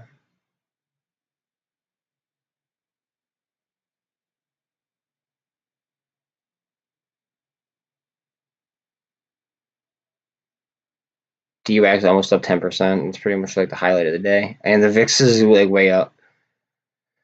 Oh boy. SST is down 2 cents. Nothing crazy. We're coming up on like the larger bull flag. might double bottom here. Let's see. 37 on the RSI. I don't know if it's pretty low RSI. I don't know if it's gonna touch there, but we'll see.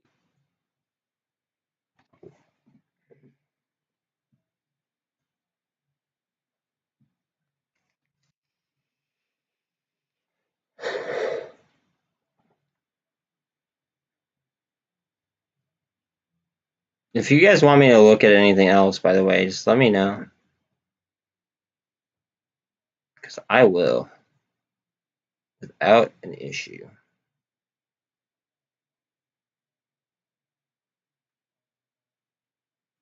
We need that to rip. But honestly, they might sell it in order to cover as well. So it's kind of like a catch-22.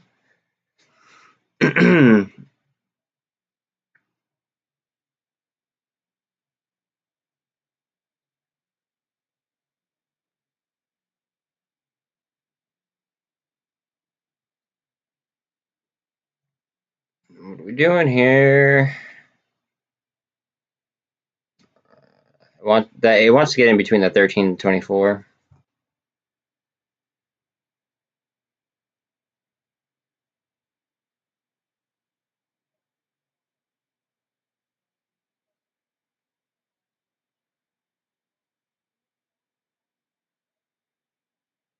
You're talking about a Bloomberg on how stocks are falling really, really fast and furious. It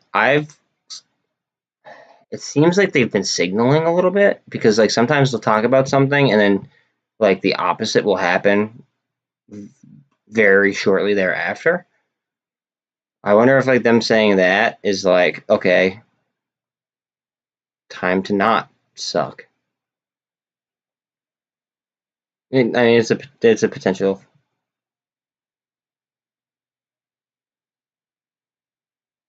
SST is now up 4 cents, so it's doing a whole lot of nothing really.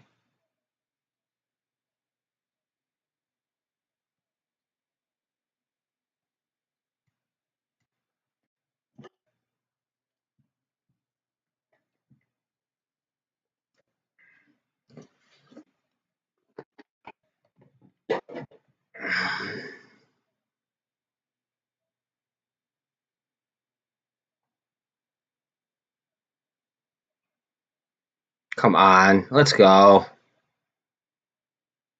right, I'm gonna draw another bull flag here if it doesn't pop before I do it. It's gonna pop. It's probably gonna pop. Yep.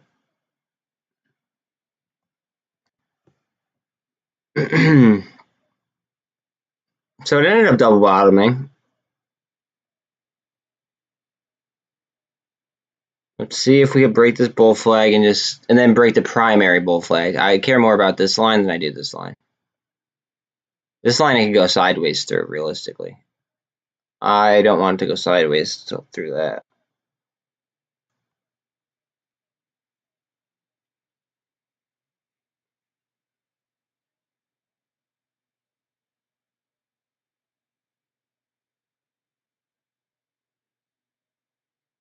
VIX is now up 16% on the day.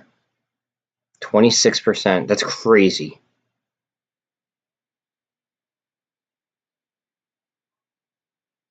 It's like literally crazy.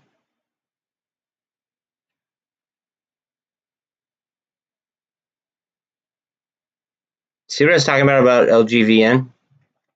That's why it's important to look at the insiders too.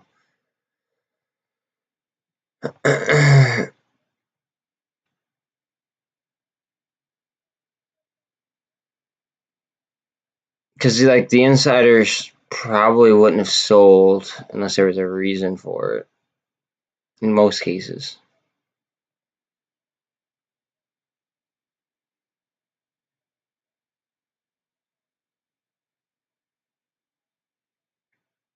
Rivals approaching 10% down. It was at 10% down before. I know because that's what made me end up wanting to buy it. But again, that like a week ago or maybe a little bit less than a week ago, that was they put more short volume on that in one day than any other stock.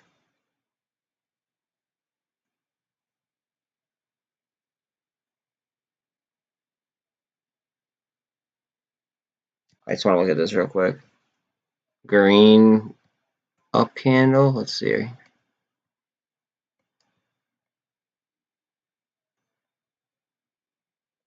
So double bottomed and now the SAR is saying it's a buy. And it's in between the EMAs.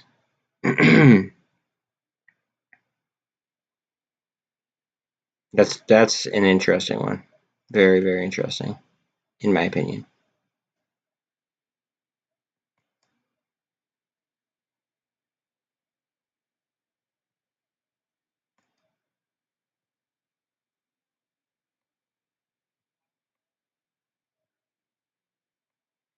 Look how steep the sell-off was.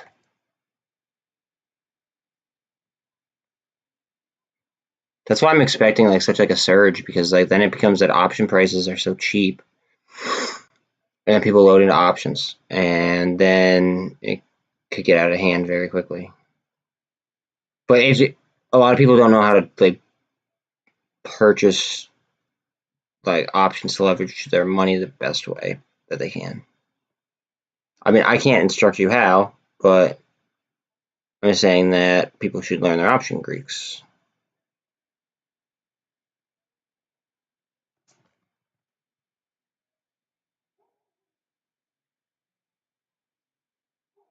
ATER down 11%. I pulled this up real quick. This was just oversold, by the way. What is the low on it? So it said it's low of the day, actually. And it's underneath the supply line that I have. Pretty thick supply line. Oh no, sorry, that's it. That's the S2. My supply line is actually at 429. It's well under that. When this MACD spins, these options were pretty cheap.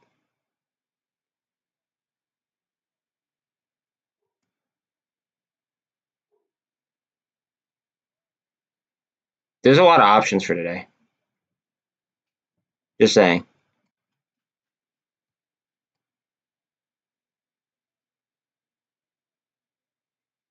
Oh, you know what? I want to look at this. I want to look at the volume of the options today.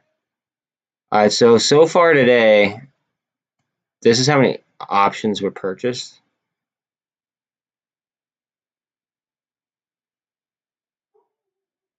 For the dailies. Like a 1 day YOLO, basically.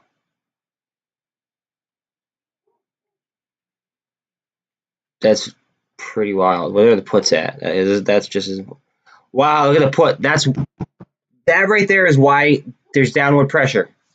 Like, oh man, that right there is why there's downward pressure, because of the amount of puts at $4.50. Like it just wipes this stuff away. It would have to be at $5 in order to really do it. It would have to get rid of those puts and make them go out of the money. Now those people, if they were smart, in theory, would want to take their profits before somebody really rich came in and dumped on the in the money or the highest gamma producing like calls. I don't know what they are at the current time. I don't know if they're in the money or at the money. And then obviously it would push it onto the ramp. And then with the short interest, it could quickly become a short squeeze. But that's what they're doing. That's what they're doing to suppress a lot of these stocks, is they're just unloading into the put side of the contract, and that's how they're suppressing price. Let's look at MULN. No, they're pretty much just shorting MULN. It's like a GameStop. Like, I'm not even looking at the charts right now. I'm just looking at the. I mean, the GameStop's not really a gamma play. Let's look at BBIG. BBIG is a gamma play.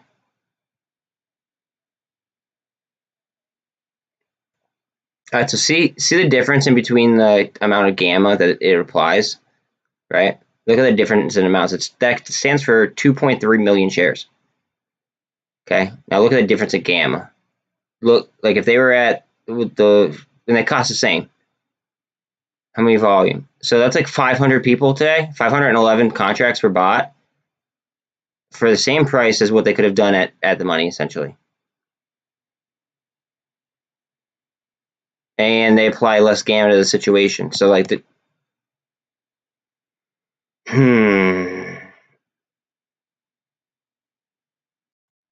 Oh, these people piss me off so bad.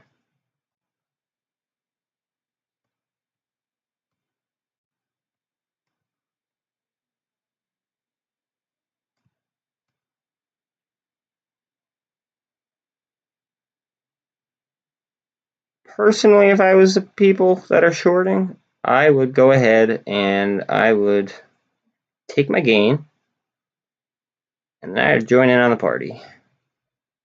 Because once somebody with enough money realizes they could just totally screw everything up as long as they go in with like one of these gamma launch pads, basically. Let's see what this is.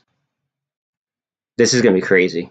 I'm feeling there's gonna be a lot of calls on this because it's so cheap. Yeah. So that's almost 6 million shares right there between 1 and 1.5 expire today. The gamma though, look at how much gamma is at 1.2. Like so, somebody could leverage for they cost $1 each. A bank could leverage. I mean, it would be kind of like a YOLO to get it up to $1, right? But I mean, if they had enough money, they could do it. They could just buy a crap ton of $1, and the gamma would suck it right up. In theory, again, not a financial advisor, just informing people about option Greeks. Like that's how they are beating us, by option Greeks. Before it was and FUD. Like I've heard more FUD about MULN than I like today than I have in quite a while about anything. It is also double bottoming right now off of my supply line. If it dips below that, I'm gonna be surprised. I'm gonna let my dog out.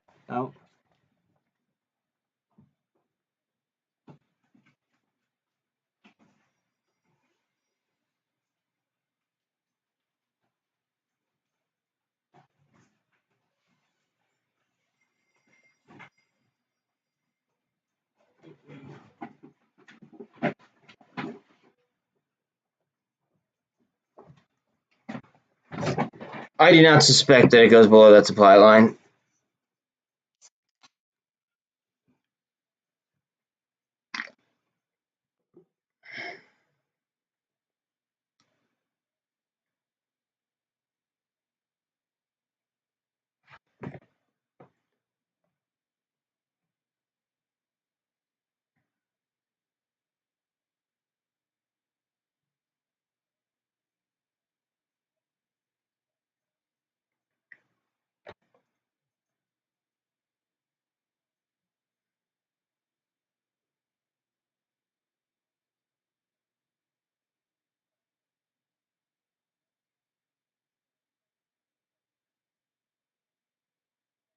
I'm gonna look at Netflix real quick. Netflix is getting steam. Netflix is going vertical. I don't know if anybody's in here or not, but Netflix is going vertical. If you want to do something about it.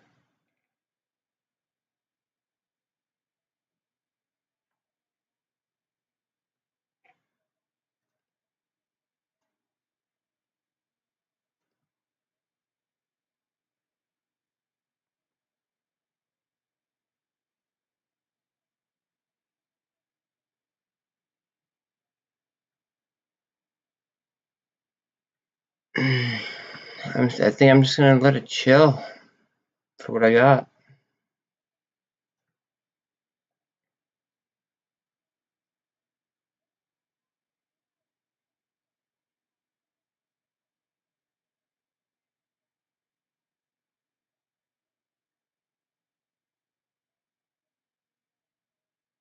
It'd be sweet if those would hit though, like today. Like the ones that the ones that I have expiring today. I wish that they would hit, and then I have some that expire next week as well. AMC looks like it's trying to gain ground. 1620. It's fighting there at 1620. That's an inverted hammer. Let's see. I think that was just cool the RSI down because that was strength and then came down here and finished.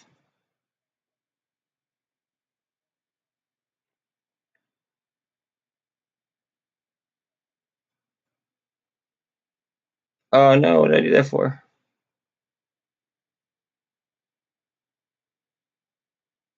Alright, sorry.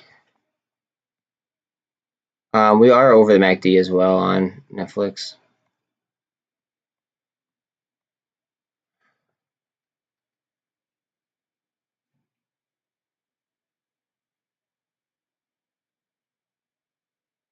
Alright, be right back. I gotta let my other dog in now.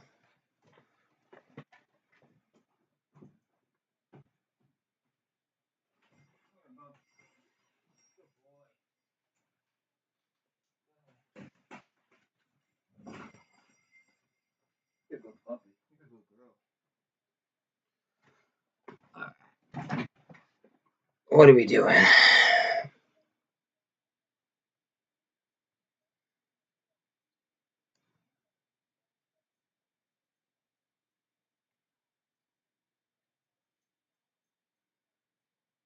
On a launch pad. I don't know about you guys, but I feel like there's a lot of things that are undervalued right now.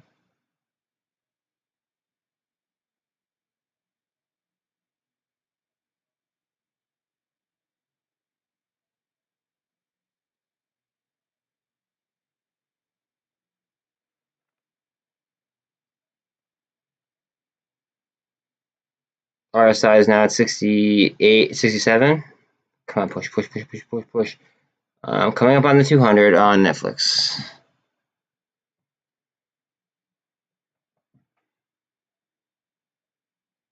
AMC's at 1615. BBIG's at just under 225.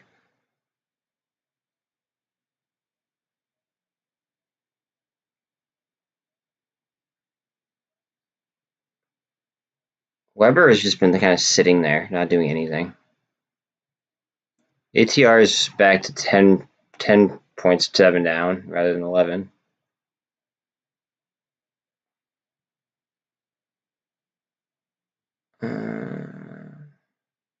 VIX is elevating still. That's funny. ETH is not losing as much ground as Bitcoin is. Something to, I guess, keep in mind. MULN is at 136. I'm keeping a close eye on that because it's like right next to my supply line.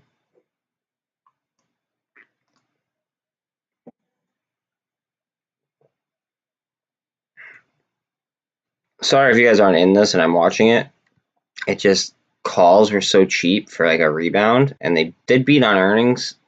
They have a plan to fix the the projected subscriber loss, and the only reason they really lost subscribers this quarter was because of pulling out of Russia.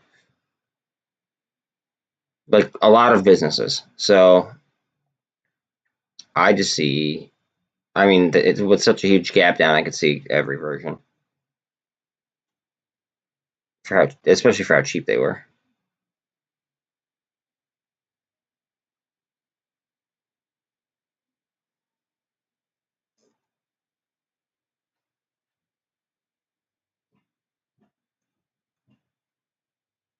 AMC's at 1611 right now. Jesus.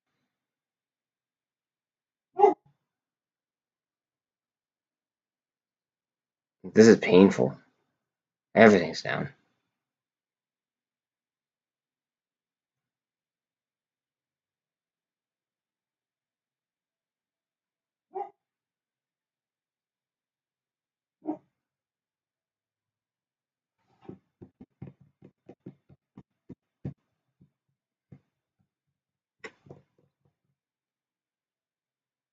$16.15 on AMC.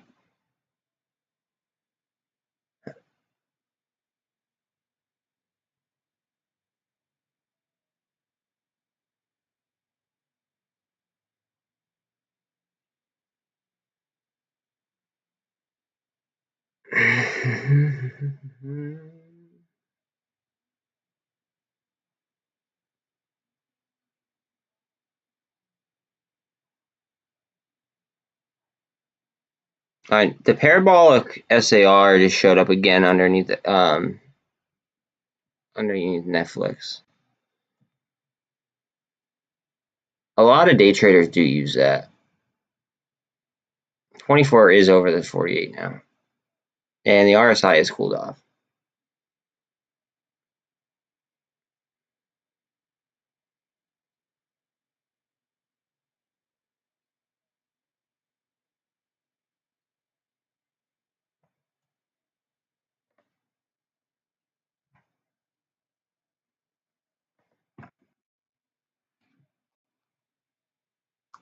Why does my phone keep shutting off like this? Man. Okay, so DWAC is falling. Now, DWAC was the oddity of what was ripping. I'm wondering if we're going to start to see a market reverse. Let's watch, because 420, so 429 on SPY and 327 on Qs.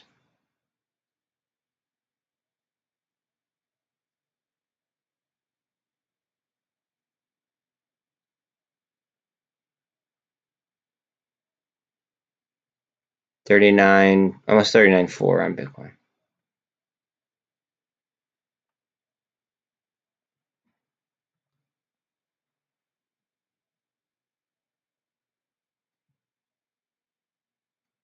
Oh, parabolic SAR right there. Downward indicator. No, I don't think it's going to be there for long, though. I think it's going to hit some support somewhere, maybe there. If that. It's probably, it's probably just going to grab it off the 48 and go.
Alright, look for bottom. Okay, MACD's twisting a little bit.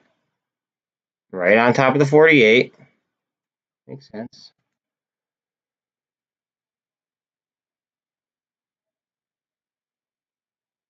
But on Bloomberg, they just said that there's heavy volume today, cashing out, which makes sense as to everything falling. But we've had days where we've gone way up and we haven't had much volume. So just remember that. So if they're cashing out now, maybe next week they might be buying.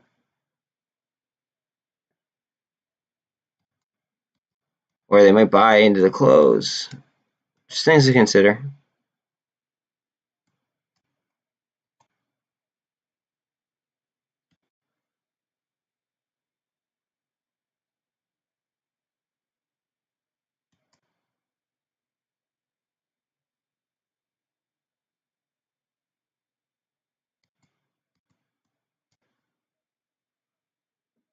Like, this might turn into just a gamma squeeze across the board. Like, there's so many that could squeeze. There's a lot of options on BBIG. There's a lot of options on MULN. There's now a lot of options on Netflix. I know AMC got gamma yesterday. They shut that down quick. If CEI got steam, there's a lot at one. I mean, ATR. Let's see. I mean, just so many of them. honestly, like one person that had enough money could probably do it all themselves.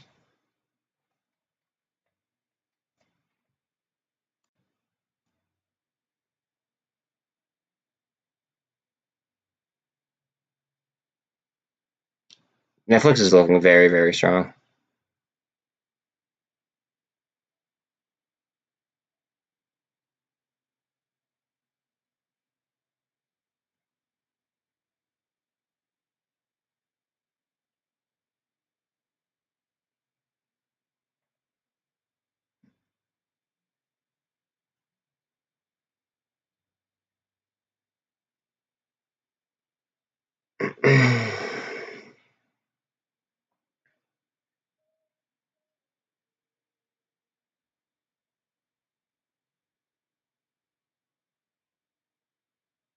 Legendary.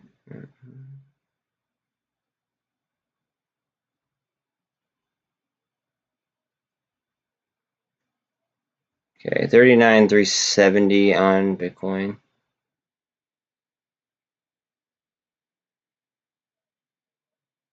670 on BlackRock right now. That's it.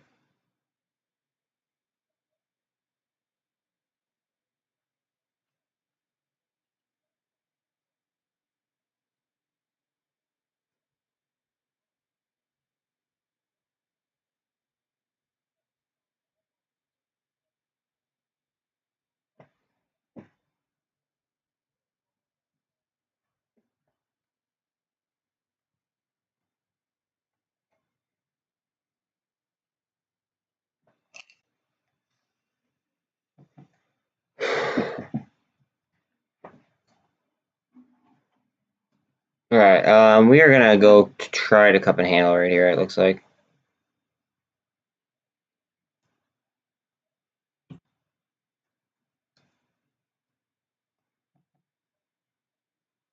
Little bit of bullish indecision right there. A little bit of hesitation.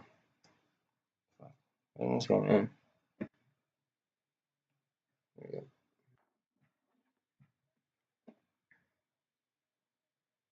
Pause, pause, pause, and then we're gonna twist up.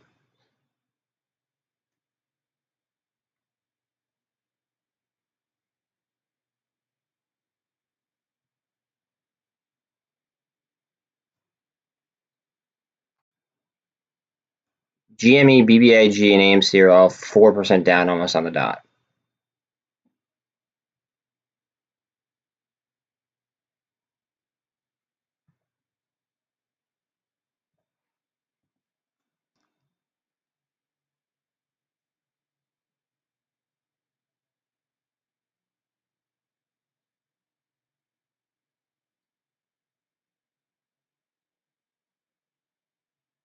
To the Supreme.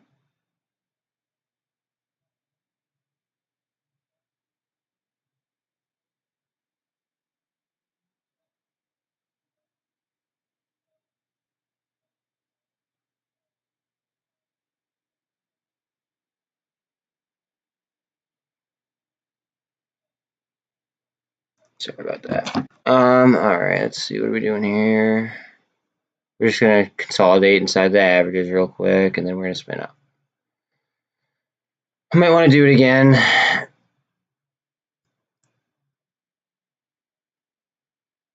I just see it popping here sometime soon. I don't know if we're gonna need to come back down again.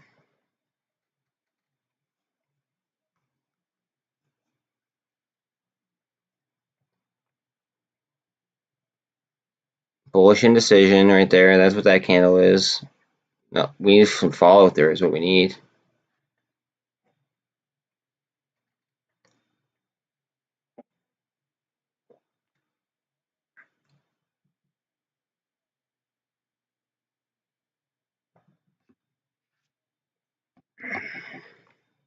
That's my phone going crazy.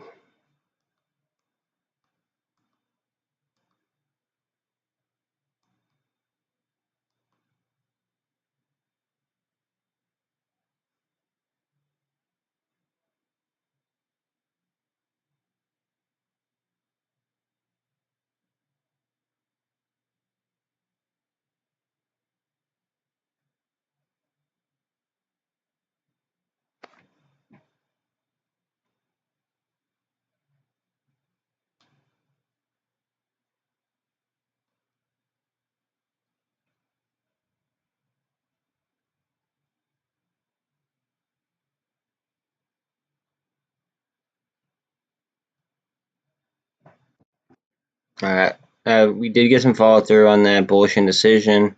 Now we're chilling above that resistance, trying to break the bull flag.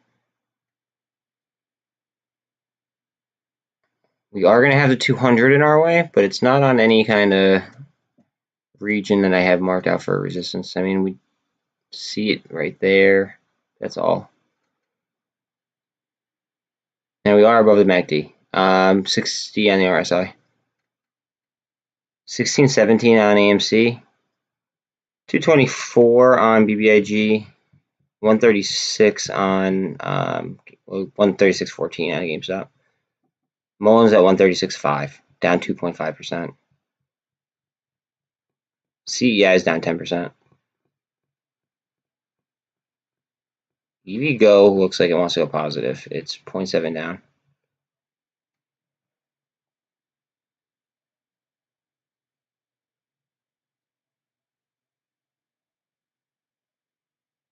This is just squeezing so, like, it's literally just coming and wrapping around that resistance line.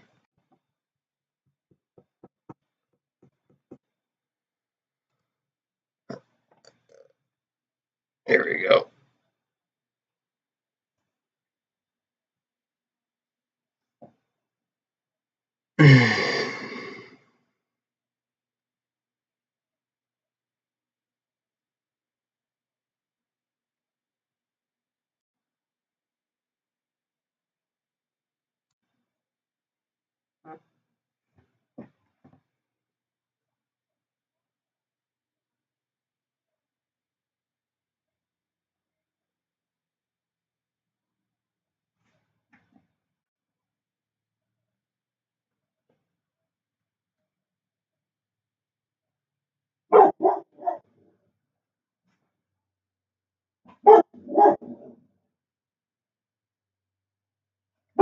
They lost most of their subscribers in the UK. So you're talking about 200,000 subscribers from the UK? My argument for that would be that they're going to offer that plan with the two different tiers, right? And that losing 200,000 during a recession, when over in the UK is even worse than here with inflation. I don't think that's really that bad. Yeah, but they're gonna offer the separate plans, right? And then that gives them an excuse to pretty much upcharge people, right? I would argue that their market cap too big of a hit. That their EV, that their enterprise value is worth more than what they're trading at. Here, let's look at their. I want to see what their enterprise value is. I think it was I think it was 350 billion. Even the analysts have it as like being worth more after the thing. Let's see. All right, so here's what like the projected and stuff. All right, so it was 300 billion, right? I personally don't think that losing 200 subscribers would make them lose that much in enterprise value. I just don't. Like they even brought in more revenue. They're projected to bring in more revenue this year. Hold on a second, Bill. All right, so here's quarterly enterprise value. Bang, bang, bang. So that's where it was lost, like right there. Dude, going into 2022, as soon as inflation was hitting its highs and stuff, I don't know. I disagree with you on that, but it's fine. We have a solid handshake agreement on it, or handshake bet, I should say. Like I think it could gap up to like. I don't think it'll gap up all the way, but I think it'll gap up substantially. Let's see, the put to call ratio was low on it, I believe. It was all right. So about 63% of all the things were, or no, sorry. For every 1.4, I guess it's no. How would I even phrase that? What's such called? There were 3.1 less, no, 3.7 less call or puts than there were calls on it. So there's more bullish sentiment. Now the question is do people know how to use gamma on the way up though? Because that could do it. I mean, I forget which one it was. I forget if it was like MULN, BBIG, or whatever. But no, it was CEI. There was like a metric F ton of puts. I'll show it to you. They probably actually lifted it. Yeah, they did. They took them off. There was a lot more. Okay, so if they took these off, we should see a spin up in, because chances are whoever was responsible for that is going to be responsible for the rest of the market, like and like throwing down like heavy puts like that. So we might see a full rip in the market across the board. What's Bitcoin at? It's dropping still, but we are getting strength here. AMC's at 1624, so it's higher than it was. 1625. I'm happy I checked that because now I can see that these are all turning around at once. What's up, Luck? Good job, Bubba. I'd appreciate a nice gamma squeeze for 2 hours.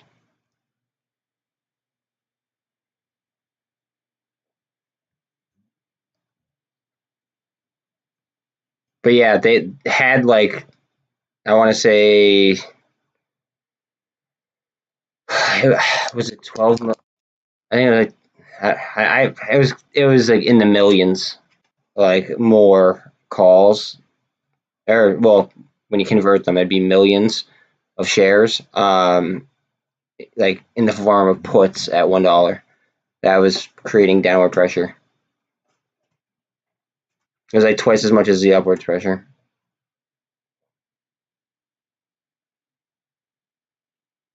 The Qs are, that's still kind of flat. That's coming up a little bit. SPY. That's good. That's still elevated heavily. So hopefully that drops. DWAC has come down a little bit. That was up at like 10%, I remember.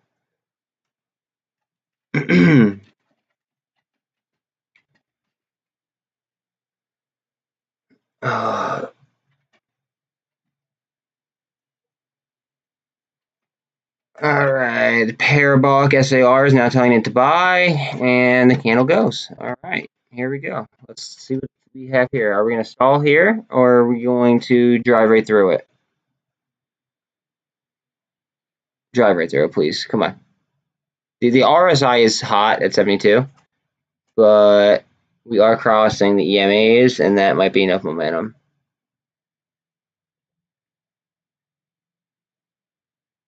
If these things really get going, they will ignore the RSI. Without a doubt.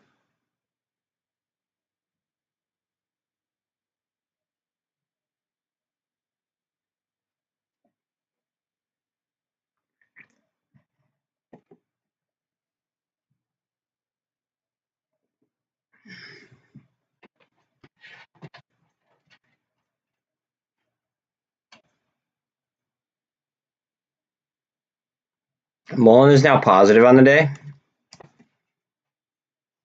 with a nice candle. We are at the pivot point. Excuse me. We're pretty much unch on the day, but I mean it's trying.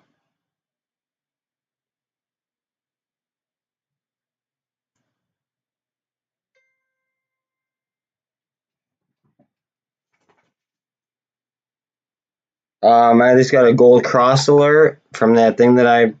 So there's a gold cross on what timeline does it say? So yeah, that thing texts me.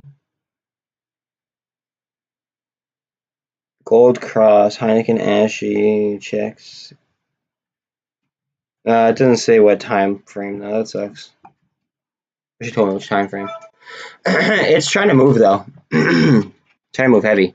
143, up 2%. I mean, I know we're talking pennies here, but I mean, as football is a game of inches, stocks are a game of pennies.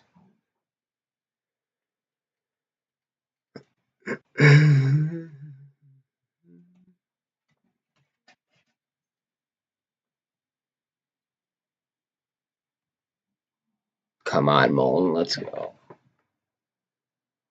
Maybe I want to sell some 1.5s that I have that are expiring today.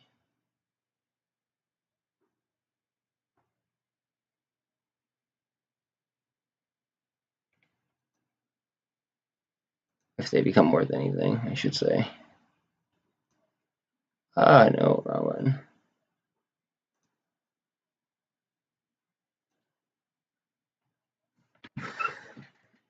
All right, we are pushing. We're at 76 on the RSI.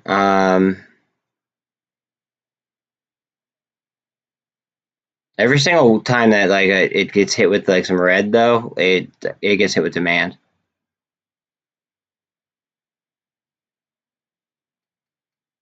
What's Netflix doing? I feel like Netflix was gonna have some kind of reactive.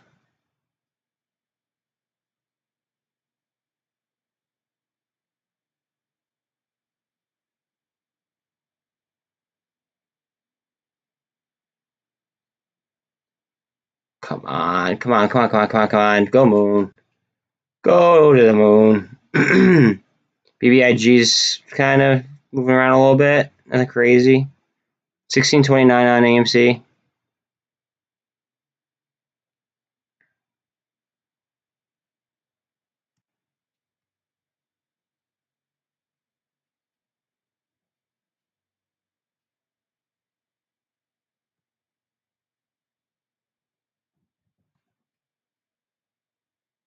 Come on, let's go. Jeez. Somebody didn't get me sick. 11.5 down on ATER. Yes, you heard me correctly. That is 11.5% down. On the one company that has confirmed naked short selling. I find that very, very odd.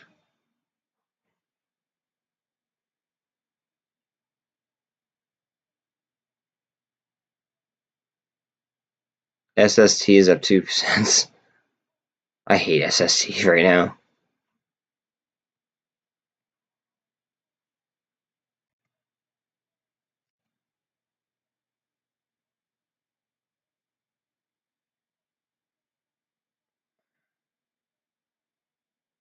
Twitter is up. Twitter's actually having a nice day. It's up 4%. I switched over to my regular view list.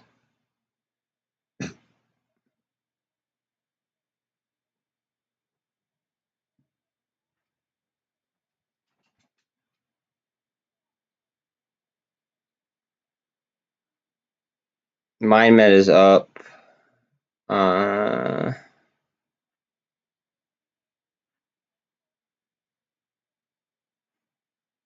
lot of things are down though. Wow, that's down 27%. Those Parabellum warrants. Warrants will move like that.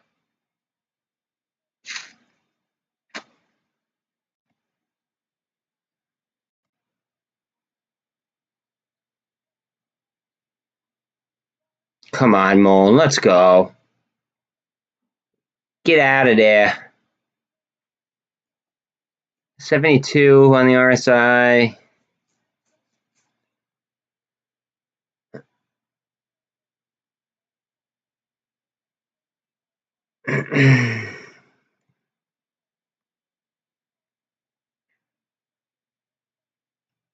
need a shove.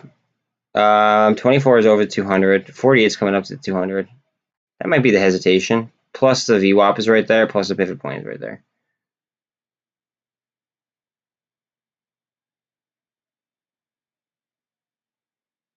$16.32 on AMC. 137.03 on GameStop. So it just jumped up to the 137 range.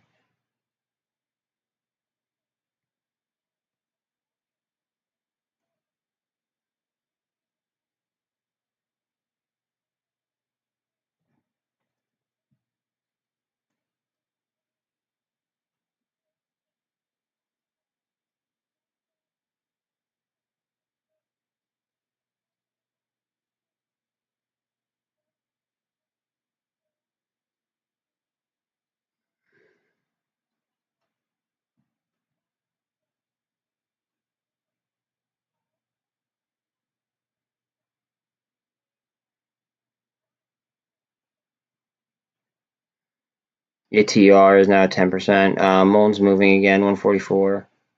Netflix is about to step up to 213, I believe.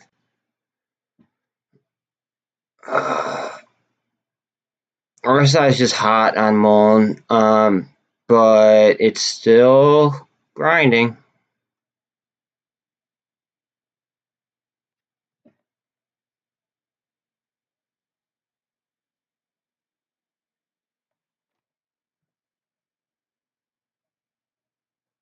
$75 on the, well, 74.5, and it's still pushing. Netflix is about to step up 213. It just has. We just cleared a resistance line. Can we hold it? We need to push. Push, push, push, push, push.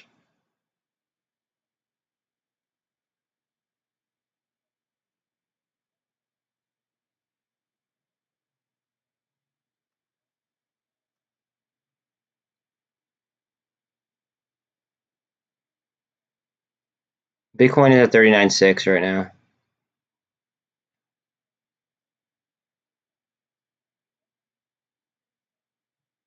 $145 on MULN. Up 4% almost. EVGO just went green.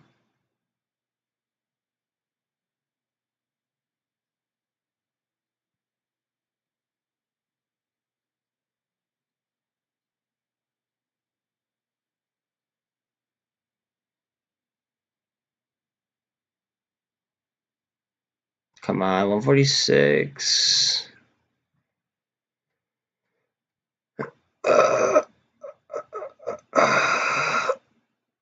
1636 on AMC.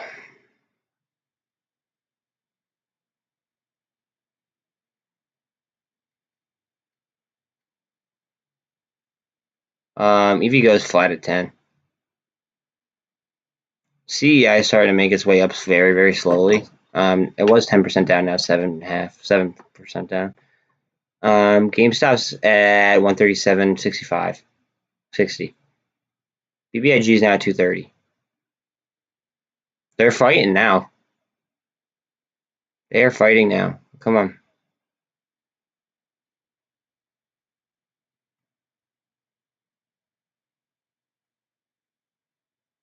ATER is slowly climbing the ladder as well.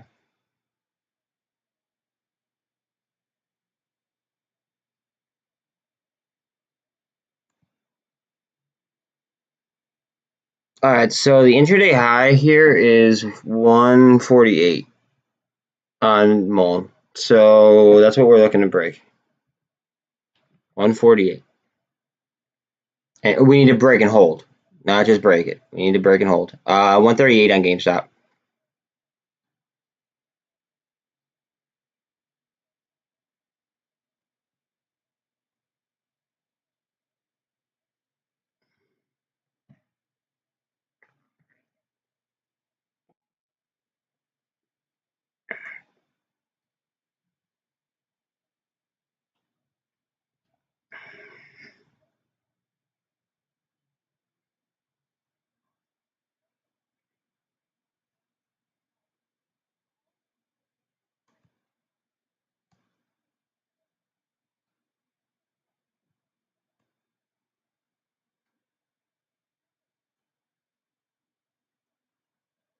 The VIX is almost at 20% up on the day. It's at 27. It's over 27. That's wild. I don't know if I've. Well, yeah, no, I think I saw it higher at one point, but that's a very, very high level, and I haven't seen that in quite a while.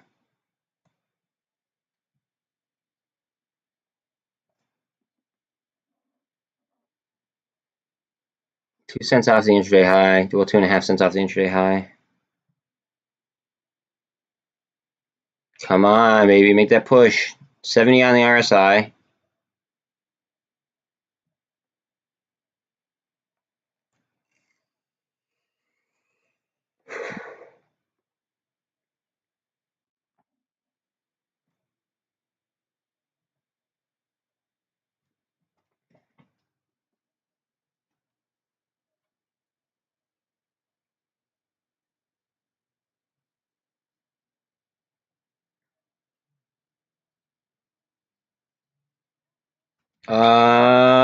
SPY's climbing a little bit, going back towards 430.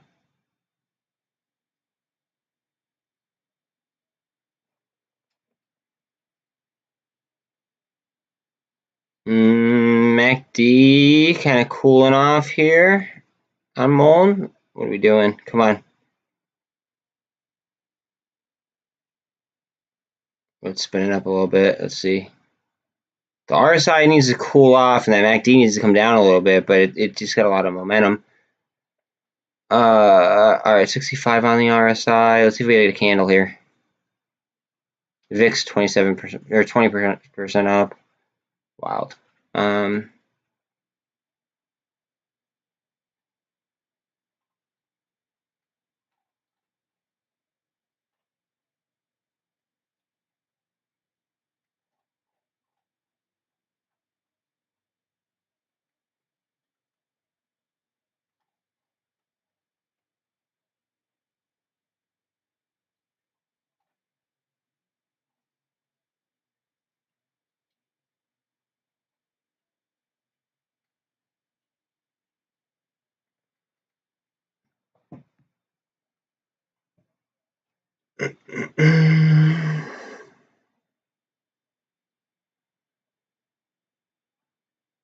Just waiting for a push.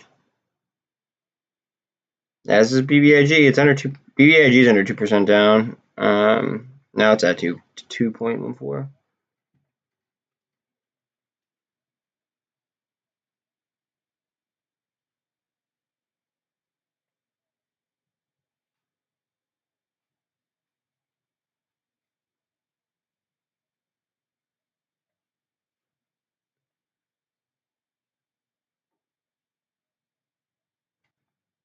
SST up slightly. NRXP is up like a penny. Let's see. Well, up a penny from where it was, I should say. 62 on the RSI for MULN. So let's see if now that's cooled down a bit, if we could do something about it.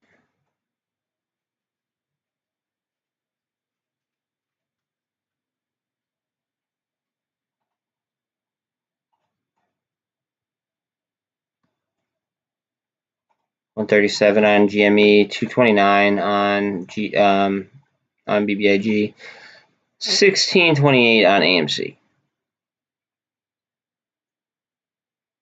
It looks like it wants to start spinning already. Let's see. Not too much of a MACD turn down if we do get some strength there. We're still getting buy signals from the parabolic SAR.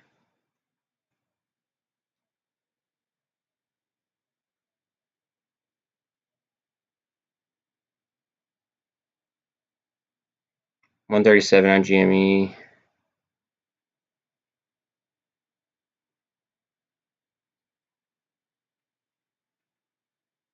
$62 on the RSI.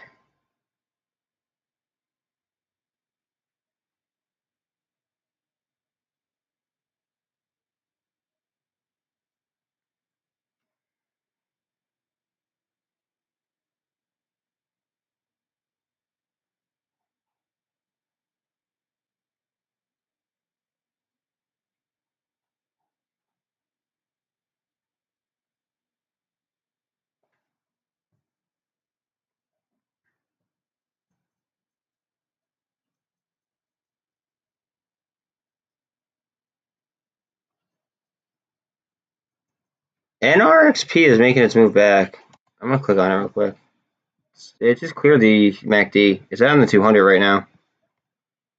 This is something that might move, guys. It was recommended by somebody in chat, and it's only 13 cents down. It's a cheap stock, has options, and they just submitted, I guess, what was requested. Yeah, LGVN, but this is why I'm not in LGVN. I'll tell you why.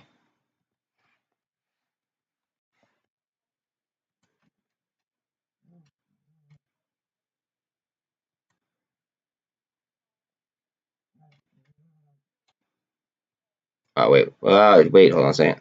I gotta do something. Let me do this. Let me click this again. Okay. Why, if they were about to do something, right? The way I see it is like, why would they sell right there? That's a chief scientific officer. That doesn't scream. Like right now is like when they are like most, like they're going to be the most desperate. You're going to see a lot of traps and stuff moving. I want to go with stuff that I have like every indicator aligns me towards that, rather than things that are, have a little bit of like downside, like doubt, if that makes sense. I might miss some plays by doing it like that, but I feel like then I like being a little bit more safe. Because that could, I mean, that if like say that you invested in that, it could rip it right out from under you, in after hours. And if you, well, actually they don't have options, so I mean, like you could trade after hours on it, but just make up and handle. Like the YOLOs on this were so cheap for such an expensive stock, and for it to, like, the chances of it at least partially gap filling are pretty high.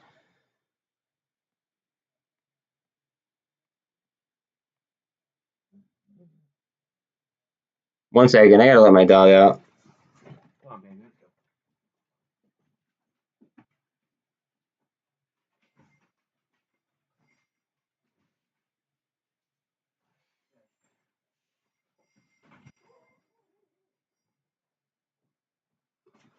All right, we are at a 62 on the RSI for MULN. 137.57 on GameStop, so that is moving up. 229 on BBIG, 1633 on AMC. I'm really looking for either MULN or BBIG because of the gamma to kind of kick things off here. Yeah, and you know what else is weird? There was something.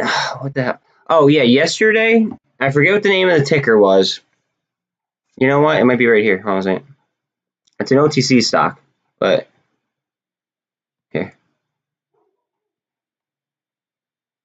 So apparently this froze yesterday. And now look at this news. And look at the dates on it. So it suspended this stock back when everything was squeezing. And it did it yesterday. Not saying that's signaling anything, but I mean, it's a weird coincidence.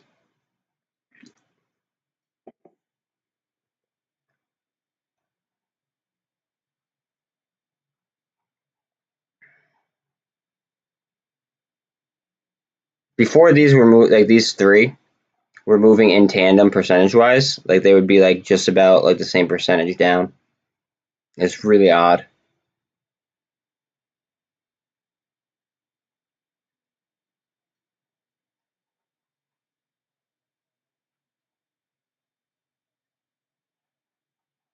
DWAC is still off its highs. VIX is still at 27, but it is coming down slightly. Wow, BlackRock is under 670. Oh my gosh.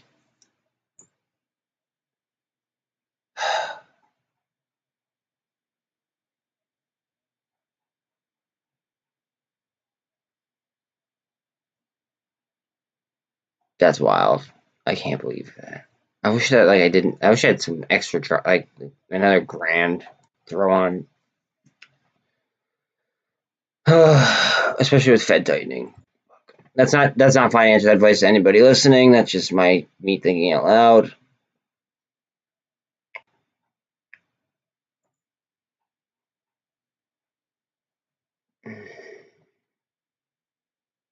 We need this MACD to spin and to stop consolidating around this resistance line. 137.14 on GameStop, 228 on BBIG, 1626 on AMC. Let's see. ATR is about to go 10% down again. Nope. Pop back a little bit.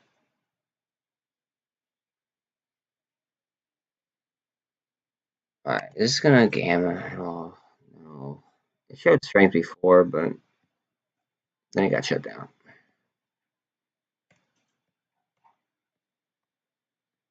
Ooh, wait a minute. That's interesting.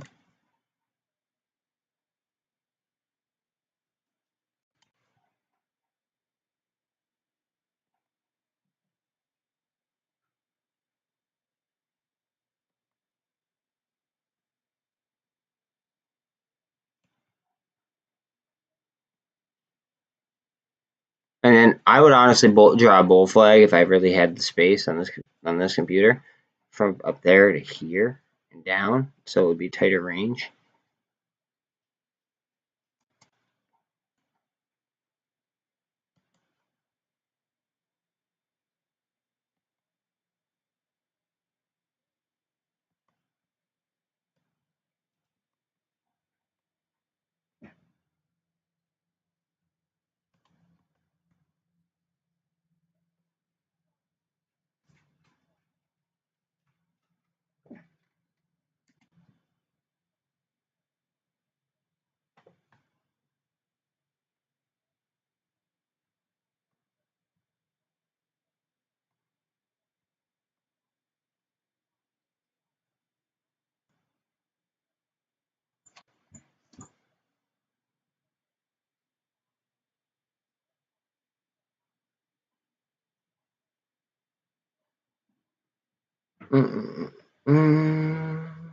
Looks like we're trying to find some support. We are above something that I previously drawn up here at 1620. We're at 1624 right now on AMC.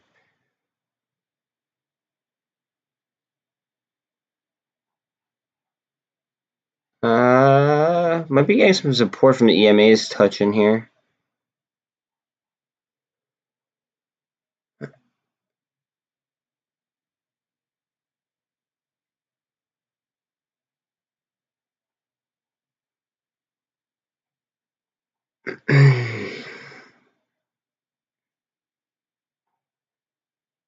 Seven of a Bitcoin. 39,420.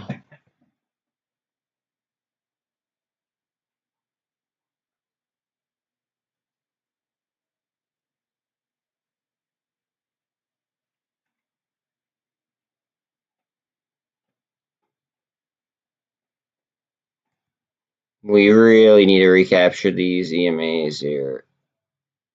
There we go. Keep that 13 above that 48. Please. They might drag this out and try to get the 200, like have it not cross until after hours. I'd be surprised though, because the max pain on this is 18. Usually they've been painting it like almost perfect.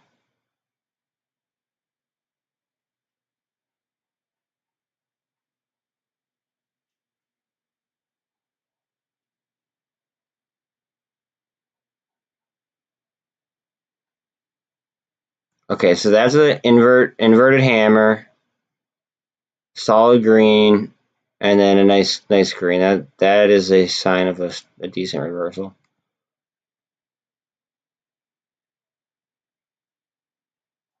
Come on, let's go. Twist up.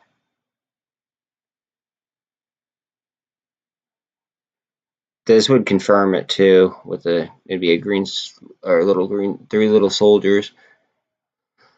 If it finished,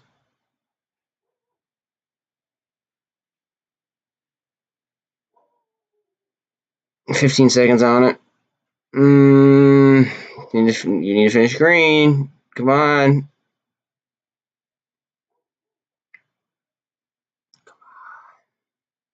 So for day traders, if this finishes green, that would be like confirmation. Oh, inverted hammer. That again, that shows like trend reversal, and it is green.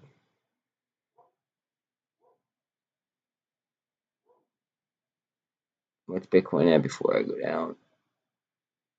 Slightly crawling up. SPY came down a smidge.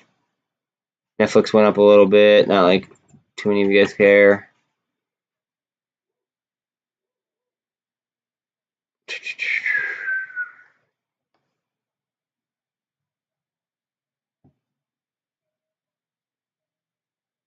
This almost looks like a cup and handle, or I guess a double bottom, if you want to call that. I just see a nice cup handle. We are above the 48 now. SAR is still saying to sell, but I'm seeing candles that indicate more of a buy. There we go. Come on, go. Go, go, go, go, go. Okay, there's an SAR that says buy.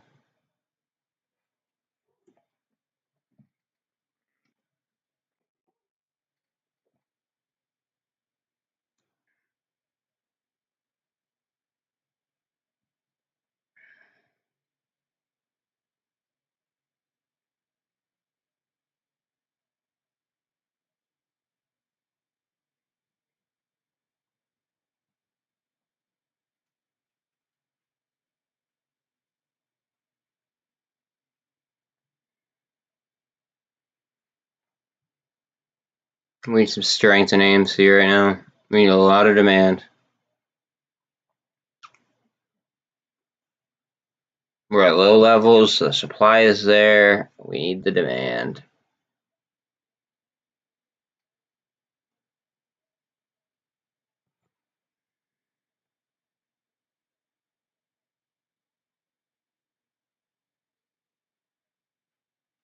Come on, search. Give me something. Show me something.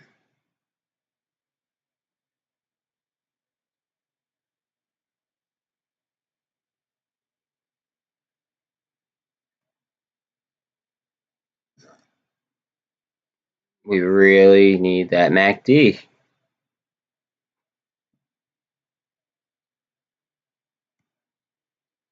RSIs are in the right, or the BMAs are in the right place now. That 13 is like barely over the 24, but nonetheless, it's over it. And they are above the 48, but we are closing in on the 200. If we don't hit that with some momentum, we might have a tough time. Now, the RSI is at 55, though, so we do have the gas in the tank. We just need to really, really push. Netflix is climbing as well. I know not many of you are in it, but it is.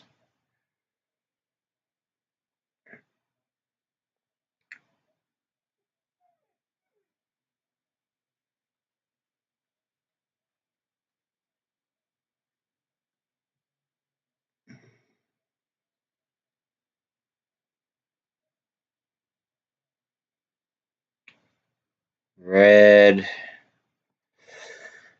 Oh, I don't like that. Here we go.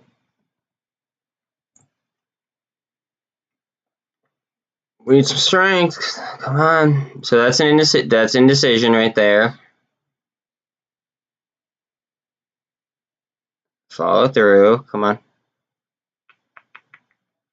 Oh boy. Let's try to form like another cup off that.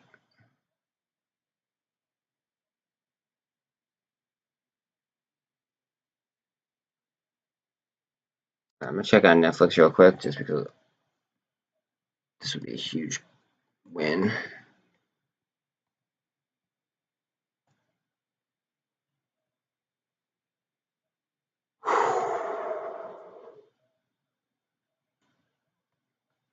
Sorry guys, I gotta see this.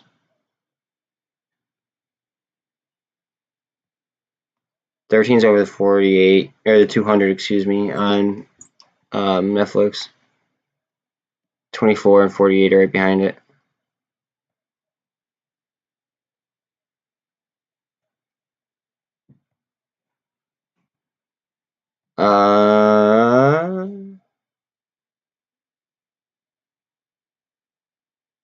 One second, I gotta let my dog out.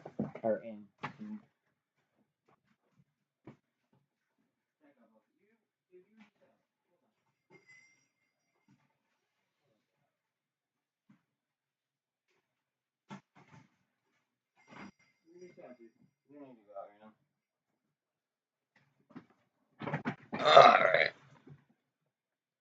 24 is coming up on the 200. Come on.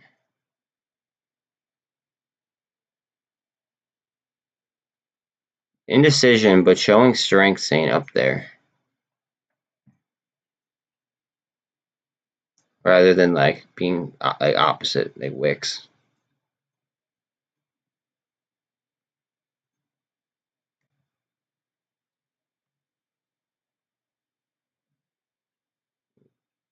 Pop it. Come on. 24 is on the 200. MULN's at 145. GameStop's at 136.33. BBIG's at 228.5 and 16.27 for AMC. Oh, I have my eyes on Netflix though, because I think it could go bananas. Where's the level at? There's a level.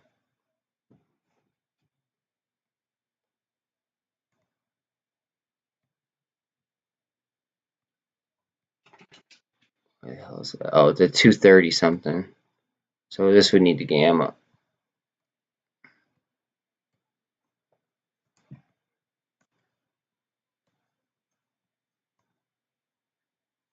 All right, it's looking like we're trying to handle here. We are above support.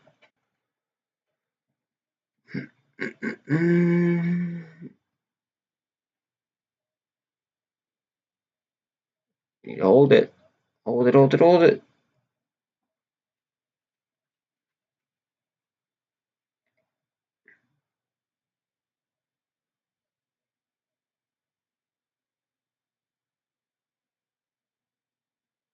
Ooh, she got shoved.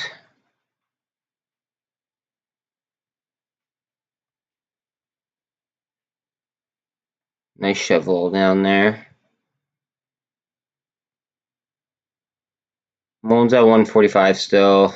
136.45 on GameStop. 228.5 on BBIG. 16.26 on AMC. Indecision on that candle. It did finish red. On top of the resistance line though, with wicks pretty big on each side. 62 on the RSI. I kind of like where we are. Just need some demand on it realistically.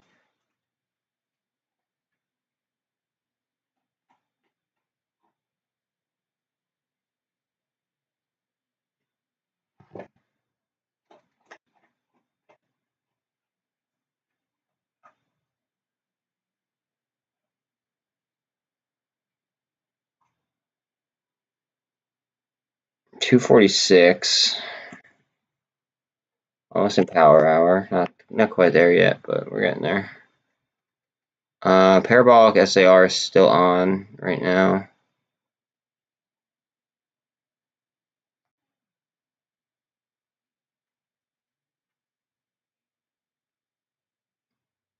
Here we go. I think we might get a candle here.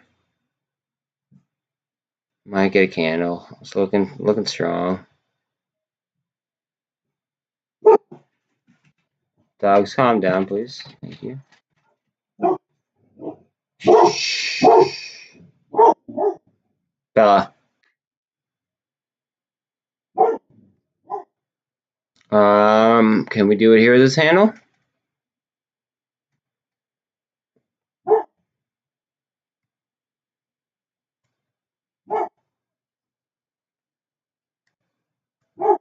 there's just such a huge gap fill opportunity.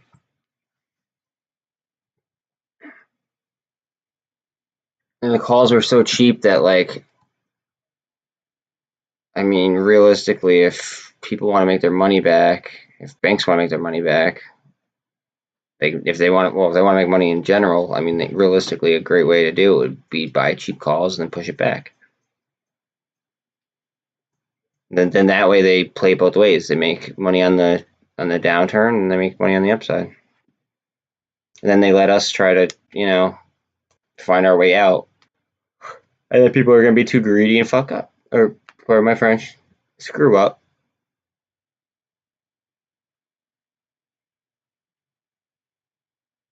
Bitcoin's at 39.5. SST is up 6 cents. Not doing much.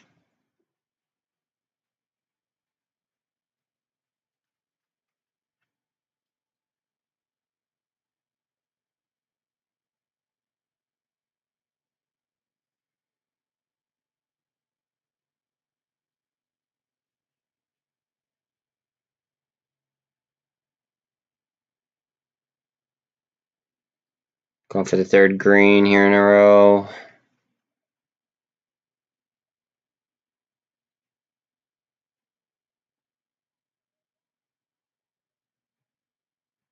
MULN's only at 143 right now. EVGO is slightly green.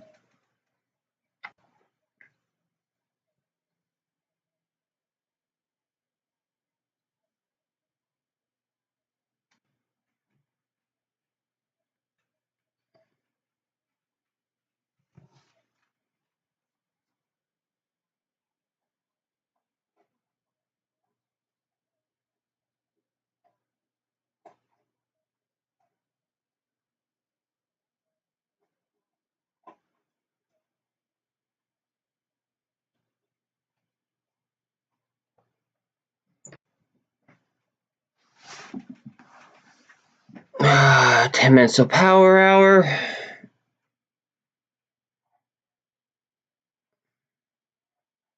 $16.28 on AMC, $2.28 on BBIG, 136.46 on GameStop, 143 on MULN.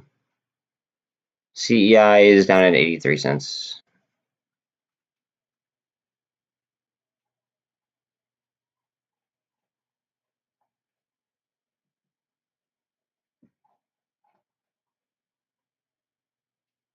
ATR is like 10% like flat.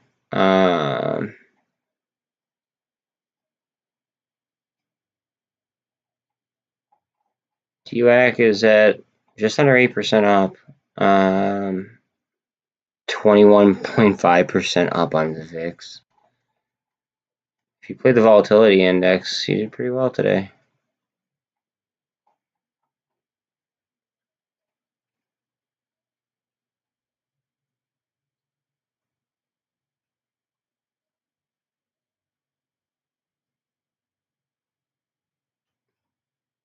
We need to clear this. If we clear this junk at 215, we don't have much resistance in front of us.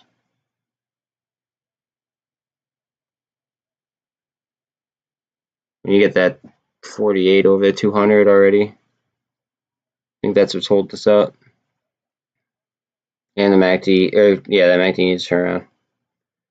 143 on MULN, 136.41 on GME, 228.5 on BBIG, 16.24 on AMC, unfortunately.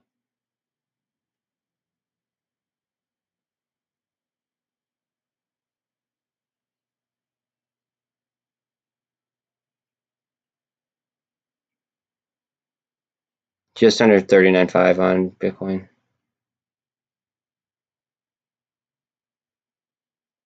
We just had a parabolic SAR symbol to the downside on Netflix. I don't even know why I'm narrating Netflix. I doubt that you guys are in it.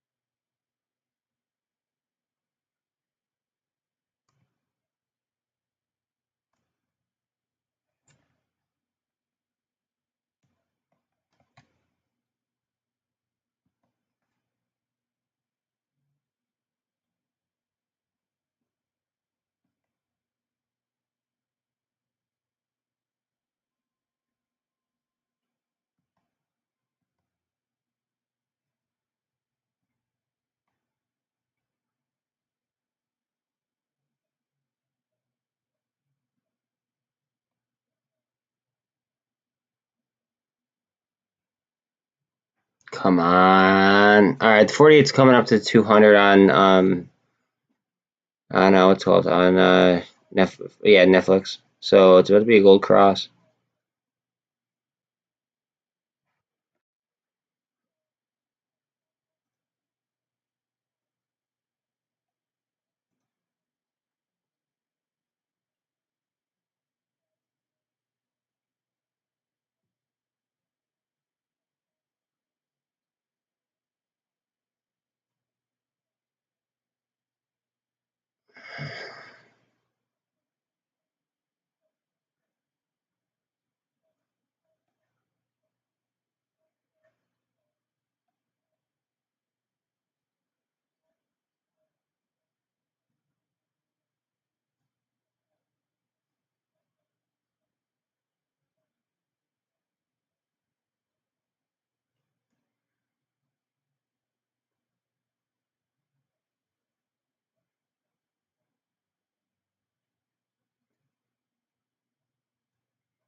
Buy.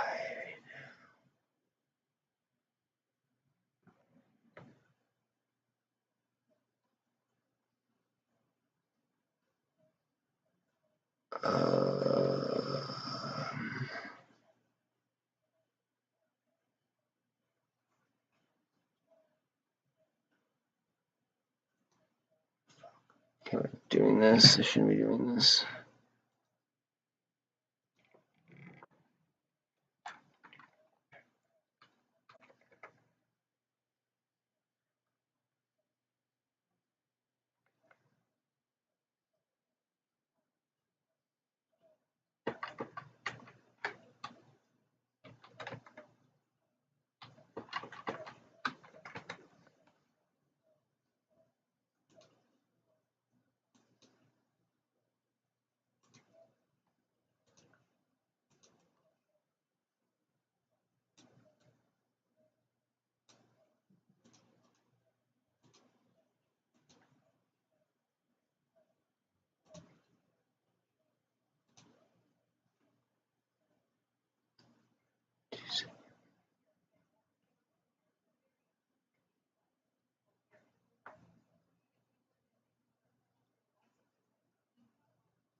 $128.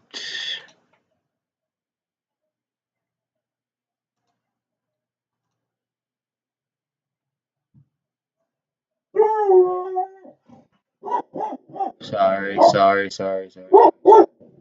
Val, shh. I'm sorry, guys.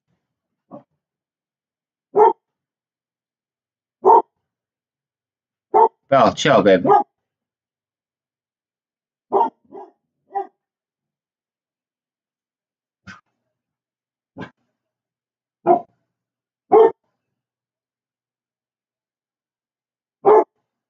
Oh, I don't think it goes that low.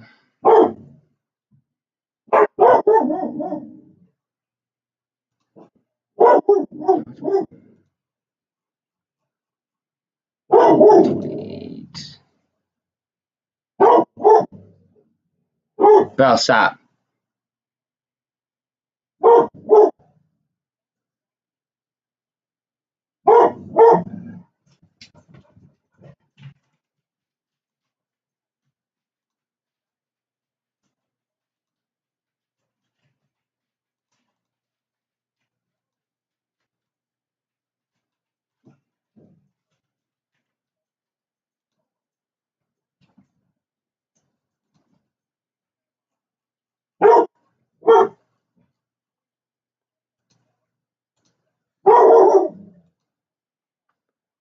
AMC.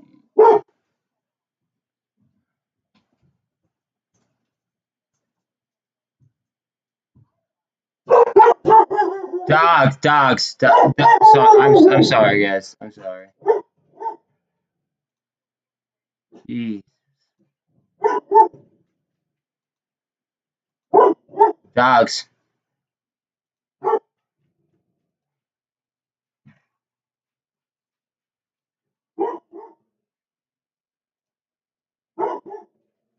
dog will not shut up.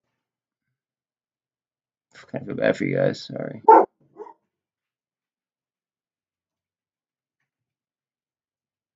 do I want to buy with that? I just buy MULN straight through.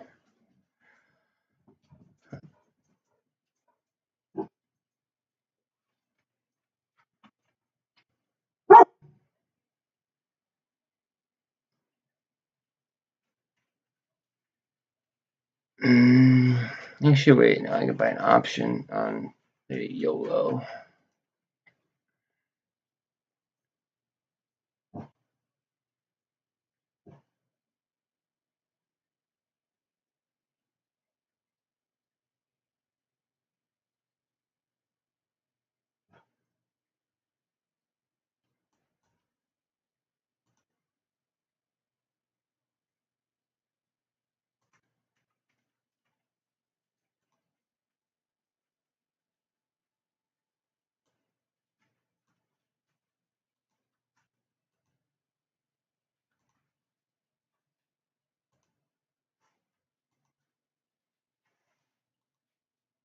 Okay.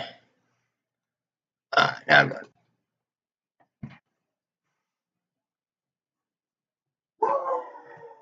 Oh my gosh. They won't stop. I'm sorry, guys. I feel bad.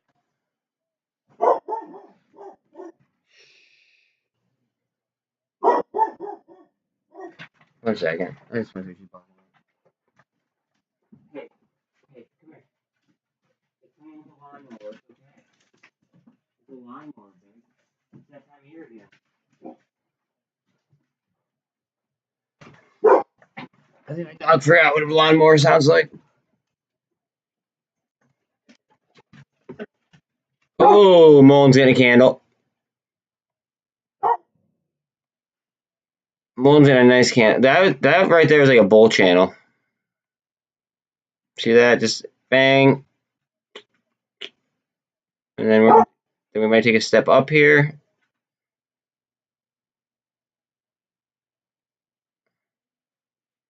$146.5.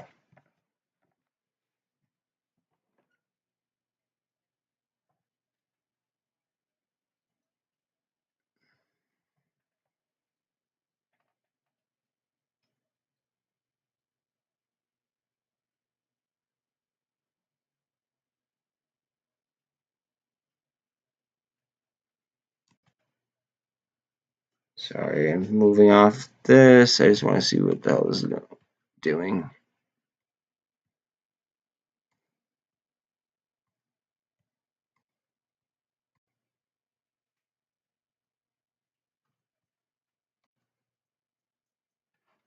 Wow. All right, we just got a gold cross on Netflix. MULN's at 146.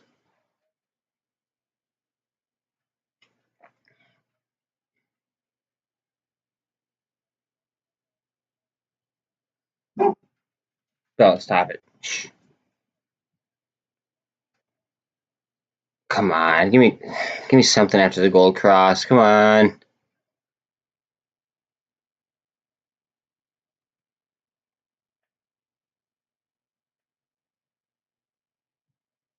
Push.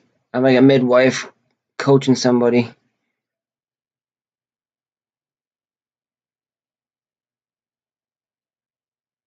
Uh, 302. So we are in power hour. 147.9 on MULN. It's up 8 cents.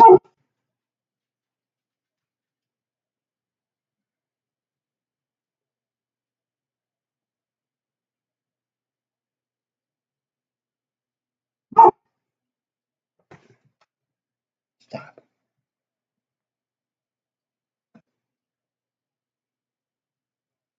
Come on. CEI's down just under 9%. Come on, let's go. There's a lot of pressure here on Netflix to go up or down. We got the gold cross, but now that we got the gold cross, now we're getting pushed down to the 13 EMA.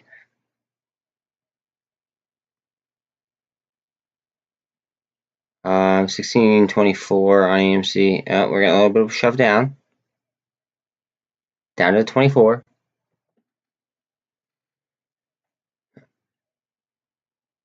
MULN's just now sitting at 147.9. It just does that. It just makes these bursts and then just kind of sits down. Makes a burst, sits down. It's really, really odd.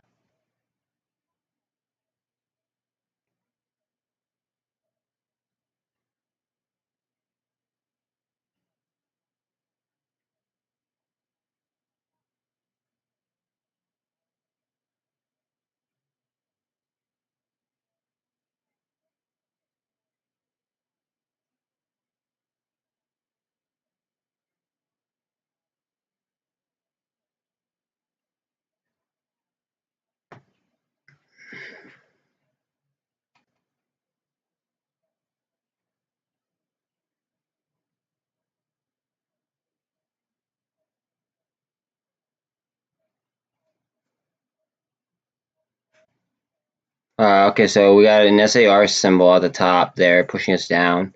We are going to get some support off the 48 and the 200 though. So we'll see if we could rebound without breaking downward. I mean, I'd switch to one of these other tickers, but they're just not even moving.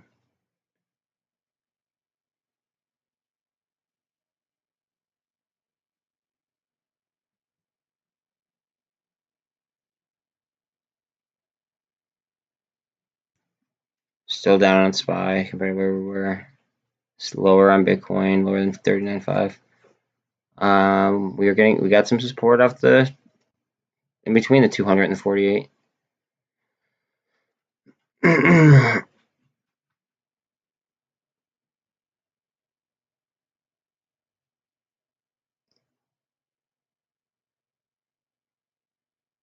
Up.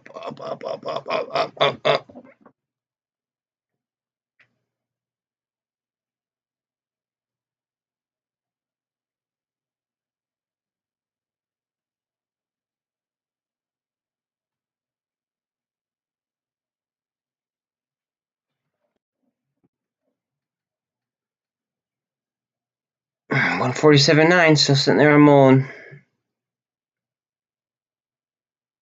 Like, are these just not getting volume, or like, what the hell's going on? They're sitting there stagnant.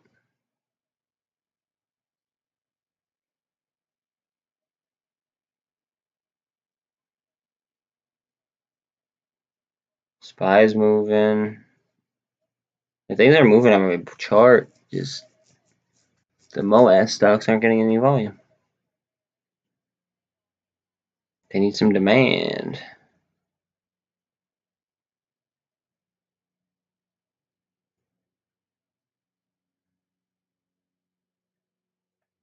Push. We're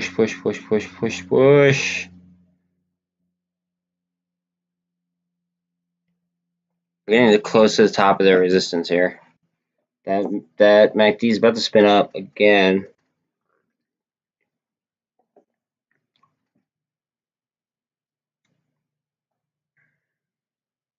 $55 on the RSI, slightly above that resistance line.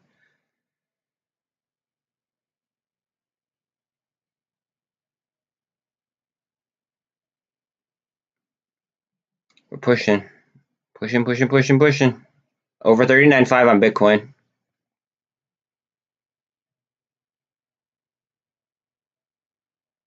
Push. Come on. Break that. There we go. All right. We're pushing up to 15.30. All right. Now we got the VWAP to worry about. The VWAP is at 216.54.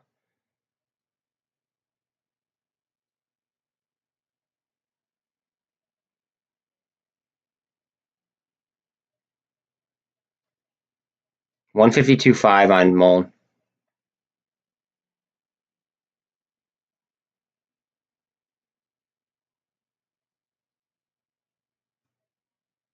$308 time-wise.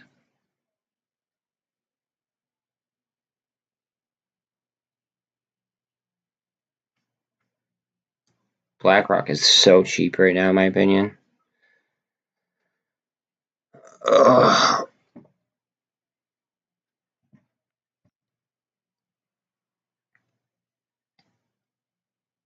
Like, should I gotta think about this.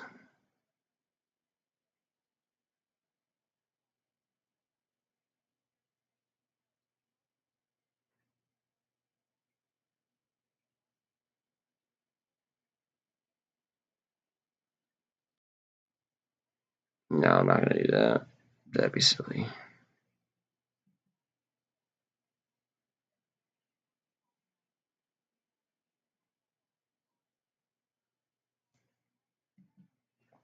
Come on, some strength. 62 on the RSI.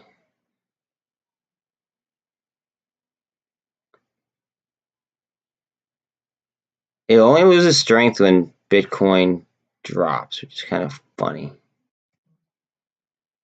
MULN looks so strong. MULN looks so strong. Go ahead, come on. Up 10%. Oh, I should probably sell those things, or I should exercise them. I'm not gonna let them expire worthless.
Come on, fill.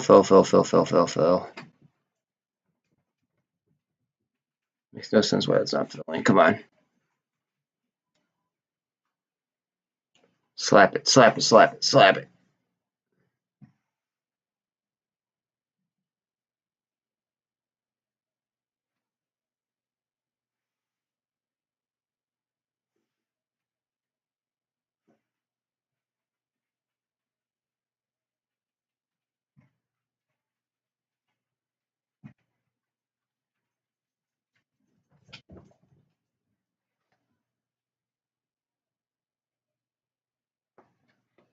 MULN is moving. It's on a moon mission right now, looks like.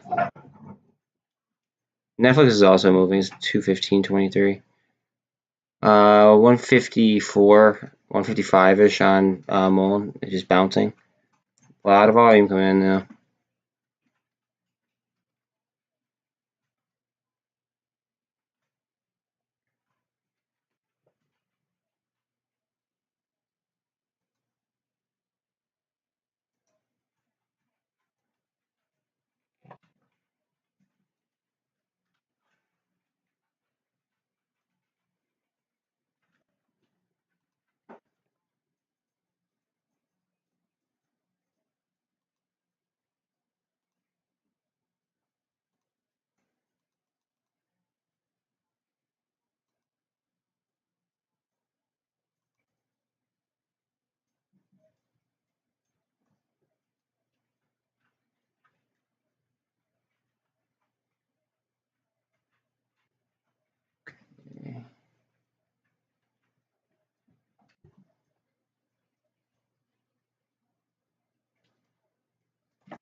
about the Ukraine bullshit.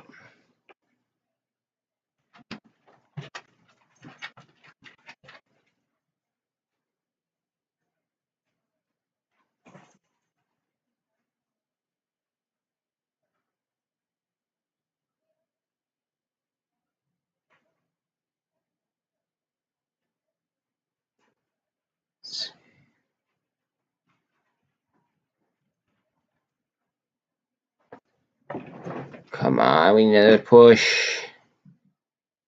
RSI's cooled off on MULN right now. It's at 62.7. We might get some support right here after this 13, and then it might go again.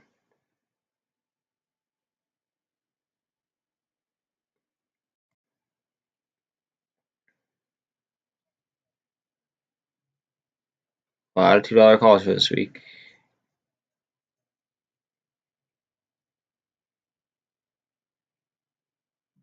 What's next week starting to look like?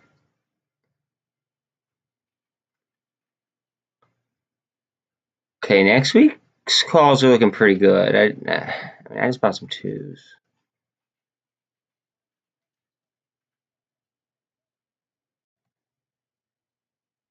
Yeah, a lot less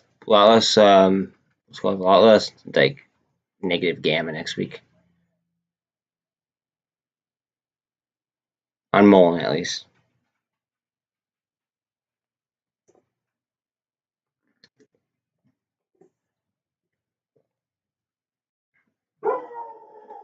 Why is my dog going nuts? Hey, Belle. Hey.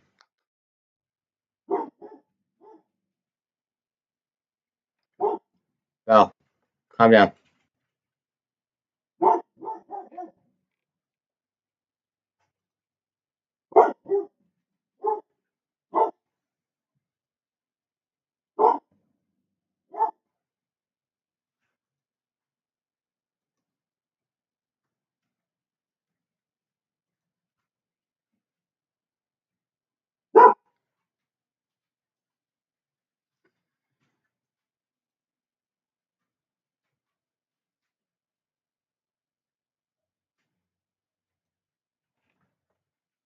That's how that works.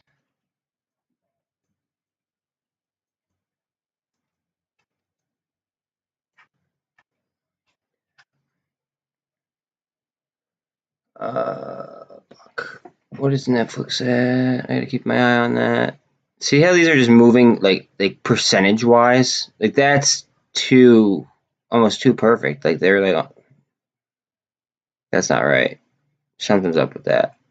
Netflix is moving as well, so I gotta keep my eye on that too. That's getting a big candle. It's at the VWAP right now on Netflix. Literally might explode. Come on. 69 on the RSI. Less than 1% down.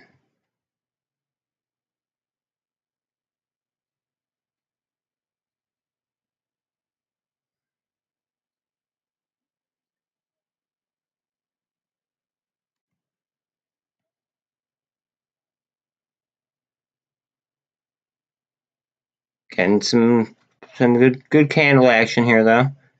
Huge wick down and then it just turned right around.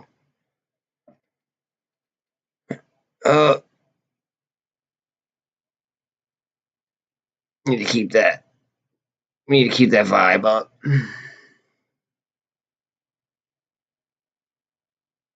Okay, so that's indecision and it's to the upside though.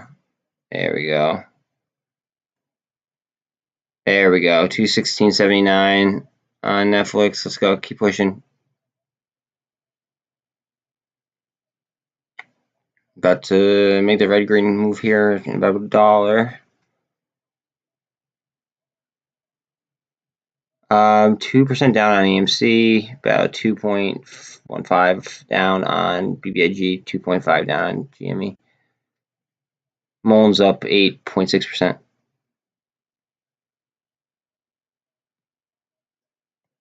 Weber finally went green on the day. That was down, like, it barely moved all day today. That had a high short interest, like a relatively high short interest, just so everyone's aware.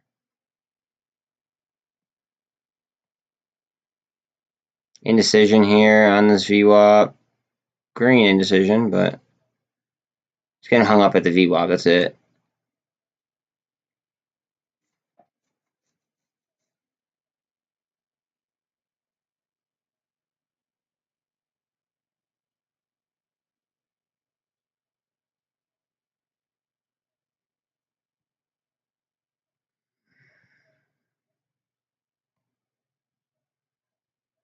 I don't know where the freaking button is to exercise a contract on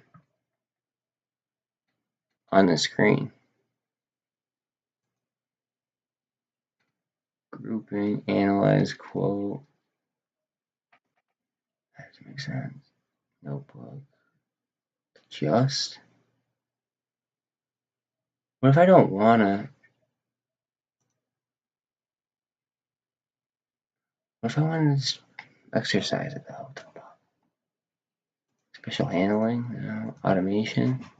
No, that doesn't make sense either. Oh, okay, let's see.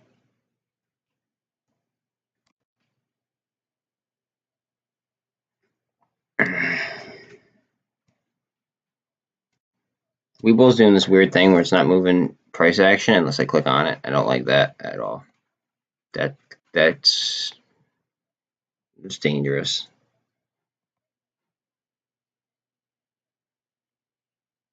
AMC's moving.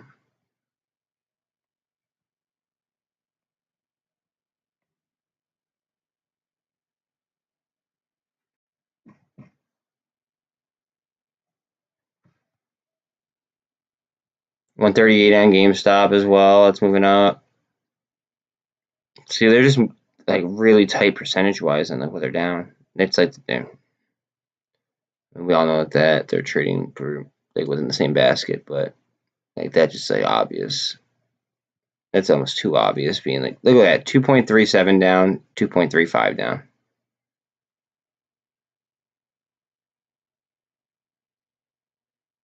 AMC is at 67 on the RSI at a trend line that I had previously drawn. The SAR is saying a buy. Last candle was like an indecision type candle. It's a demand. Someone needs to step in. Someone big needs to, take control here and push it if they really want to.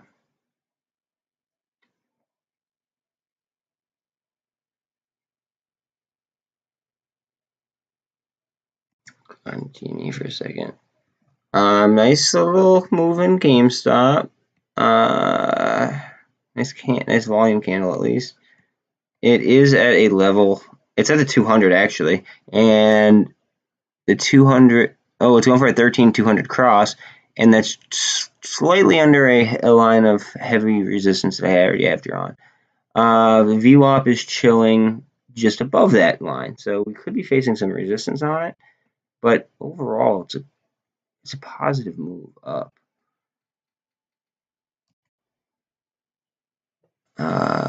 We might have found a bottom on MULN. It looks like it might be trying to twist.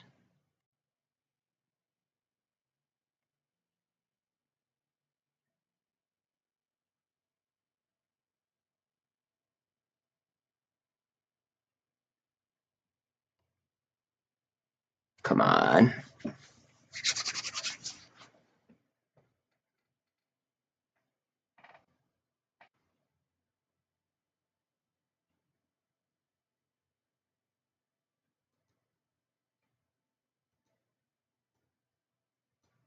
What the hell? Oh, I need to go change order.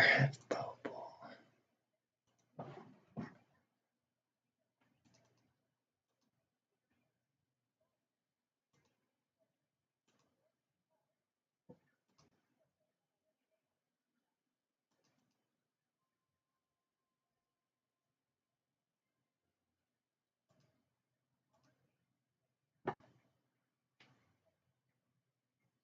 $323.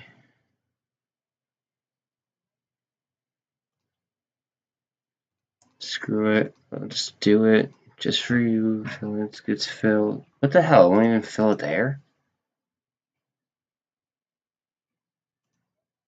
That makes no sense. Okay. It's in the money. What do you mean it's not going to fill?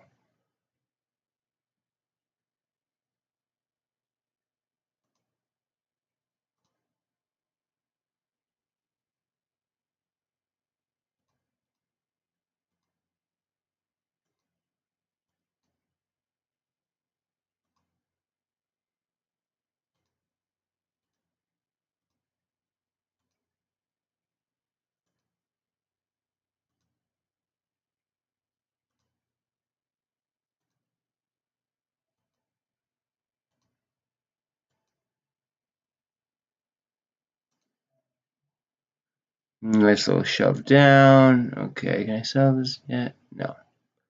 That's effed up. I have 37 $3 calls on MULN. Ugh. That are going to expire worthless.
What I'm doing right now, I don't know if you guys do the same thing, but if a contract is going to expire worthless, what I like to do personally is I like to do like good till close on it, and then at least put like, I don't know, some like whatever the at the money thing is for the same equity.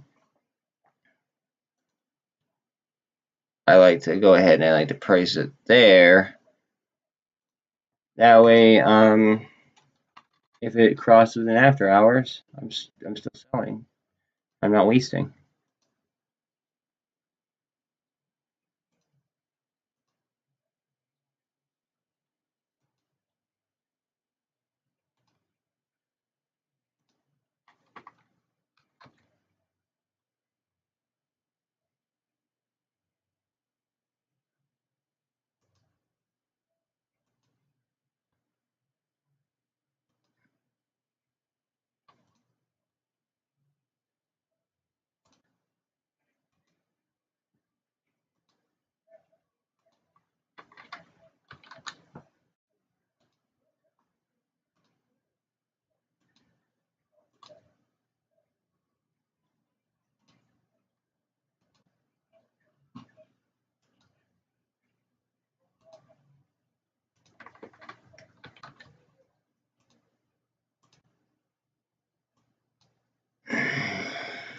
Sorry I'm taking so long doing this, guys. I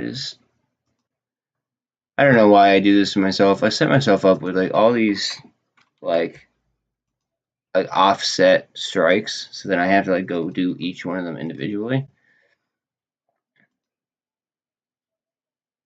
Kind of sucks. I know I shouldn't do it, but like, I don't know. I end up doing them because like I end up with extra money in my account. It's like, well, I'd rather the money be on something than sit there worthless.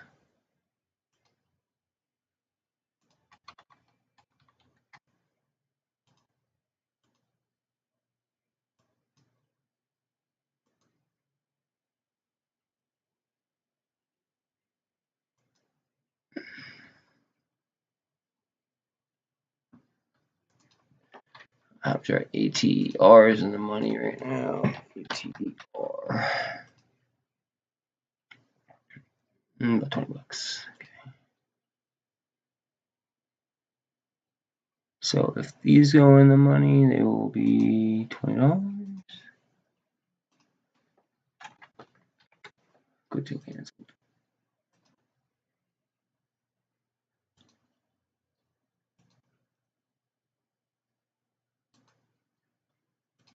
And I know it's kind of a pain in the butt to do this, but honestly, I'd rather do it than run the risk of being pissed off that I didn't do it. Because I'll tell you what, right now I'd be fuming if they were to squeeze in after hours, and I just wasn't able to put it in order.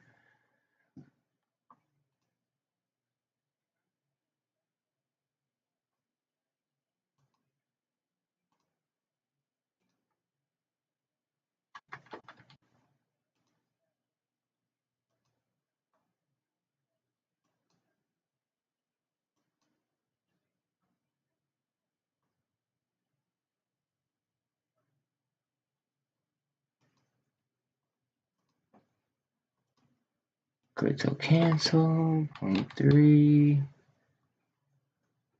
And that way it also leaves like it leaves you with some kind of hope instead of just like sitting there. Because if it squeezes, then you're gonna sit there and you're gonna hate yourself, no doubt. I know I would.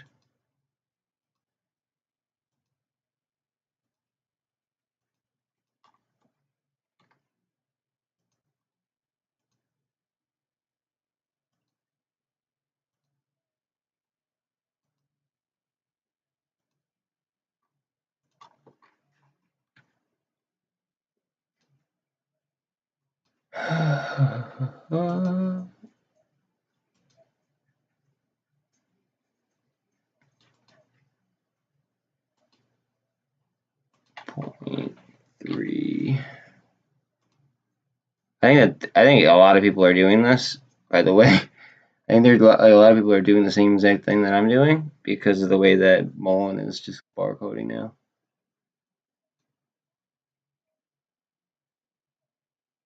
And a lot of people are just moving options around.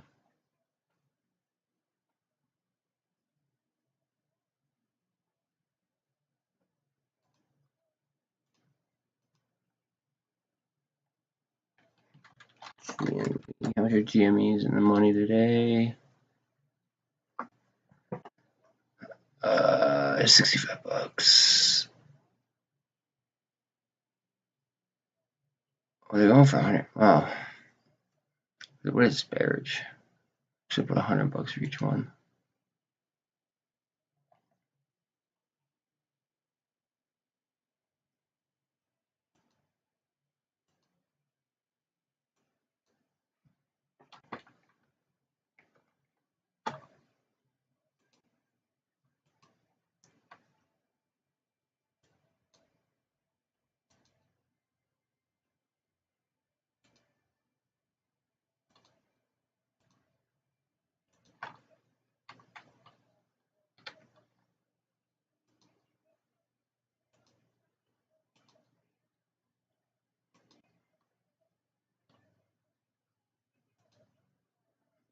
Okay, so, wow, man, I still have more I gotta do. Son of a gun.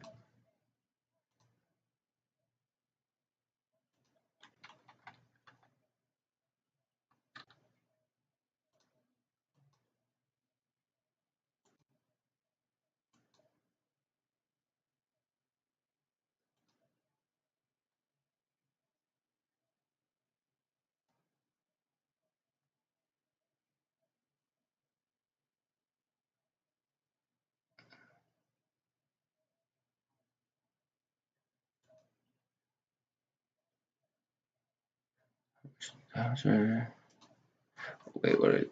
16, 6. Okay, so I can buy one more of those.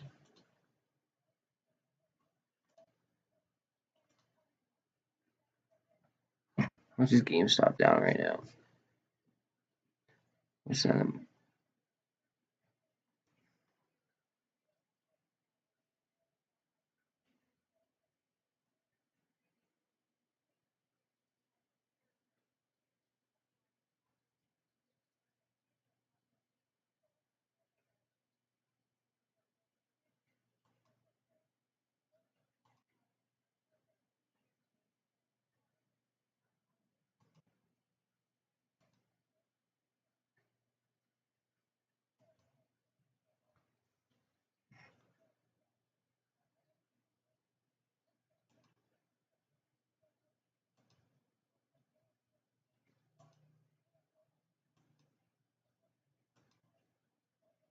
Come on.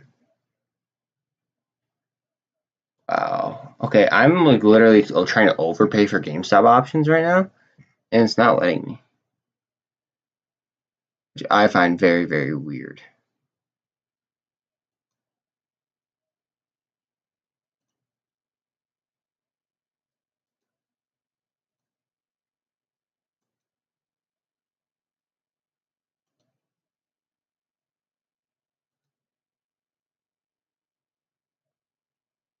Okay, I need what do I need to put? What are Netflix and the monies right now going for?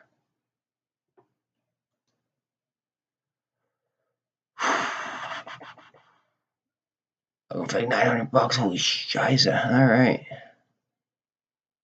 almost $1,000.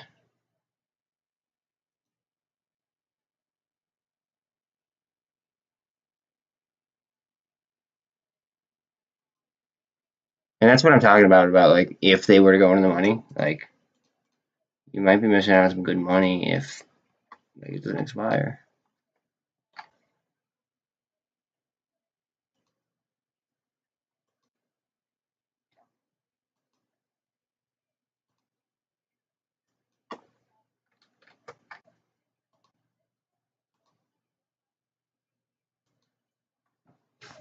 They're talking about Ripple on Bloomberg.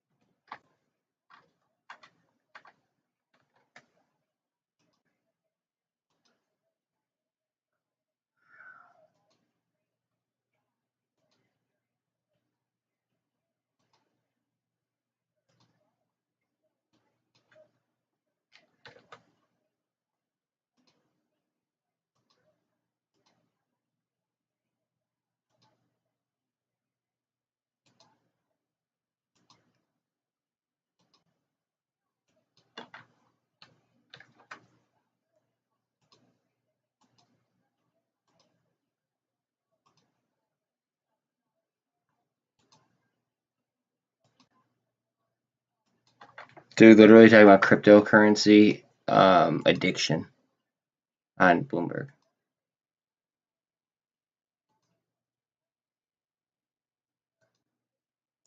That's very, very intriguing to me that they're talking about addiction and trading. Almost like it's like to stop people from doing it, but like why would they do that?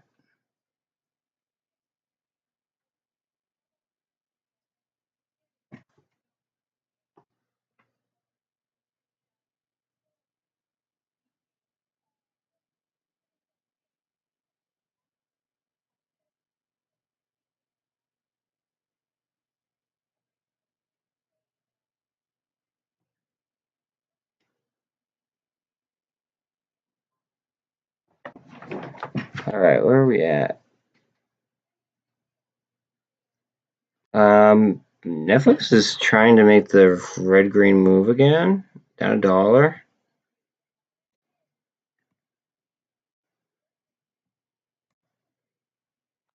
Oh, I could bring that up again. Sorry, I had my chat. I don't know if anyone... 5 minutes just crossed it. Wait. On which one? Oh, so guys, I was doing some sniping, and I was moving my options that were going to expire.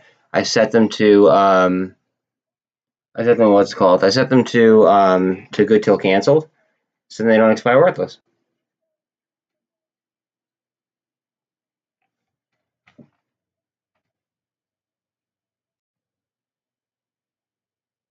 As soon as that turns around, we're all right. I mean, it's just a bull flag. Like, I mean, I would draw it, but that might. Okay, wait. By the time I draw this, I might break it.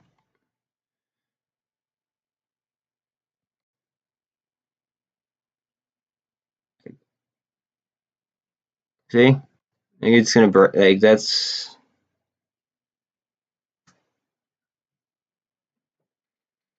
like really the only trend that there is. That's a MULN. Oh, AMC's. What's AMC doing? Grown up candle. Watch them surge it to 18 right before the bell, just because that's max pain. I really wouldn't be surprised at this point.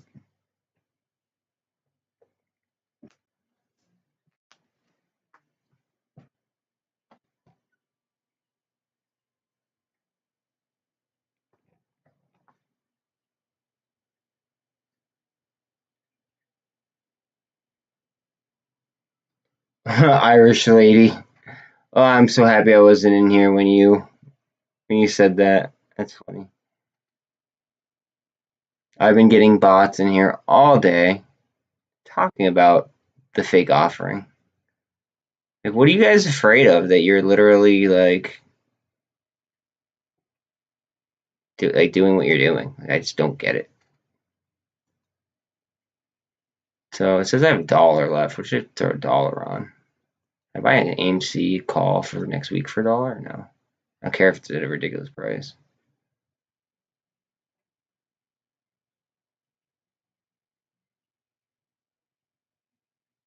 No, I can't. I buy a GME. I don't even care if it's like $500. Legit.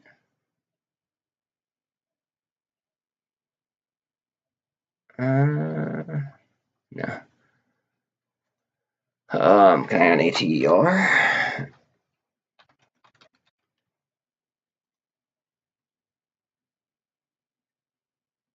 No, I can't. Son of a bitch.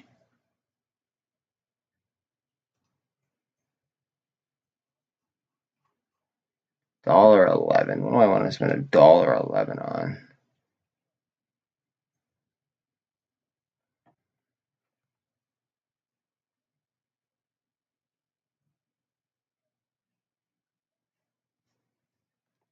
Buy one share. This is so stupid. I can't believe I'm doing this. Buy one share of CEI. Ah, wait, I might be able to buy an option.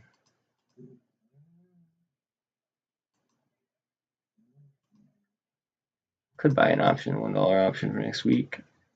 For $1. I don't think I'll ever hit on it, but it's what it is.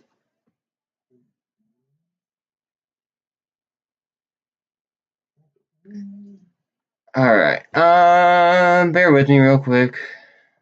I gotta let the dog out. Again. 1 second.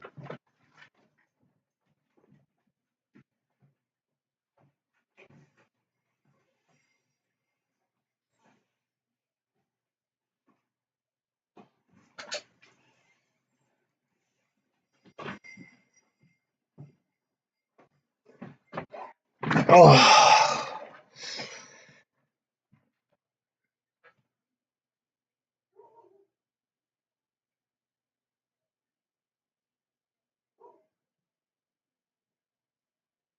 So, where the frick is that? Okay.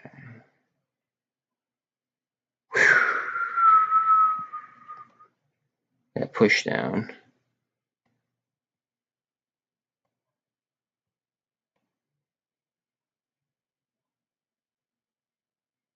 this is like just so bullish, and you could just tell that that's just artificial.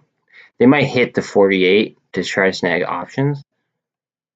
That would actually make sense.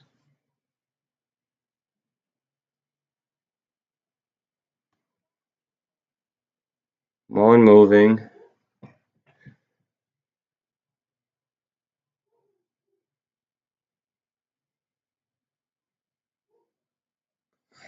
It's because Bitcoin's finally going up.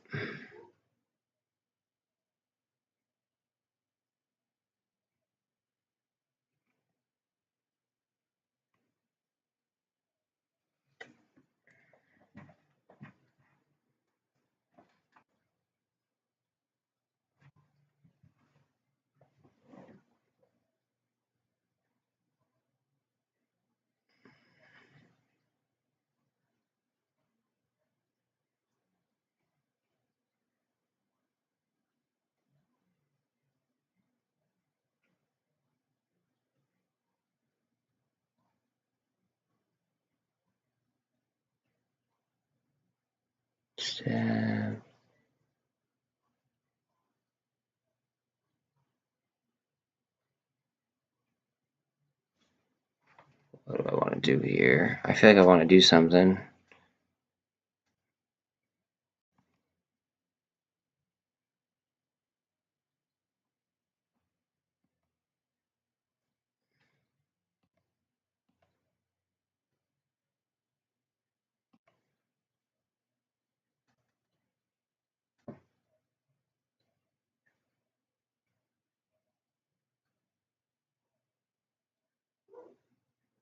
That's stupid. I don't want to do that.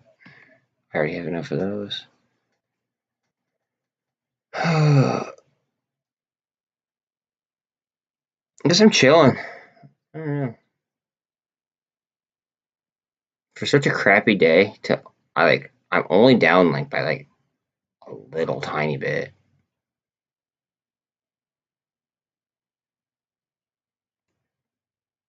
Probably because I'm so heavy into MULN, but no, I mean like the options that I have expiring today would make a lot of people sick.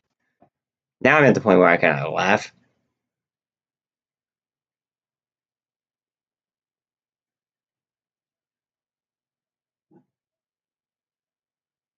VIX is coming down. That was a little bit higher.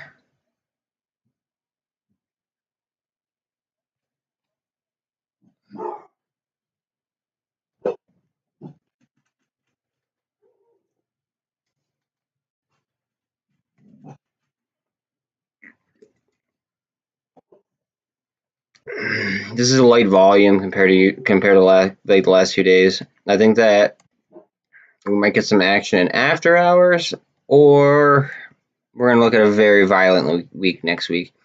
Keep in mind that the World Bank is meeting this week, so they're gonna identify the problems on inflation, mainly the stock market. And I think that that's gonna kind of finally ring some bells. Like, okay, other countries like realize how stupid we are. We need to fix this. At least that's my thought on it.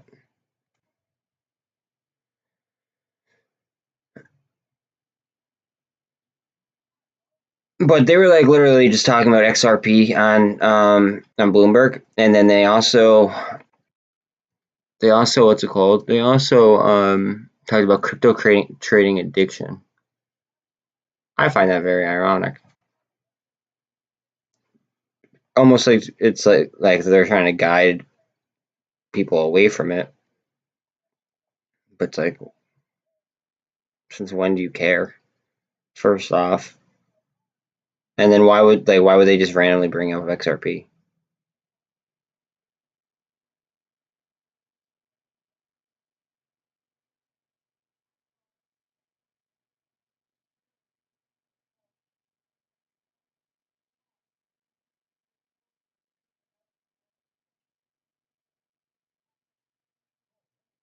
You know, XRP's or SST's going down in price tag. Oh, well, now it's going up, but it's just funny because I have like an option on it that's going up in price. Just from IV probably.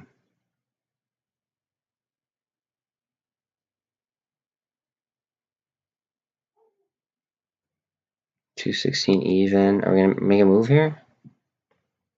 I'm sorry, I'm hitting you guys with the Netflix chart because I'm sure that a lot of you guys aren't in Netflix, but it's just like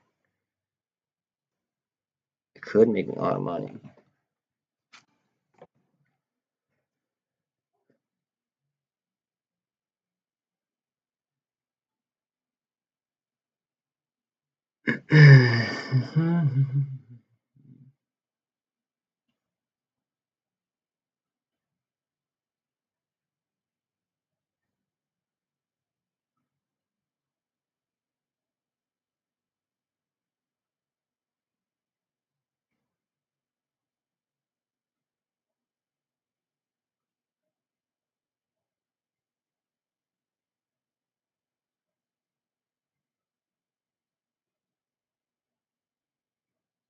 I mean, I literally just bought AMC calls like a couple minutes ago.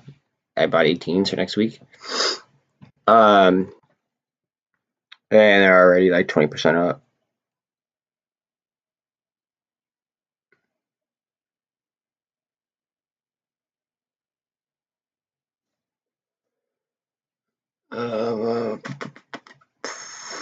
Let's get some support off this 48.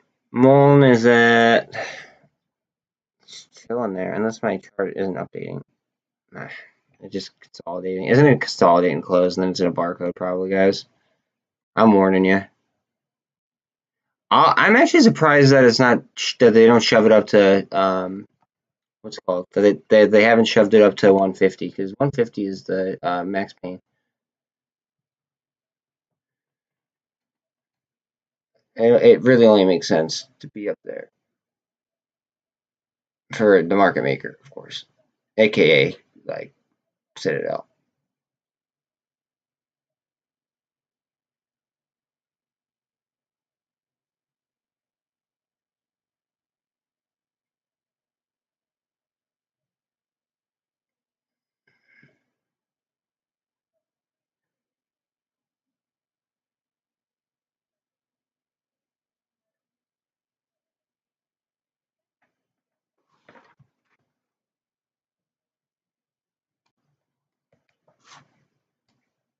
People, they're talking on Bloomberg right now about people being defensive.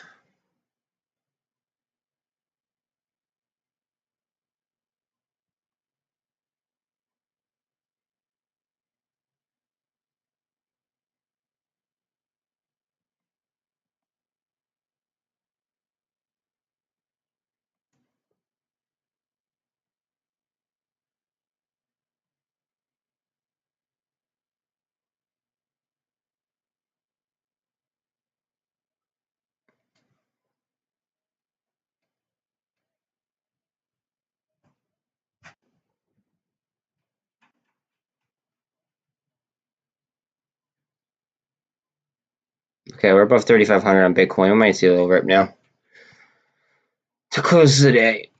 They're probably a shove over. Watch if the yeah. So max pain on this is 150. Don't be surprised if you see 150 on that. 664 on BlackRock. Oh,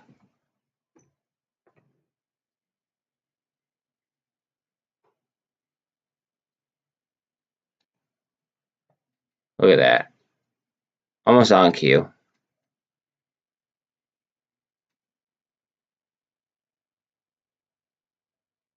I mean, it's kind of like you could consider that a double bottom, but like just the history of the price movement. Unless they decide to squeeze in after hours, which is a possibility because of the IMF meeting, like I said. But I don't know.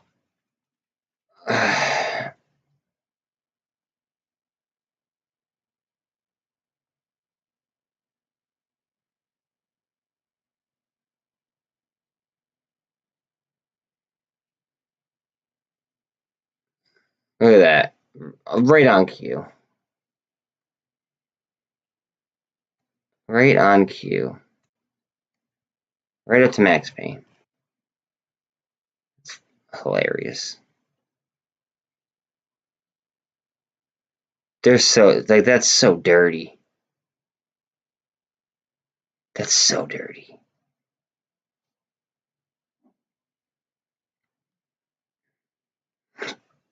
I'm not mad because, like, I mean, I guess I kind of am, because realistically I would have liked to seen this sooner rather than be dragged out to the end where my like the options are like gonna be worth the same. But I mean, it's just very predictable. It's like, I don't know. Like, I might start playing like the max pain numbers now. I might. I'm not sure. I don't know. Might be a smart move.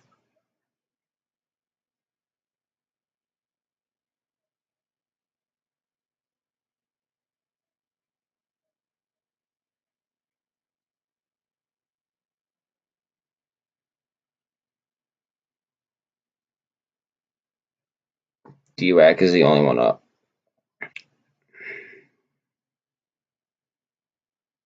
IWM's way down. If I had any extra money in my account, I mean, I don't think that this continues. I'm definitely thinking a reversal.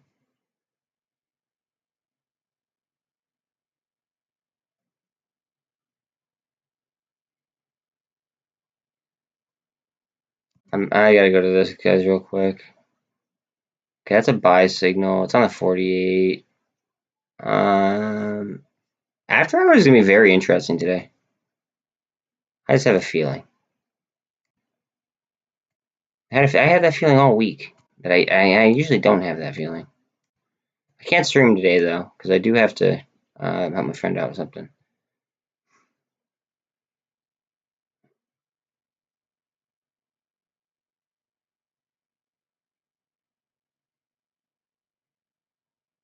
Uh,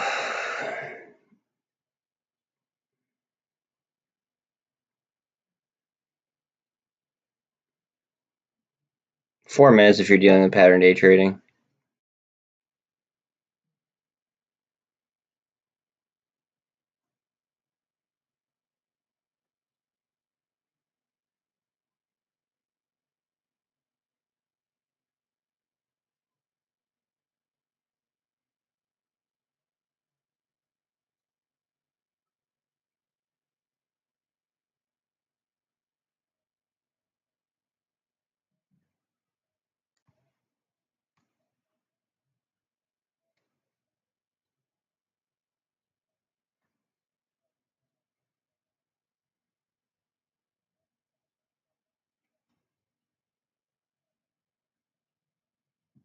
EVGO has just stayed strong at $10 all day long. Just kind of chilling there. So we got 1650 on AMC, 225 on BBIG, 138 unfortunately on GameStop, 147.5 on 148 on MULN, just chilling. 2 minutes left. 83 cents on CEI. Weber has moved like a total of like 10 cents today.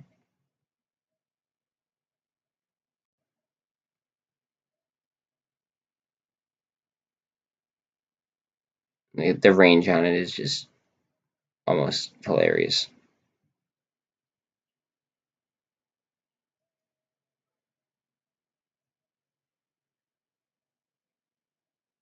What MULN is? I'll be honest. I thought that candle would have done it right there. I'm surprised that they're painting it below 150. I mean, it's not too late for them to jump it. Don't get me wrong, but like, it could very well jump up to 150. 1 minute left. Let's see what happens. I mean, AMC is under max pain. But that's if anything, that's gonna help. What's it called? If anything, that's gonna help institutions most likely. At least that's the way I see it. Mostly institutions are gonna buy puts than retail.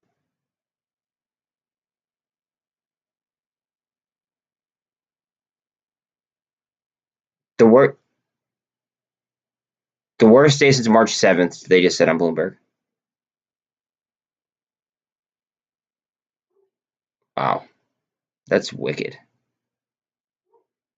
8 seconds. Are they gonna push it up to 150? They're trying. Oh, under max pain. Wow. At least on MULN.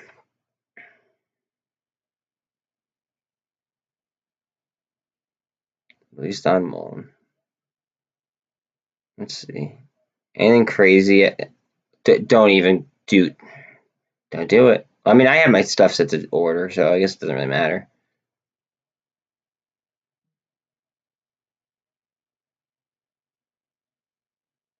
Look at this.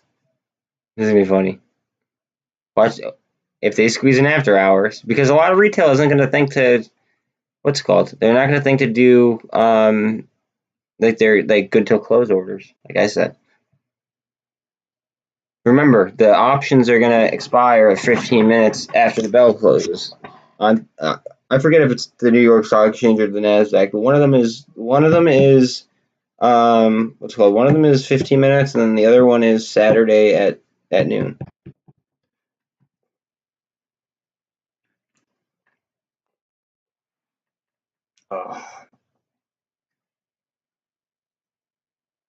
Watch at 4. I'll stay on till 4:15. At 4:15, I bet you MULN is at 150.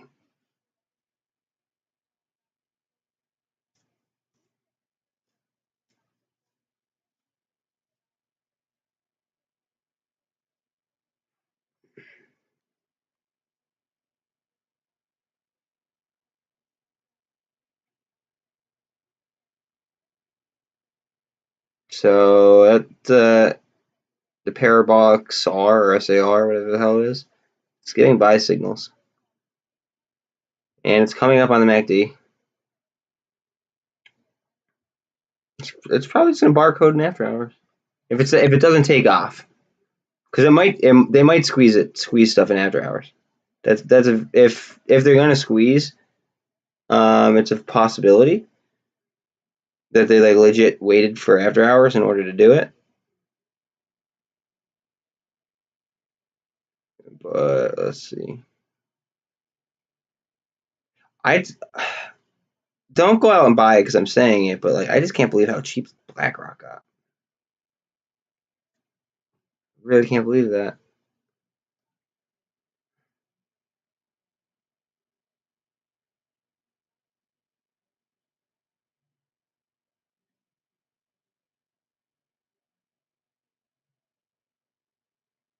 $663.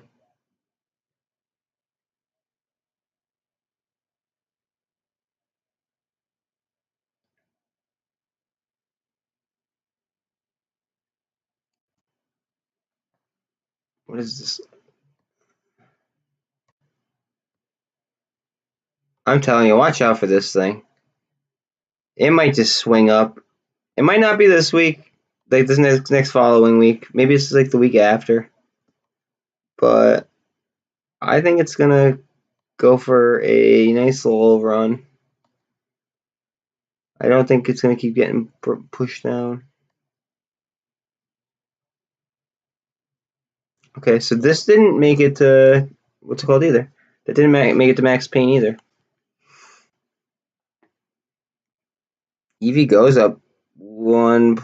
Just jumped and that's it. Let's see. No volume.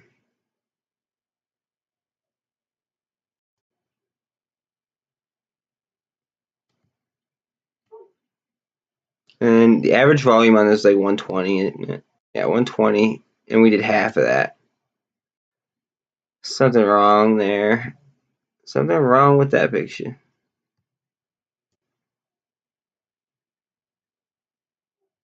I almost want it to be like 149, like rather than beyond max pain. Like I want like them to feel it a little bit. Like even though like I'm bullish on it, like I don't want it to be painted on max pain all the time. It's getting old. Just something to screw them up a little bit, just because it feels like it's so tight right now.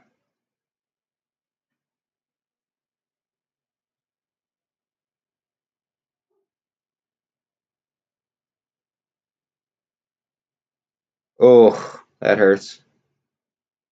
Oh, I wasn't even talking about that. I was talking about that, but it hurts too.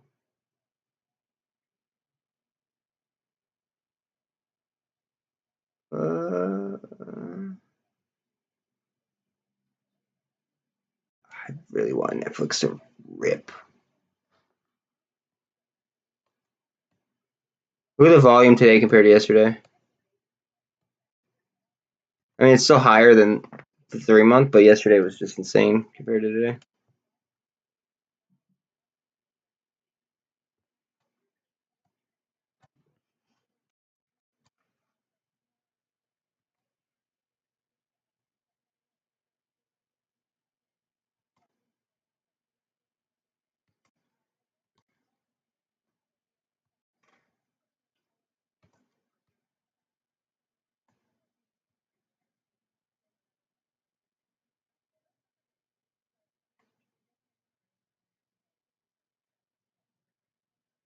Yeah, this is a company that Elon signed a contract with through SpaceX.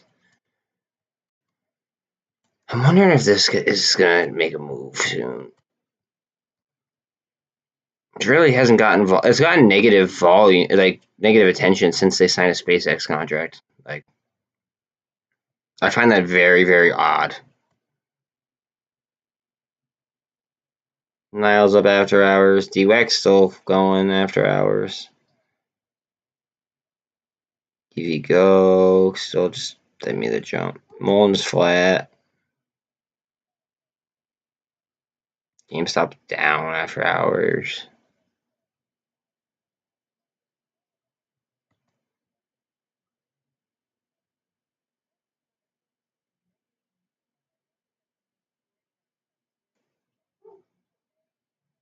My dog will not shut up outside. Look at that. So look, that's a parabolic SAR. These little dots. Buy, sell. Literally just to keep it on this range with that 200, I bet. I just find that really, really odd.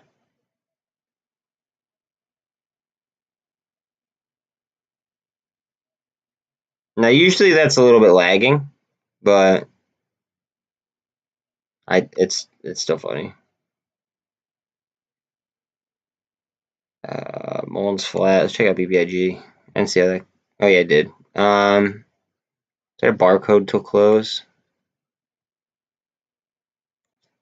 All the EMAs are on top of each other and to close. Something I'm pretty used to here.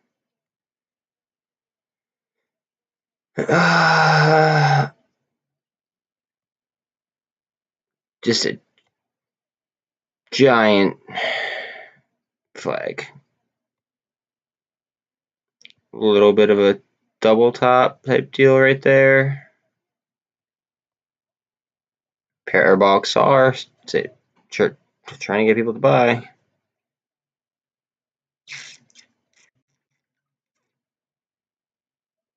I bet you this is a barcode all freaking day.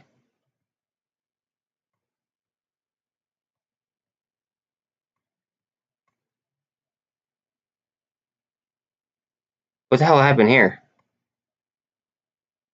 Literally no price action. It just traded flat. Okay. Tell me you're being manipulated without telling me that you're being manipulated.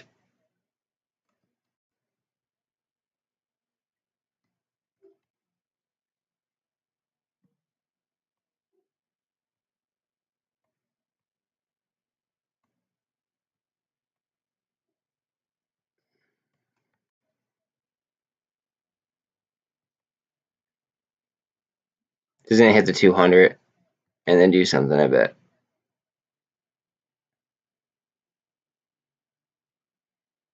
Oh, didn't even need to. Just got close enough.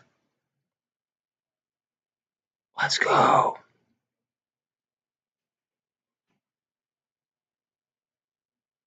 My dog's at the door. 1 second. I'm just gonna leave this up. But I'm leaving like the stuff. The MOASS stuff there.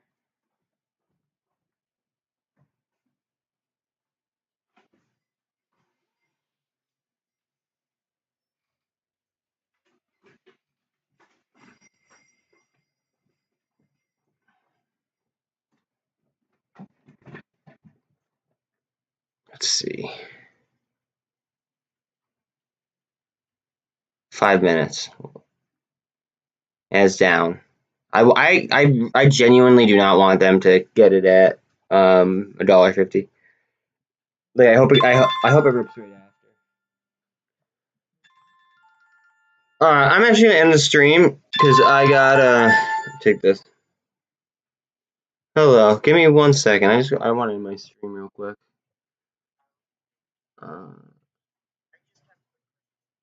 Yo, later guys. I'll catch you on Monday.